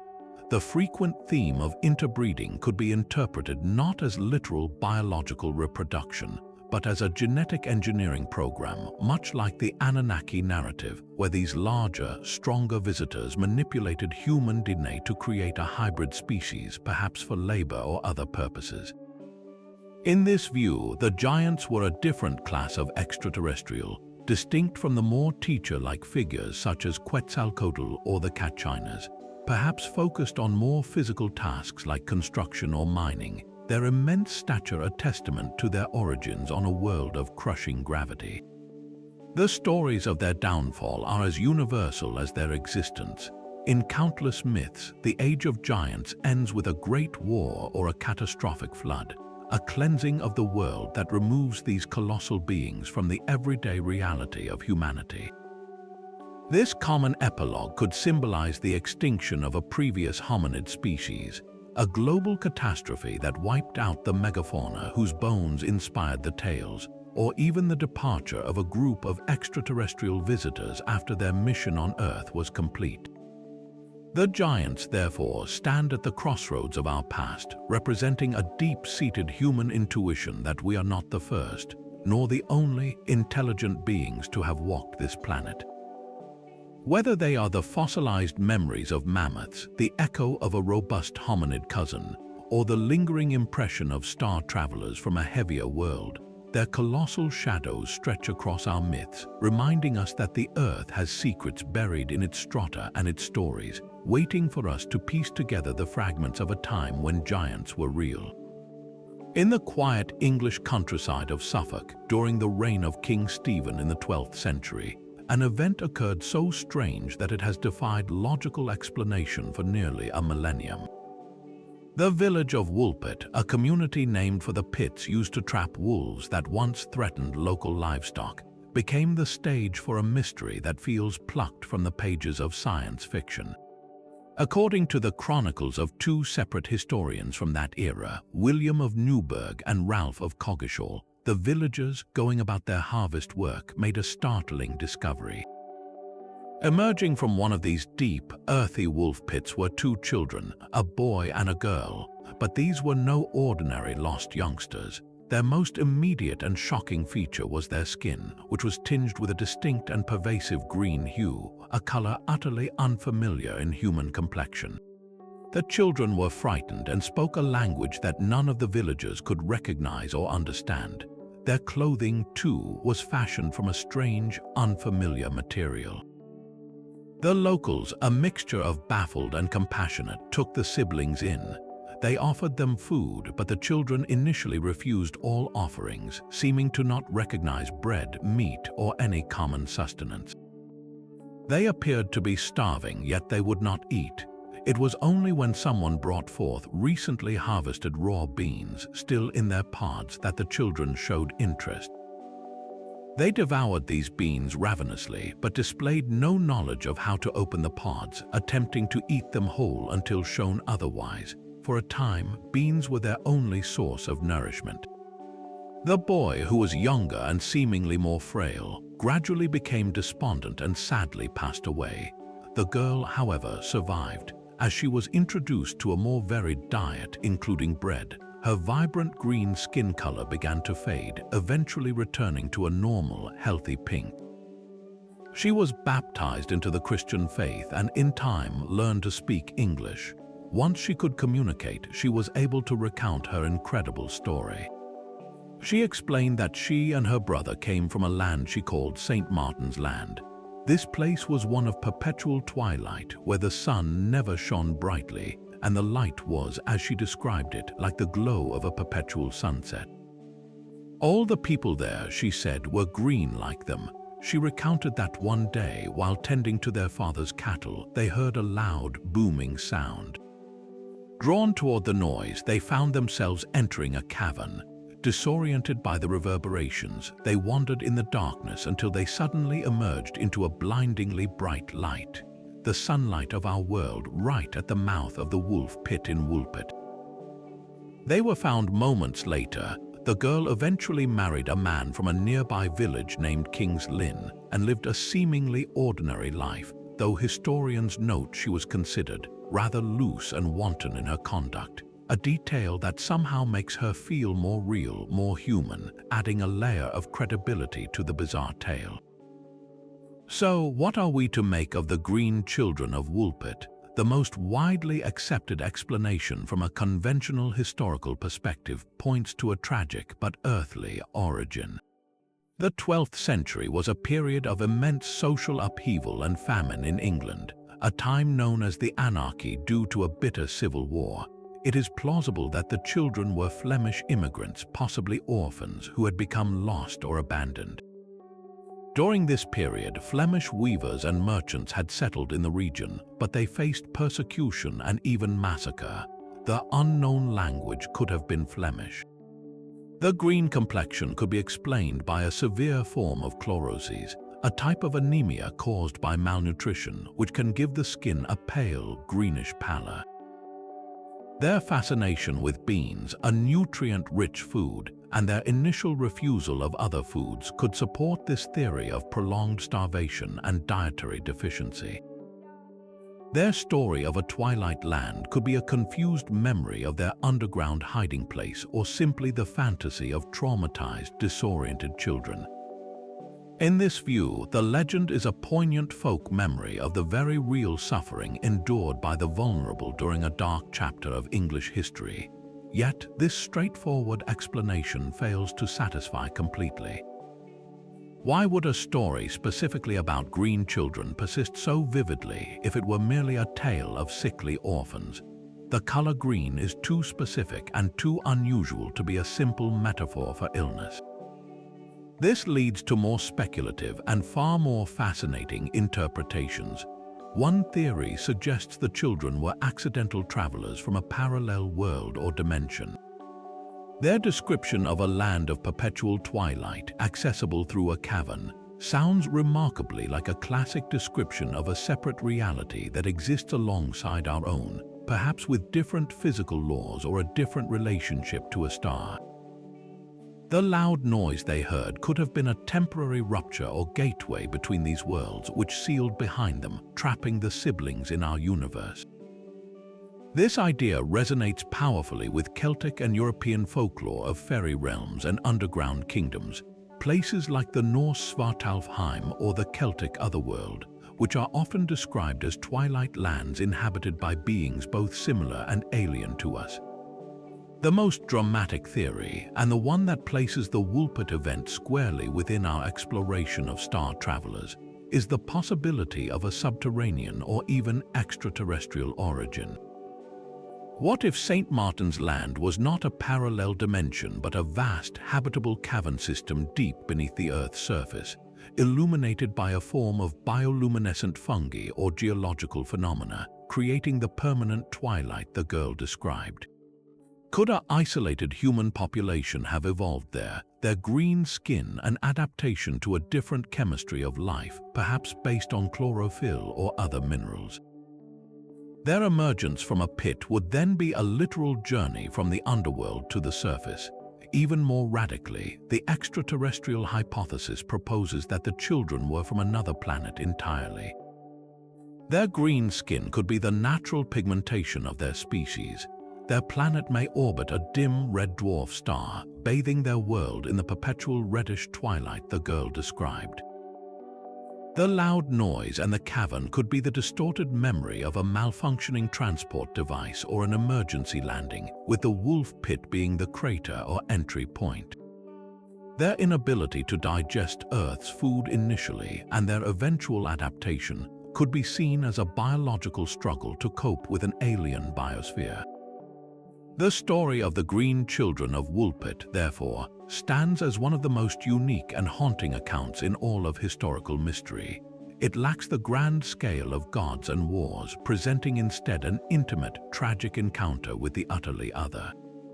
It is a tale that can be explained as a heartrending story of human suffering, or it can be seen as a fleeting, accidental glimpse through a crack in reality, a moment when two worlds briefly touched and two lost children became the only living proof that our world is not the only one. As we navigate the vast expanse of the Pacific, a legendary landmass emerges from the mists of speculation, a continent lost beneath the waves that some believe was the very cradle of human civilization. This is the story of Mu, a name that evokes a sunken world of immense power and mystery, a Pacific counterpart to the more famous Atlantis. While the idea of a lost continent has ancient roots in various cultures, the modern theory of Mu was largely shaped and popularized in the early 20th century by a fascinating and controversial figure named James Churchward. A British-born occult writer and former colonel, Churchward claimed that during his travels in India, he befriended a high-ranking temple priest who showed him a collection of ancient clay tablets. These tablets, written in a forgotten language called Nokal, were said to contain the history of Mu, the motherland of all humanity. According to Churchward's interpretation, Mu was a colossal continent stretching from north of Hawaii all the way to the Fiji Islands and Easter Island. It was a veritable paradise, a land of lush vegetation, gentle climates, and a highly advanced society of 64 million people known as the Nokals, or the Holy Brothers. This civilization was not just technologically sophisticated, it was spiritually enlightened, living in perfect harmony. Churchward described Mu as the origin point of all the world's major religions and esoteric traditions, a place where a single, pure form of worship existed before being scattered and corrupted across the globe. Most intriguingly, he claimed the Nokals possessed incredible knowledge, including the ability to harness cosmic energies and perhaps even traverse the heavens. This idyllic existence, however, was not destined to last. Churchward's narrative describes a cataclysm of biblical proportions. Volcanic eruptions, fueled by massive underground gas chambers collapsing, tore the continent apart. Earthquakes shattered the land, and tsunamis of unimaginable height engulfed the cities and temples, dragging the entire continent beneath the Pacific Ocean in a single, terrible day and night of destruction. The few survivors, Churchward claimed, were the carriers of this lost knowledge, fleeing in boats to distant shores like Asia and the Americas, where they became the culture bearers for the fledgling civilizations of Egypt, Sumer, India, and the Maya. This grand narrative of a drowned homeland and dispersing survivors provides a compelling, unified theory for the puzzling similarities found in ancient cultures separated by vast oceans. Why do pyramid structures appear in both Egypt and Mesoamerica? Why do flood myths permeate nearly every ancient tradition? For proponents of Mu, the answer is simple. These similarities are not coincidences but the fragmented legacy of a common, advanced source civilization. The story of Mu elegantly ties together the legends of the Anunnaki, the Vimanas, and the feathered serpent gods, suggesting they are all different cultural interpretations of the same original event, the arrival of the enlightened survivors from Mu. These refugees, possessing knowledge far beyond that of the primitive tribes they encountered, would have been perceived as gods or star travelers. Their advanced understanding of agriculture, astronomy, and architecture would have been gifts from a lost world, gifts that accelerated human development on a global scale.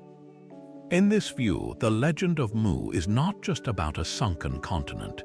It is about the dispersal of a golden age technology and the beings who carried it, the last emissaries of a world that vanished beneath the waves. However, the scientific community has overwhelmingly dismissed the existence of Mu. Geologists point out that the tectonic plate theory provides no evidence for a recently sunken continent in the Pacific. The Pacific plate is primarily composed of dense basaltic rock, which is much heavier than the granitic rock that forms continents.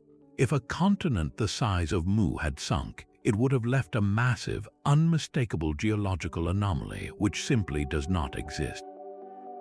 Furthermore, the island's churchward, pointed to as the mountain peaks of Mu, like Easter Island and the Marianas, are volcanic in origin or the tops of underwater mountain ranges, not the remnants of a sunken landmass.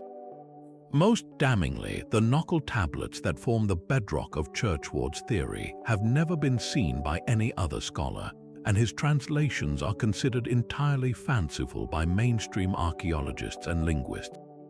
This leaves us with a captivating duality. On one hand, Mu can be seen as a powerful modern myth, a 20th century synthesis of various esoteric ideas and a longing for a unified human origin. It is a grand allegory, much like Atlantis, representing a lost golden age of wisdom and peace that humanity has always yearned for. On the other hand, when viewed through the lens of the ancient astronaut theory, the legend of Mu takes on a different significance. What if the cataclysm was not a natural geological event, but something else entirely? Could the destruction of Mu describe a planetary catastrophe caused by a technological disaster or even an extraterrestrial conflict? Perhaps Mu was not a continent, but a massive advanced island base or colony established by star-faring beings. Its destruction could have been an accident, a weapon, or a scheduled termination of an experiment. The survivors spreading across the globe would then be the stranded personnel of this advanced outpost, integrating with local populations and jump-starting human civilization with their leftover knowledge. The legend of Mu, therefore, whether a geological impossibility or a hidden chapter in human history, endures as a testament to our deep-seated belief that our past holds a grander, more unified story, a story of a homeland now lost to the sea, whose children may have indeed come from the stars. From the whispers of sunken continents and the mystery of green-skinned children, we now turn our gaze to a legend that has risen time and again from the flames of its own destruction. This is the myth of the phoenix, a creature so deeply embedded in the human imagination that its image has soared through countless cultures, from the sun-baked sands of ancient Egypt to the philosophical courts of classical Greece and the mystical traditions of Asia. At its heart lies a singular, breathtaking concept: cyclical rebirth. The phoenix is a magnificent bird, often depicted in hues of crimson, gold, and purple, that lives for centuries. When its long life draws to a close, it does not simply die. Instead, it builds a nest of aromatic spices, cinnamon, myrrh, and frankincense, and, ignited by the sun's rays or its own fiery breath, it is consumed in a glorious blaze. But from the resulting pile of ashes, a new, young phoenix emerges, reborn with all the knowledge of its previous life, ready to begin the cycle anew. This is more than a story of immortality. It is a narrative of perfect renewal, a promise that from total annihilation can come a fresh and even more brilliant beginning. When we listen to this ancient tale with an ear for symbolism, it resonates with profound truths about nature and the human spirit. The phoenix is a powerful allegory for the rising and setting of the sun, that daily cosmic fire that seems to die each evening only to be reborn at dawn. It mirrors the cycle of the seasons, where the barren death of winter gives way to the vibrant rebirth of spring. On a personal level, the phoenix represents our own capacity for resilience, our ability to rise from the ashes of tragedy, failure, or despair, transformed and strengthened by the very fires that sought to destroy us. This interpretation is beautiful, deeply meaningful, and speaks to a universal human experience of loss and recovery. Yet, what if this powerful symbol was not born solely from poetic observation of the natural world? What if the legend of the phoenix was inspired by a witnessed event so extraordinary, so beyond the understanding of the time, that it could only be explained through the language of myth and magic? Let us consider a more technological interpretation. Imagine a prehistoric society witnessing the landing of an advanced spacecraft. The vessel, perhaps sleek and avian in design, descends from the sky, its hull glowing with the intense heat of atmospheric re-entry, surrounded by a corona of fire. To an observer with no concept of aerospace engineering, this could easily be perceived as a magnificent bird wreathed in its own fiery plumage. The craft lands, and after a long period of stillness, its long life of observation or repair, it prepares for departure. The engines ignite with a thunderous roar, engulfing the area in a brilliant, purifying flame. When the fire subsides, the original craft is gone, but perhaps a smaller scout ship or escape pod is launched from the conflagration, soaring anew into the heavens. To the awe-struck witnesses, this would be a literal rebirth from the ashes, one entity consumed by fire, and a new, seemingly identical one rising from the wreckage to return to the stars. The aromatic spices described in the nest could be a metaphorical attempt to describe the unique smell of ozone, ionized air, or exotic fuels associated with the vehicle's systems. This concept of cyclical renewal can also be applied on a much grander scale. The phoenix's life cycle of death and rebirth mirrors a theoretical model for how an advanced interstellar civilization might operate. Instead of a single, continuous society stretching across millennia, such a culture might employ a strategy of periodic resets. A mothership or a seed ship, carrying the complete genetic and cultural data bank of its people, could travel for vast stretches of time. Upon reaching a suitable world, it would die, disassembling itself or using its raw materials to construct the infrastructure for a new colony. From this metaphorical ashes, a new civilization would be born, fully aware of its heritage but adapted to its new environment. After a predetermined period, this new civilization would launch its own seed ship to continue the cycle, ensuring its survival and expansion across the galaxy. In this view, the phoenix is not a bird but a blueprint for cosmic migration, a story that encodes the principle of a self-perpetuating, star-faring culture that witnessed by ancient humans during one of its renewal phases. The legend's consistency across disparate cultures adds significant weight to its mystery. In Egypt, it was the Bennu bird associated with the sun god Ra and the cyclical flooding of the Nile which brought life back to the desert. In Greek mythology, Herodotus recorded the account of the phoenix, noting its 500-year cycle and its journey to the Temple of the Sun in Heliopolis.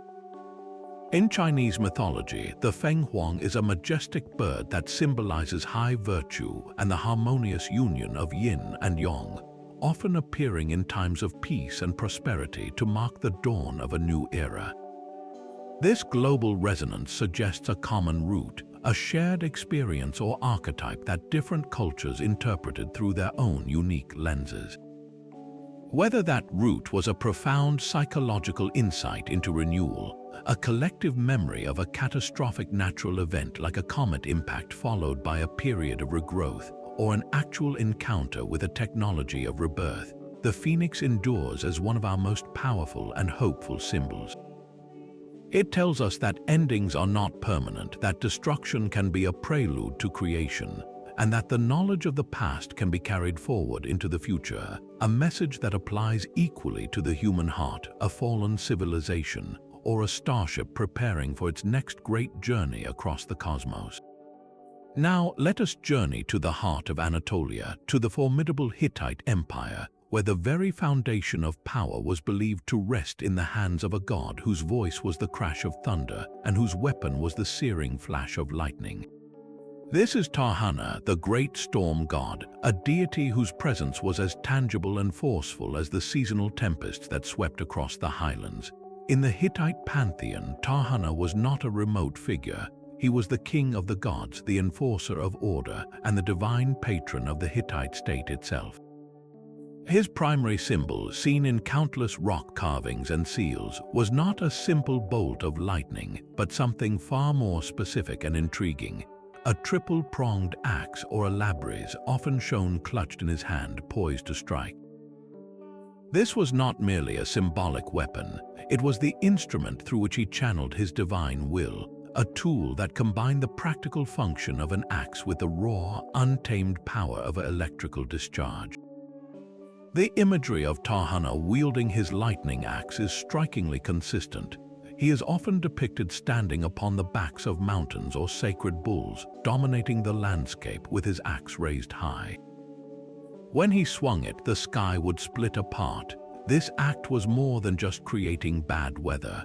It was a demonstration of supreme authority over the fundamental forces of nature. The Hittites, an agrarian society dependent on rainfall for their crops and military campaigns that could be won or lost based on the weather, saw Tahana's control as absolutely vital.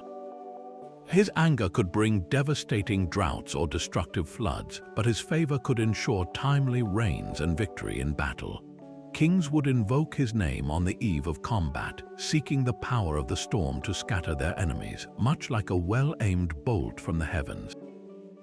This direct link between the god's meteorological power and the empire's temporal success makes the description of his weapon all the more significant. When we place Tahana alongside his divine counterparts from other cultures, a powerful and unmistakable pattern emerges. In Greece, Zeus wielded his master-crafted thunderbolt, a weapon forged by the Cyclopes that could shake the very foundations of the earth.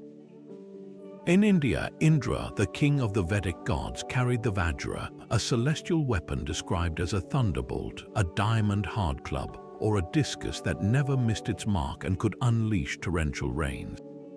Across the ancient world, from the Celtic Taranis to the Slavic Perun, the supreme deity is consistently a storm god, and his signature weapon is a concentrated, projectile form of energy derived from the sky. This is not a minor coincidence, it is a core archetype of ancient belief. Why would cultures with no known contact with one another repeatedly envision their highest god in the same role, armed with the same basic type of weapon? One interpretation is that this reflects a universal human experience. Storms are the most dramatic and powerful natural events observable to humanity.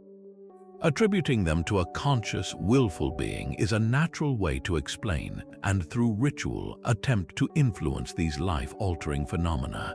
However, the ancient astronaut theory asks us to consider a more provocative possibility. What if the shared imagery of the storm god and his energy weapon is not just a shared psychological response to nature, but a fragmented, cross-cultural memory of a shared technological event? Imagine a prehistoric world where advanced aerial vehicles patrolled the skies. Their propulsion systems or defensive weapons might have involved the directed release of immense electrical energy, appearing to ground-based observers as controlled bolts of lightning. The distinct shape of Tahana's axe or the Vajra of Indra could be an attempt to describe the physical apparatus from which this energy was discharged, perhaps a handheld device or a mounted weapon on a craft.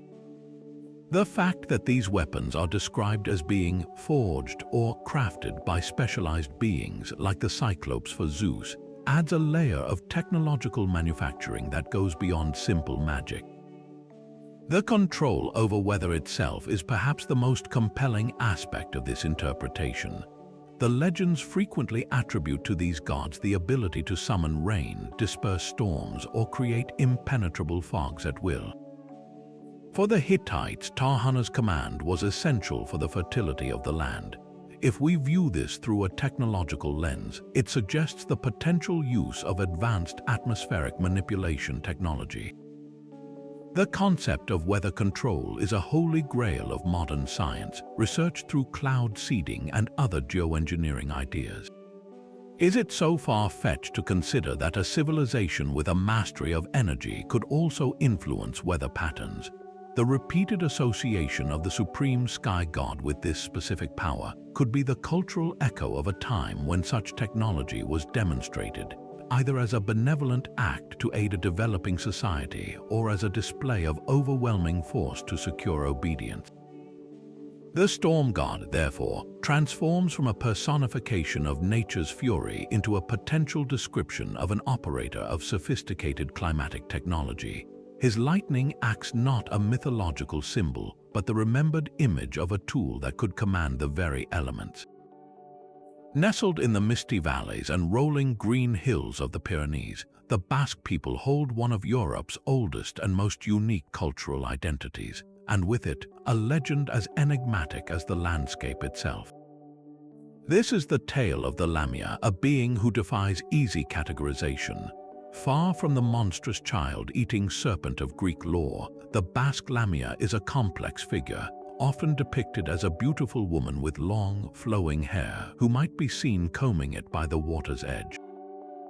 But a closer look reveals her most distinctive feature. From the waist down, she possesses the scaly legs and webbed feet of a bird, like a duck or a goose. She is a creature of two worlds, intimately tied to the freshwater streams and rivers, yet also a master builder of the most enduring stone structures on land. This combination of aquatic affinity and profound architectural skill makes her one of the most compelling figures in our global exploration of star beings. The Lamia's existence was centered around water. She made her home in caves near rivers or in the undiscovered depths of secluded pools, emerging to bask in the sun. While generally considered benevolent, she had a fierce sense of justice and would curse those who offended her or polluted her waters. Yet, her primary legacy is not one of curses but of creation. The Basque country is dotted with ancient dolmens, cromlechs, and mysterious stone bridges whose origins are lost to time. Local folklore consistently credits these monumental works not to human kings or armies but to the Lamia. According to the stories, she possessed an incredible, almost supernatural strength and knowledge of stonecraft. With her own hands, she would lift and place the massive megalithic stones that form these structures, often working through the night. In some tales, she builds bridges in exchange for simple gifts, like a loaf of bread or a sip of milk, revealing a character who is not a distant god but accessible, if otherworldly, neighbor who interacts with humanity through a system of trade and mutual respect. This portrayal invites a fascinating interpretation. What if the legend of the Lamia preserves a cultural memory of a real, non-human species that coexisted with early Basque people? Her hybrid physiology, the human upper body combined with avian lower limbs, is a classic description of a being that doesn't fit neatly into our biological classifications. The webbed feet suggest an adaptation to an aquatic environment, while the human-like torso and intelligence imply a capacity for complex tool use and social interaction. Rather than a purely mythical monster, could the Lamia represent a distinct hominid species, perhaps one that evolved in isolation and possessed physical traits suited for a life spent in and around water? Their described strength would have been necessary for the incredible feats of megalithic construction, a skill they may have developed and then shared with or imposed upon the local human population. Through the lens of the ancient astronaut theory, however, the Lamia's characteristics take on an even more technological hue. The bird-like feet could be seriously misinterpreted equipment. Imagine a being wearing a specialized environmental suit designed for stability on wet, slippery riverbanks. The webbed feet might be the base of a sturdy, articulated exoskeleton or a pair of amphibious boots that appeared fused to the body.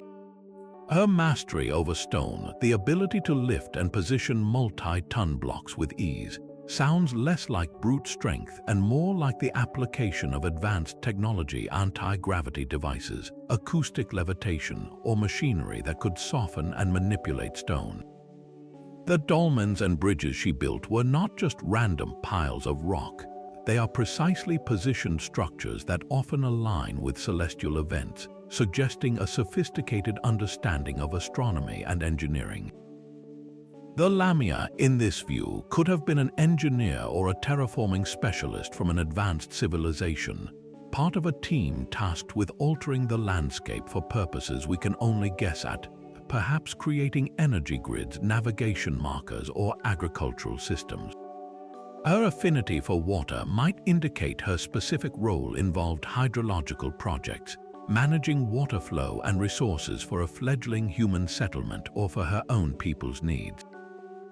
What makes the Lamia legend so powerful is its tangible connection to physical, existing artifacts.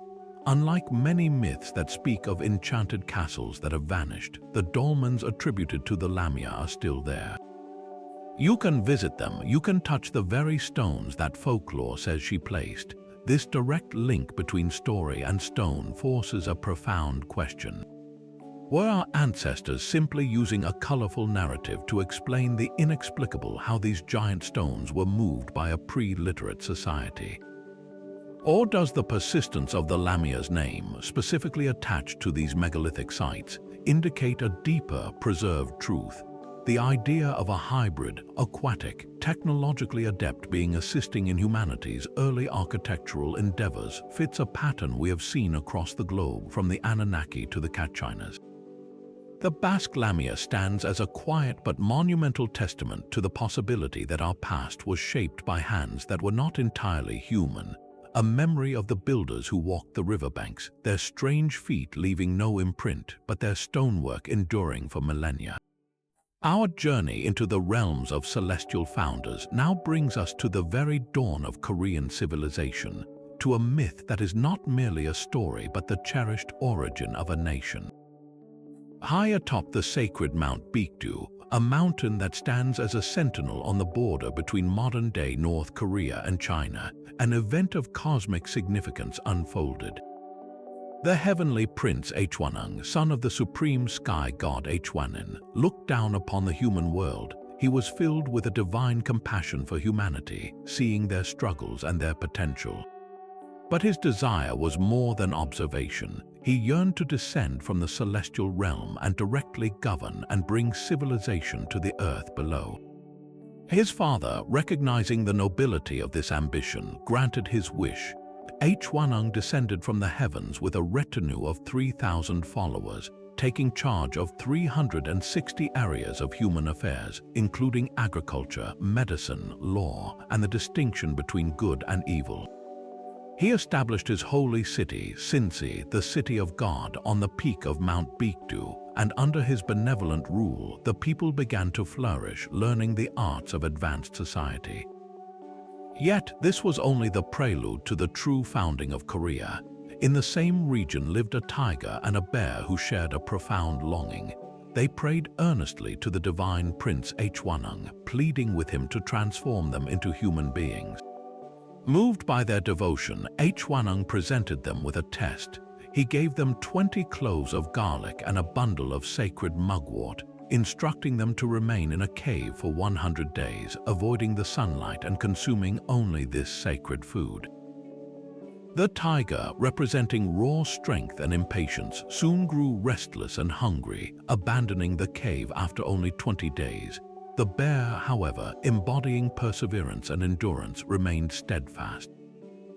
She patiently endured the darkness and the meager diet, and on the 21st day she was miraculously transformed into a beautiful woman. This new woman, Annayo, was filled with immense gratitude and joy. She made offerings to Hwanung, but as a human she felt a deep loneliness. She prayed beneath a sacred sandalwood tree for a child. Hearing her sincere prayers, Hwanung was moved once more. He temporarily took human form, lay with her, and she gave birth to a son. This child, born of a celestial father and a mother who had transcended the animal kingdom through sheer will, was Dangun Wangyam. Dangun was no ordinary ruler. He inherited the divine mandate of his heavenly grandfather and the grounded, enduring spirit of his mother. When he came of age, he established the kingdom of Gojoseon in the year 2333 before the Common Era, according to the Korean historical tradition. He named his new kingdom Joseon, meaning land of the morning calm, and he ruled as a priest king, governing with a blend of divine wisdom and earthly compassion. His reign was a golden age, a time when the laws were just, the people were prosperous, and the land was in harmony. After 1,500 years of rule, a period signifying his semi-divine nature, Dangun did not die in the conventional sense. He instead abdicated his throne and retreated to a mountain where he became a mountain spirit, a Sanshin, effectively returning to the sacred landscape from which his kingdom was born. This transformation, rather than a final death, signifies an eternal watchfulness, a perpetual connection between the founder and the land and people he created. The myth of Dangun is a quintessential example of a son of a sky god foundation narrative, a pattern we have seen from Rome to Japan. It establishes a divine right to rule, connecting the ruling lineage directly to the heavens, which legitimizes the authority of the state and creates a powerful sense of national identity. The story masterfully weaves together celestial and earthly elements. Hwanung represents the Yang principle, the heavenly, active, civilizing force that brings order and knowledge from above. The bear woman, Annayo, embodies the yin principle, the earthly, receptive, and persevering spirit of the land itself. Dangun is the perfect synthesis, the bridge between heaven and earth, the divine human who embodies the very essence of Korea. The inclusion of the tiger as the failed candidate is equally significant, serving as a moral lesson that brute force alone is insufficient for civilization.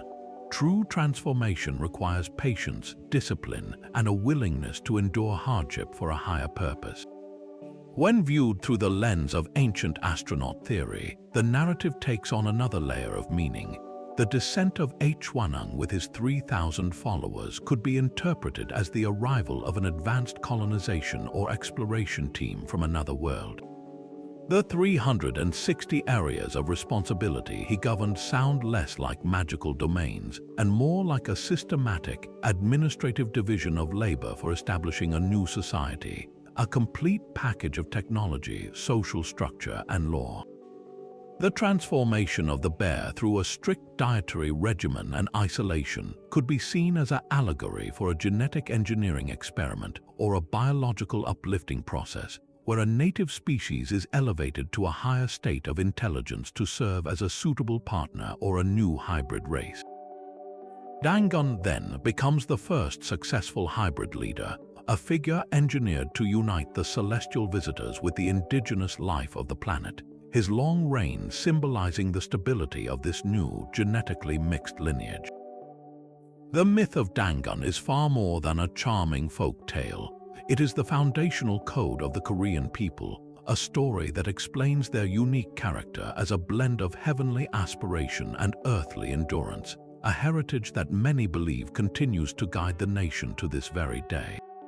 But perhaps the most astounding evidence of ancient knowledge comes not from a grand monument or a sacred text, but from a map discovered gathering dust in a Turkish library. In 1929, while cataloging artifacts in Istanbul's Topkapi Palace, a group of historians made a find that would send shockwaves through the world of archaeology and challenge everything we thought we knew about ancient exploration. This was the Piri Reis map of 1513, a stunningly detailed parchment chart of the world, drawn by the Ottoman admiral and cartographer Piri Reis. The map itself is a beautiful work of art, but it's a small note in the admiral's own handwriting that unlocks its deepest mystery. Piri Reis openly admits that he was not the original explorer, he was a compiler. He states that he used a multitude of source maps, including several he describes as being from the time of Alexander the Great, to create his masterpiece. It is this candid admission that leads us to the map's most baffling and controversial feature. Look closely at the southern portion of the map. Below the well-charted coast of South America, the landmass curves eastward, connecting to a shoreline that should not have existed in the knowledge base of 1513. This land is labeled, and its contours are drawn with a precision that seems impossible. To many modern researchers, this landmass bears a startling resemblance to the coastline of Queen Maud Land in Antarctica. But there is a catastrophic problem. Antarctica has been buried under a mile-thick sheet of ice for at least 12,000 years. The continent's true coastline has been completely invisible since the end of the last ice age. It was only in the 1950s, with the advent of modern seismic and sonar technology, that we were able to accurately map the land beneath the Antarctic ice. The shape revealed by our advanced science is in key areas unnervingly similar to the shape on Piri Reis's 400-year-old map.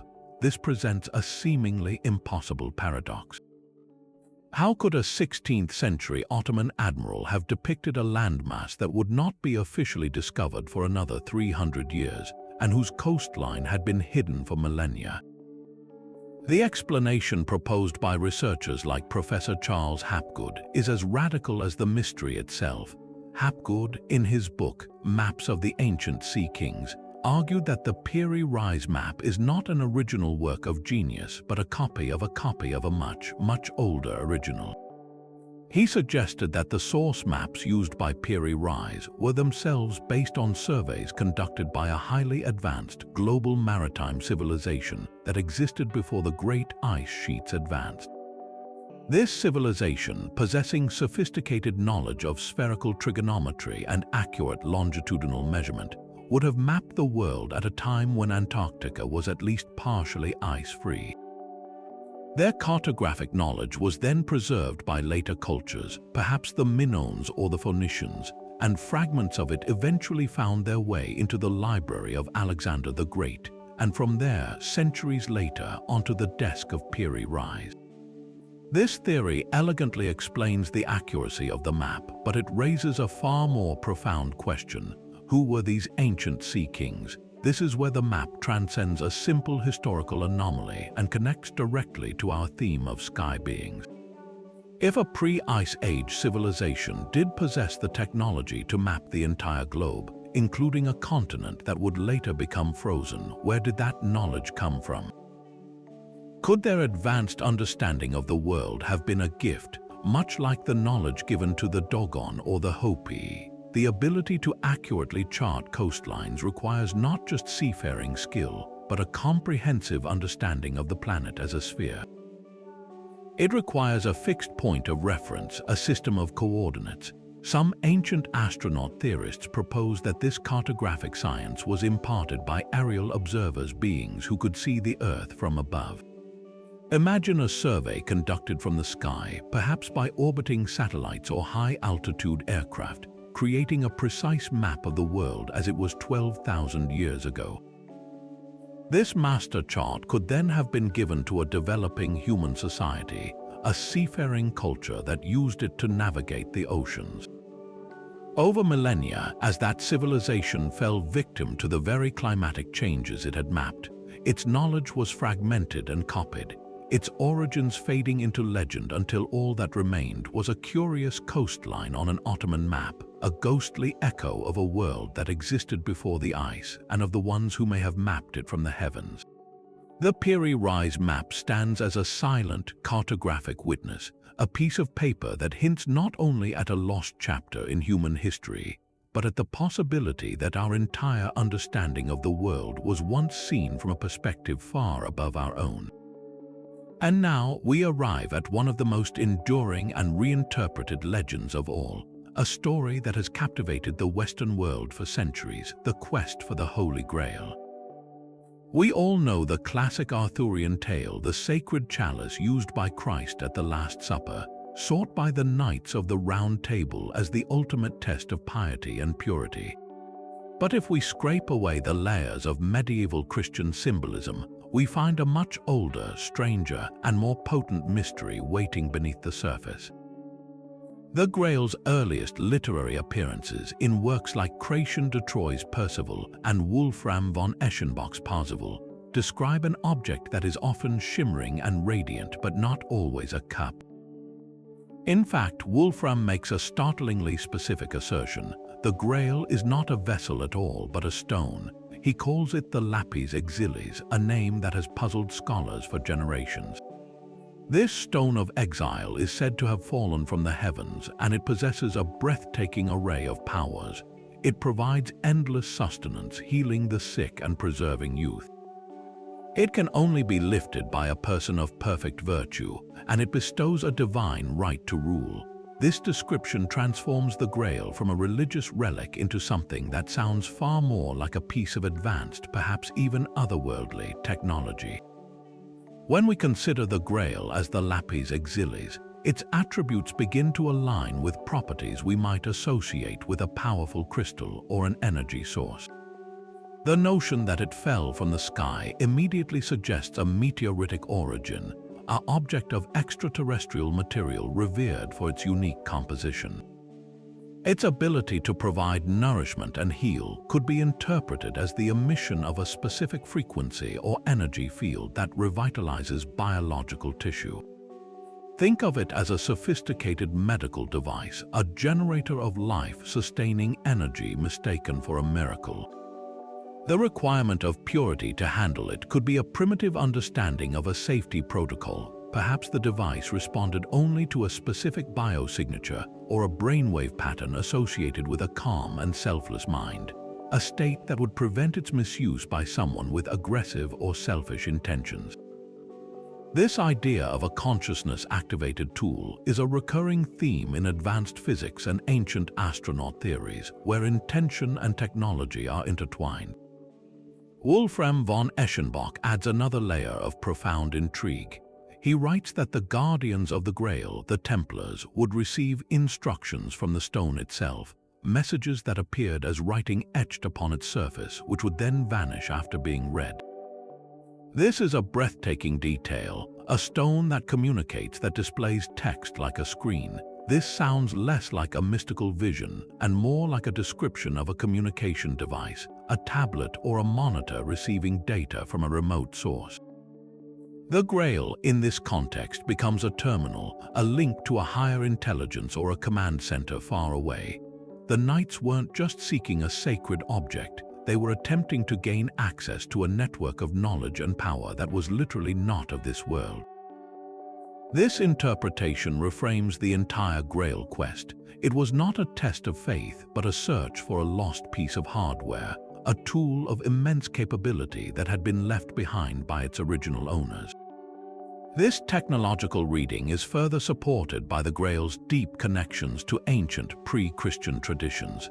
Long before the Arthurian romances, Celtic myths were filled with magical cauldrons of plenty, like the cauldron of the Dagda in Irish legend, which never ran empty and could even restore the dead to life.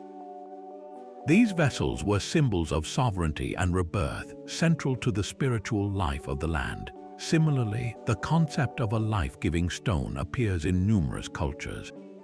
The philosopher's stone of alchemy sought for its ability to transmute base metals into gold and grant immortality, shares striking similarities with the descriptions of the lapis exilis. It seems the Grail legend is a fusion of these older pagan ideas, later co-opted and Christianized by medieval writers. But what if these older myths themselves are fragmented memories of an actual physical object? The cauldron, the stone, the cup, these could all be different cultures' attempts to describe the same incomprehensible technology, a device that manipulates matter and energy, a gift from star travelers that became the stuff of legend. The ultimate mystery of the Holy Grail, then, is not where it is hidden, but what it truly was. Was it the ultimate Christian relic, a symbol of divine grace?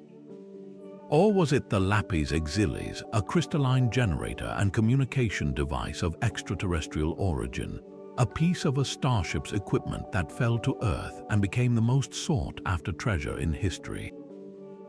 The quest for the Grail is the quest for a lost source of power and knowledge, a story that has been told and retold because it resonates with a deep, almost genetic memory of a time when such wonders were real.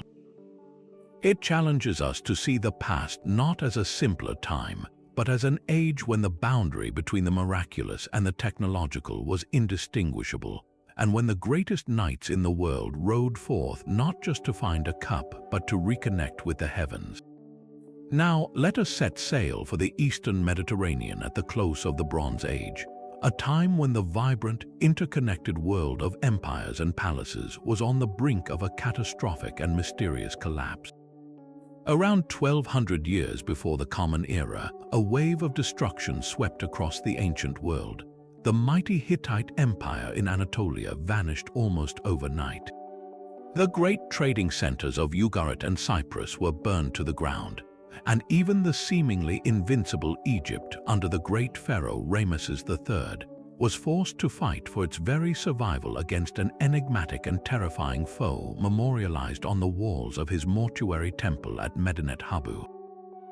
These were the Sea Peoples, a loose confederation of marauders who emerged from the depths of the Great Green, as the Egyptians called the sea, with a ferocity that brought a 300-year era to an abrupt and violent end.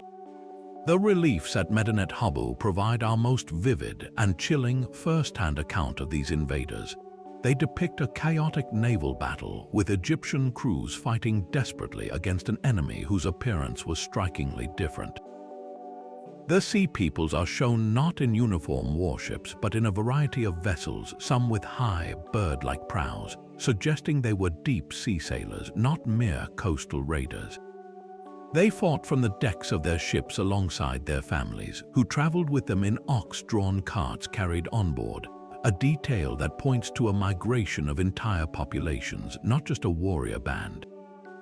Their weaponry was advanced and distinctive: long, straight swords, round shields, and spears, a toolkit that was different from the weaponry used by the Egyptian forces. Most tellingly, the inscriptions name specific tribes among this confederation: the Peliset, who many scholars believe would later become the Philistines of the Bible, the Shekelesh, the Jekka, the Denyon, and the Weshesh. But where did they come from? The Egyptians, who recorded nearly everything, are frustratingly silent on their precise origins. They simply appear in the historical record as a cataclysmic force of nature, a storm of men and metal that shattered the ancient world. The mainstream historical explanation suggests the Sea Peoples were not a single ethnic group, but a domino effect of displaced populations. A prolonged period of drought and famine, potentially linked to a major volcanic eruption or a shift in global climate, may have triggered mass migrations from the Aegean, Anatolia, and the wider Mediterranean. These displaced groups, skilled in seafaring and warfare, would have coalesced into a roving confederation, attacking the wealthy, stable empires not out of pure malice, but out of desperation, seeking new lands to settle. In this view, they were both the symptom and the cause of the Bronze Age collapse, a chaotic human response to an environmental crisis that destroyed the old order to make way for the new Iron Age. Yet, the sheer suddenness and comprehensive nature of the collapse, coupled with the advanced military technology of the Sea Peoples, has fueled a far more speculative and captivating theory. What if these mysterious mariners were not just desperate refugees, but the displaced survivors of a highly advanced, perhaps even legendary, civilization? The timeline is provocatively coincidental. Around the same period the Sea Peoples appear, the great Minoan civilization on Crete had already declined, and the Mycenaean palaces of Greece had fallen. But what if a core group from a sophisticated seafaring culture managed to escape the destruction of their homeland? Proponents of this fringe theory look to the most famous lost civilization of all, Atlantis. Plato's account, written centuries later, describes a powerful naval empire beyond the Pillars of Hercules that sank beneath the waves in a single day and night. While widely considered a philosophical allegory, what if it preserved a distorted memory of a real catastrophic event? In this speculative scenario, the Sea Peoples could be the scattered fleets of this lost Atlantean civilization. Their advanced weaponry, those distinctive swords and armor, would then be the standard issue of a once great power, technologically superior to the armies they faced. Their ability to coordinate attacks across the entire eastern Mediterranean suggests a level of naval organization and communication beyond that of simple pirate bands. The fact that they traveled with their families supports the idea of a people without a home. An entire civilization on the move after their island base was destroyed by an earthquake or a flood.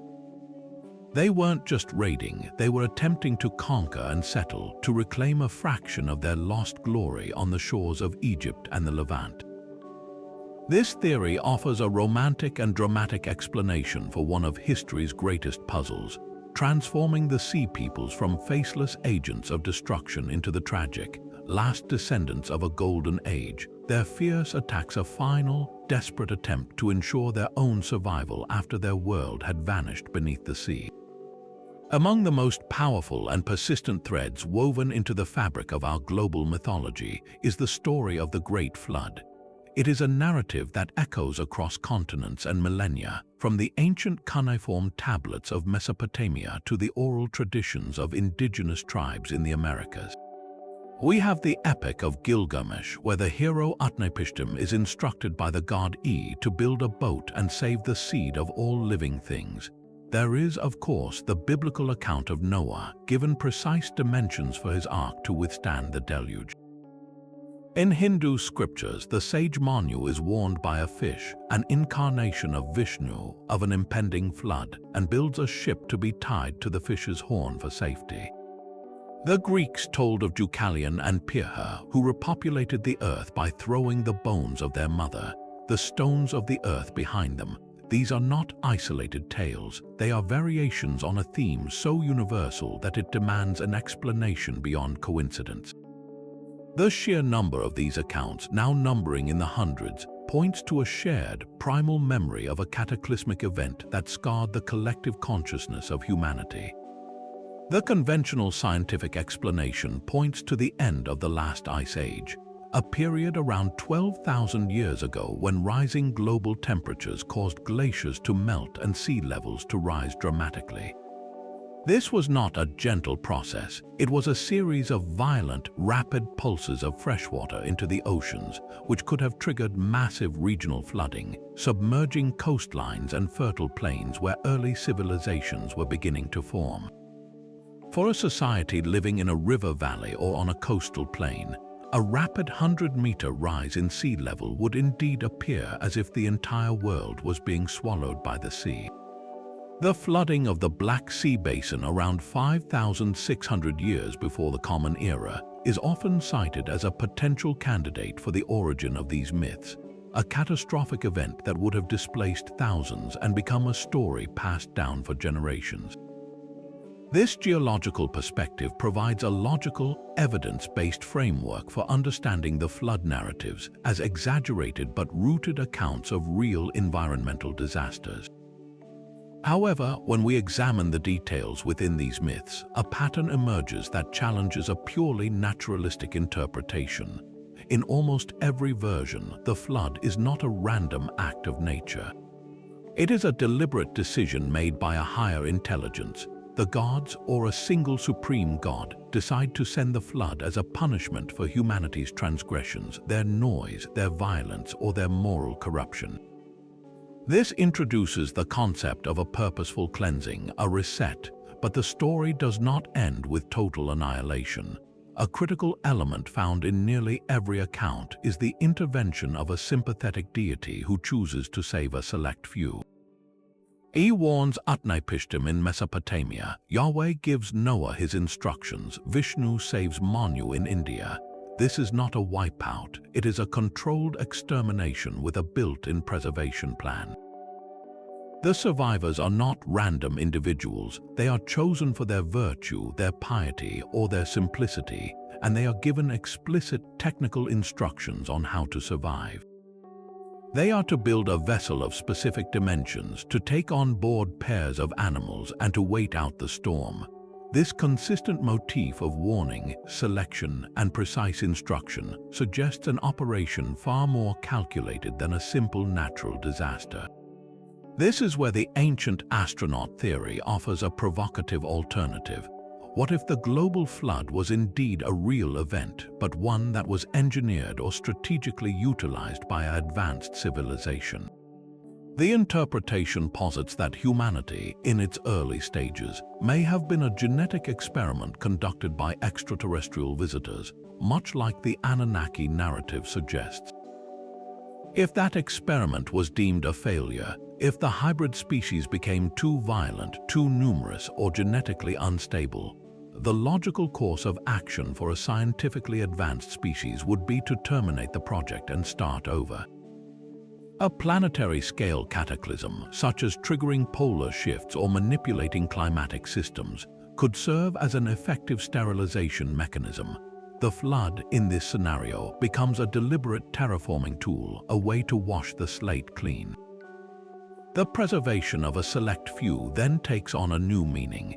It was not about saving the righteous for moral reasons, but about preserving the genetic stock. The chosen survivors, Noah, Utnapishtim, Manu, were the control group, the individuals who represented the most successful outcomes of the genetic experiment.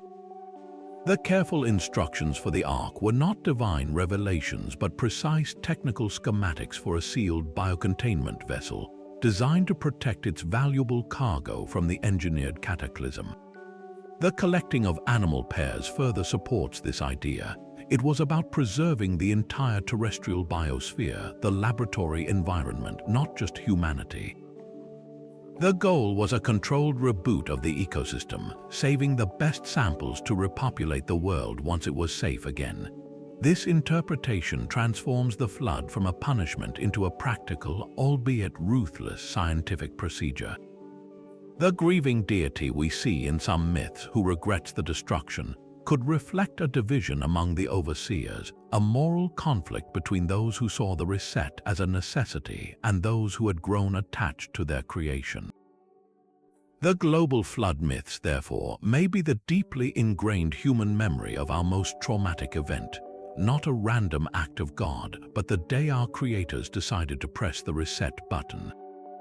And so we arrive at a category of evidence that moves beyond myth and legend, into the tangible, physical realm, objects that we can hold in our hands, yet which seem to defy the very timeline of history we thought we knew. These are the out-of-place artifacts, or OOP arts, and they represent perhaps the most provocative challenge to our understanding of the past. These are not stories passed down through generations, subject to the embellishments of oral tradition. These are physical relics, often discovered by accident, that possess a level of sophistication or complexity that simply should not exist for the era from which they originate. They are the anomalies, the pieces that refuse to fit neatly into the puzzle of conventional archaeology, and they force us to ask a simple yet profound question. How could ancient peoples have created something that seems to require knowledge we only developed centuries or even millennia later? One of the most stunning examples is the Antikythera mechanism, recovered from a shipwreck off the coast of the Greek island of Antikythera in 1901.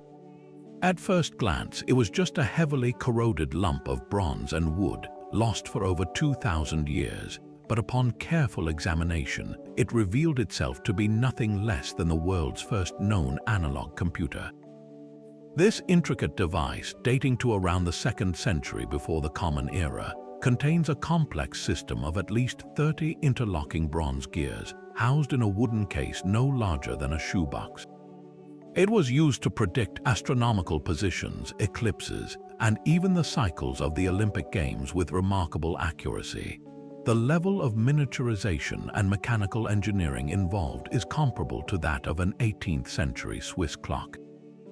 The Greeks were known for their philosophical and mathematical genius, but the Antikythera mechanism suggests a mastery of precision engineering that historians never knew they possessed. It stands as a solitary, brilliant data point, a glimpse of a technological path that was either lost, suppressed, or perhaps even guided by an outside influence that provided a spark of knowledge far ahead of its time. Then there is the Baghdad Battery, a collection of artifacts found in Mesopotamia and dated to the Parthian period around 2,000 years ago. These objects consist of a clay jar, a copper cylinder, and an iron rod. When reconstructed and filled with an acidic liquid like vinegar or wine, these components form a simple electrochemical cell capable of generating a small electric current. The official interpretation is that these were likely used for electroplating objects with gold or for some kind of religious ritual involving a mild electric shock. But the implication is staggering. If this was indeed a primitive battery, it means that the concept of electricity was understood and harnessed in the ancient world, a full 1,800 years before Alessandro Volta invented the modern battery in the 19th century. This single, unassuming artifact suggests that our ancestors may have been experimenting with forms of energy that we consider hallmarks of the modern age, raising the possibility that this knowledge was not independently discovered, but perhaps recovered or gifted from a source that already understood the principles of electrochemistry. Other OOP arts point to incredible feats of construction and material science. The massive multi-ton stone blocks of Puma Punku in Bolivia are cut with such precision, with perfectly straight edges, right angles, and intricate interlocking channels, that they look as if they were machined by modern tools. The granite sarcophagus in the King's Chamber of the Great Pyramid of Giza is carved from a single block of incredibly hard stone, with interior corners so sharp and precise that it's difficult to explain how it was achieved with the simple copper tools ascribed to the ancient Egyptians. The Viking spearhead found in Sweden that contains traces of mineral coal, a material not used in metallurgy until over 1,000 years later, hints at knowledge that was somehow out of sync with the technological timeline. So, what are we to make of these objects? The mainstream view offers a range of explanations. Many OOP arts can be attributed to mistaken dating, misinterpretation of an object's function, or even modern hoaxes. The Antikythera mechanism, for instance, is now seen as a testament to the incredible, but largely lost, engineering prowess of the Hellenistic world. The Baghdad battery might have had a perfectly mundane use that we simply haven't correctly identified. Skeptics argue that we consistently underestimate the ingenuity of our ancestors, and that these artifacts are not evidence of lost civilizations or alien contact, but proof of brilliant, isolated innovations that were tragically lost to history.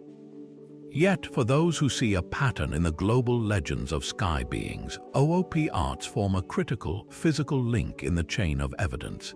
If advanced visitors did interact with ancient humanity, they would not have just told stories, they would have left behind tools, technology, and knowledge. These artifacts could be the scattered remnants of that interaction, objects whose original purpose and method of manufacture were so far beyond the contemporary understanding that they were either revered as magical or their use was quickly forgotten after the visitors departed. The Antikythera mechanism could be a human-built copy of a far more advanced celestial navigational device. The Baghdad battery might have been part of a larger, more complex system for powering equipment we can only imagine. In this view, OOP arts are not just oddities, they are the smoking guns of ancient contact, the physical proof that someone, long ago, possessed a science that we are only now beginning to rediscover.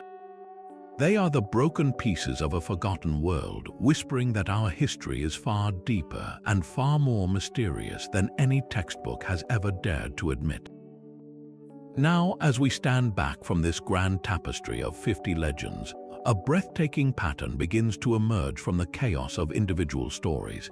It is a pattern woven with threads of startling consistency, connecting cultures separated by oceans and millennia. These are not random, isolated myths. They are variations on a profound and universal theme, a collective memory of first contact that resonates across the entire human experience. The first and perhaps most compelling of these recurring motifs is the consistent and detailed description of aerial vehicles. From the Vimanas of India, with their mercury vortex engines and detailed flight manuals, to the fiery chariots of Ezekiel and the celestial barks of Egypt, our ancestors were not describing vague magic. They were documenting technology. The Sumerian Anunnaki arrived in vehicles that stirred up dust and roared. The Polynesian god Lono came on a floating island that could be a ship.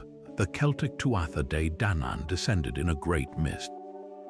The specificity is undeniable. These were crafted objects, piloted conveyances that moved through the sky with purpose and power, leaving an indelible impression on every culture that witnessed them. Equally universal is the narrative of the gifts of civilization. Time and again, these celestial visitors are portrayed not as conquerors but as teachers. The Sumerian Anunnaki bestowed the knowledge of writing, law, and city building. the Hopi Cachinas taught sustainable agriculture in a harsh desert environment. Quetzalcoatl gave the Maya their incredibly precise calendar and the principles of mathematics. The Ons of Babylon emerged from the sea to teach humanity everything from architecture to agriculture. This is not the behavior of indifferent gods or random spirits. This is the action of a dedicated instruction team, a systematic program of uplifting a primitive species. They provided a complete package of knowledge necessary for a society to leap forward. The arts of cultivation, the structure of laws, the science of the stars, and the technology of construction. This pattern suggests a deliberate, benevolent intervention aimed at accelerating human development, a guided jump start for civilization itself. Then there is the haunting, global echo of the Great Flood. From the Epic of Gilgamesh to the biblical story of Noah, from the Aztec legend of the fourth sun to the tales of Manu in India, the narrative is eerily consistent. A cataclysmic deluge sent by the gods to wipe the slate clean, with a select few survivors chosen to preserve the knowledge of the old world.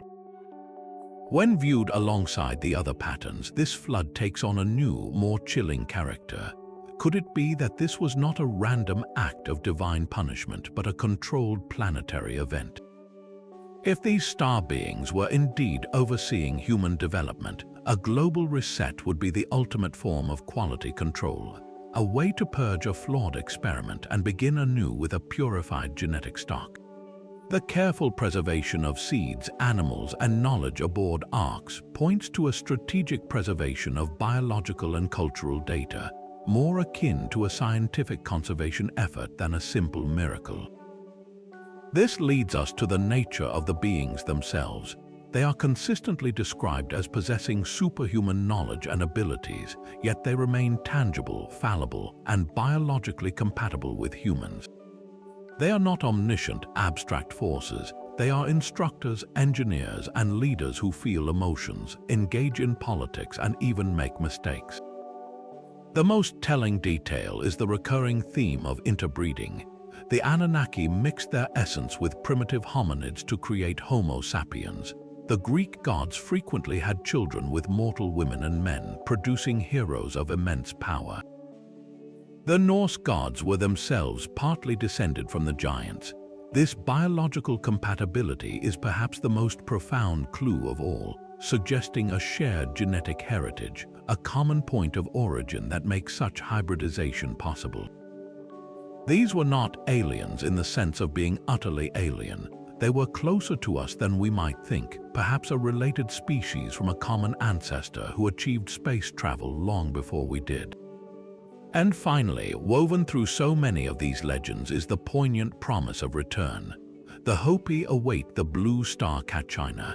Quetzalcoatl vowed to come back to his people. Viracocha walked into the Pacific promising to return in a time of crisis. The Arthurian legends speak of the once and future king. This is not a conclusion, but a cliffhanger written into our deepest cultural codes. It is the idea that the teachers, the creators, the overseers are not gone forever. They are elsewhere, perhaps observing, and they have set a date for a future reunion. This promise creates a sense of anticipation, a feeling that human history is an unfinished story, and that the most dramatic chapter may still be to come. When you synthesize these 5 powerful themes, the vehicles, the gifts, the flood, the hybrid beings, and the promise of return, a single, cohesive narrative begins to crystallize.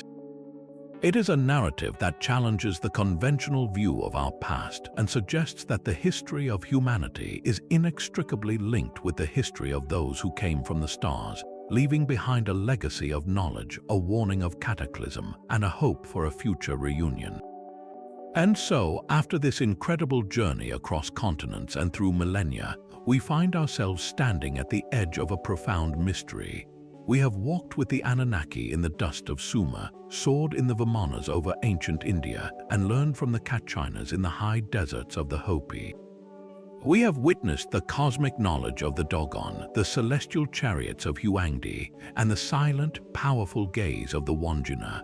From the gods of Olympus and the 9 worlds of the Norse to the feathered serpent in Mesoamerica and the star-born teachers of the Pacific, a single, undeniable thread connects them all. Cultures that could never have met, separated by impassable oceans and thousands of years, all told eerily similar stories of beings descending from the heavens, bearing gifts of knowledge and shaping the very course of human destiny. The sheer weight of this consistency forces upon us a final, pivotal question. Are these 50 legends simply the magnificent products of the human imagination? Is it our innate psychology, a shared need to explain the terrifying power of thunderstorms, the mystery of the stars, and our own origins through the lens of powerful anthropomorphic gods? Did we, as a species, independently invent the same archetypes, the Sky Father, the dying and resurrecting God, the Great Flood, as a way to make sense of a vast and often frightening universe? This is the comfortable, conventional explanation, one that credits the universal power of storytelling and the shared structure of the human mind. Or does this global tapestry point to something more astonishing? Could these stories be the fragmented, mythologized accounts of genuine historical events? Is it possible that our ancestors were not just dreaming up gods, but were actually describing what they saw with their own eyes? The intricate details, the specific descriptions of vehicles, the precise transfer of agricultural and astronomical knowledge, the biological compatibility between gods and humans, the global warning of a cataclysmic reset. These are not the hallmarks of vague fantasy. They read like the corrupted records of actual encounters. The theory of ancient astronauts or paleocontact proposes that these legends are the legacy of a time when Earth was a destination for star-faring civilizations, beings who interacted with our primitive ancestors and left an indelible mark on our genetics, our cultures, and our collective memory. This is not a claim that every myth is a literal history book, but rather that at the core of these enduring narratives lies a kernel of truth, a real event that was so overwhelming it could only be processed and passed down through the language of the divine. There is no easy answer, and perhaps that is the most compelling part of this entire exploration. The evidence does not lie in a single, smoking gun, but in the cumulative power of 50 interconnected puzzles. It invites us to look at our past with new eyes, to consider that history may be far richer and more extraordinary than we have ever been taught. It challenges us to see our ancestors not as primitive people cowering in fear of the dark, but as potential witnesses to events of cosmic significance. This journey through the legends is now yours to continue. We have explored 50, but there are hundreds more waiting in the folklore of every corner of our planet. We want to hear from you. Which of these ancient accounts resonated most deeply with you? Was it the tragic beauty of Princess Kaguya, the technological wonder of the Vimanas, or the haunting mystery of the green children of Woolpit? Share your thoughts and your own favorite legends in the comments below. Let's keep this conversation going. If you enjoyed this descent into history's greatest mystery, make sure to subscribe and hit the notification bell, because this channel is dedicated to unearthing the truths hidden in plain sight. The past is not dead. It is simply waiting for us to listen more closely to the story.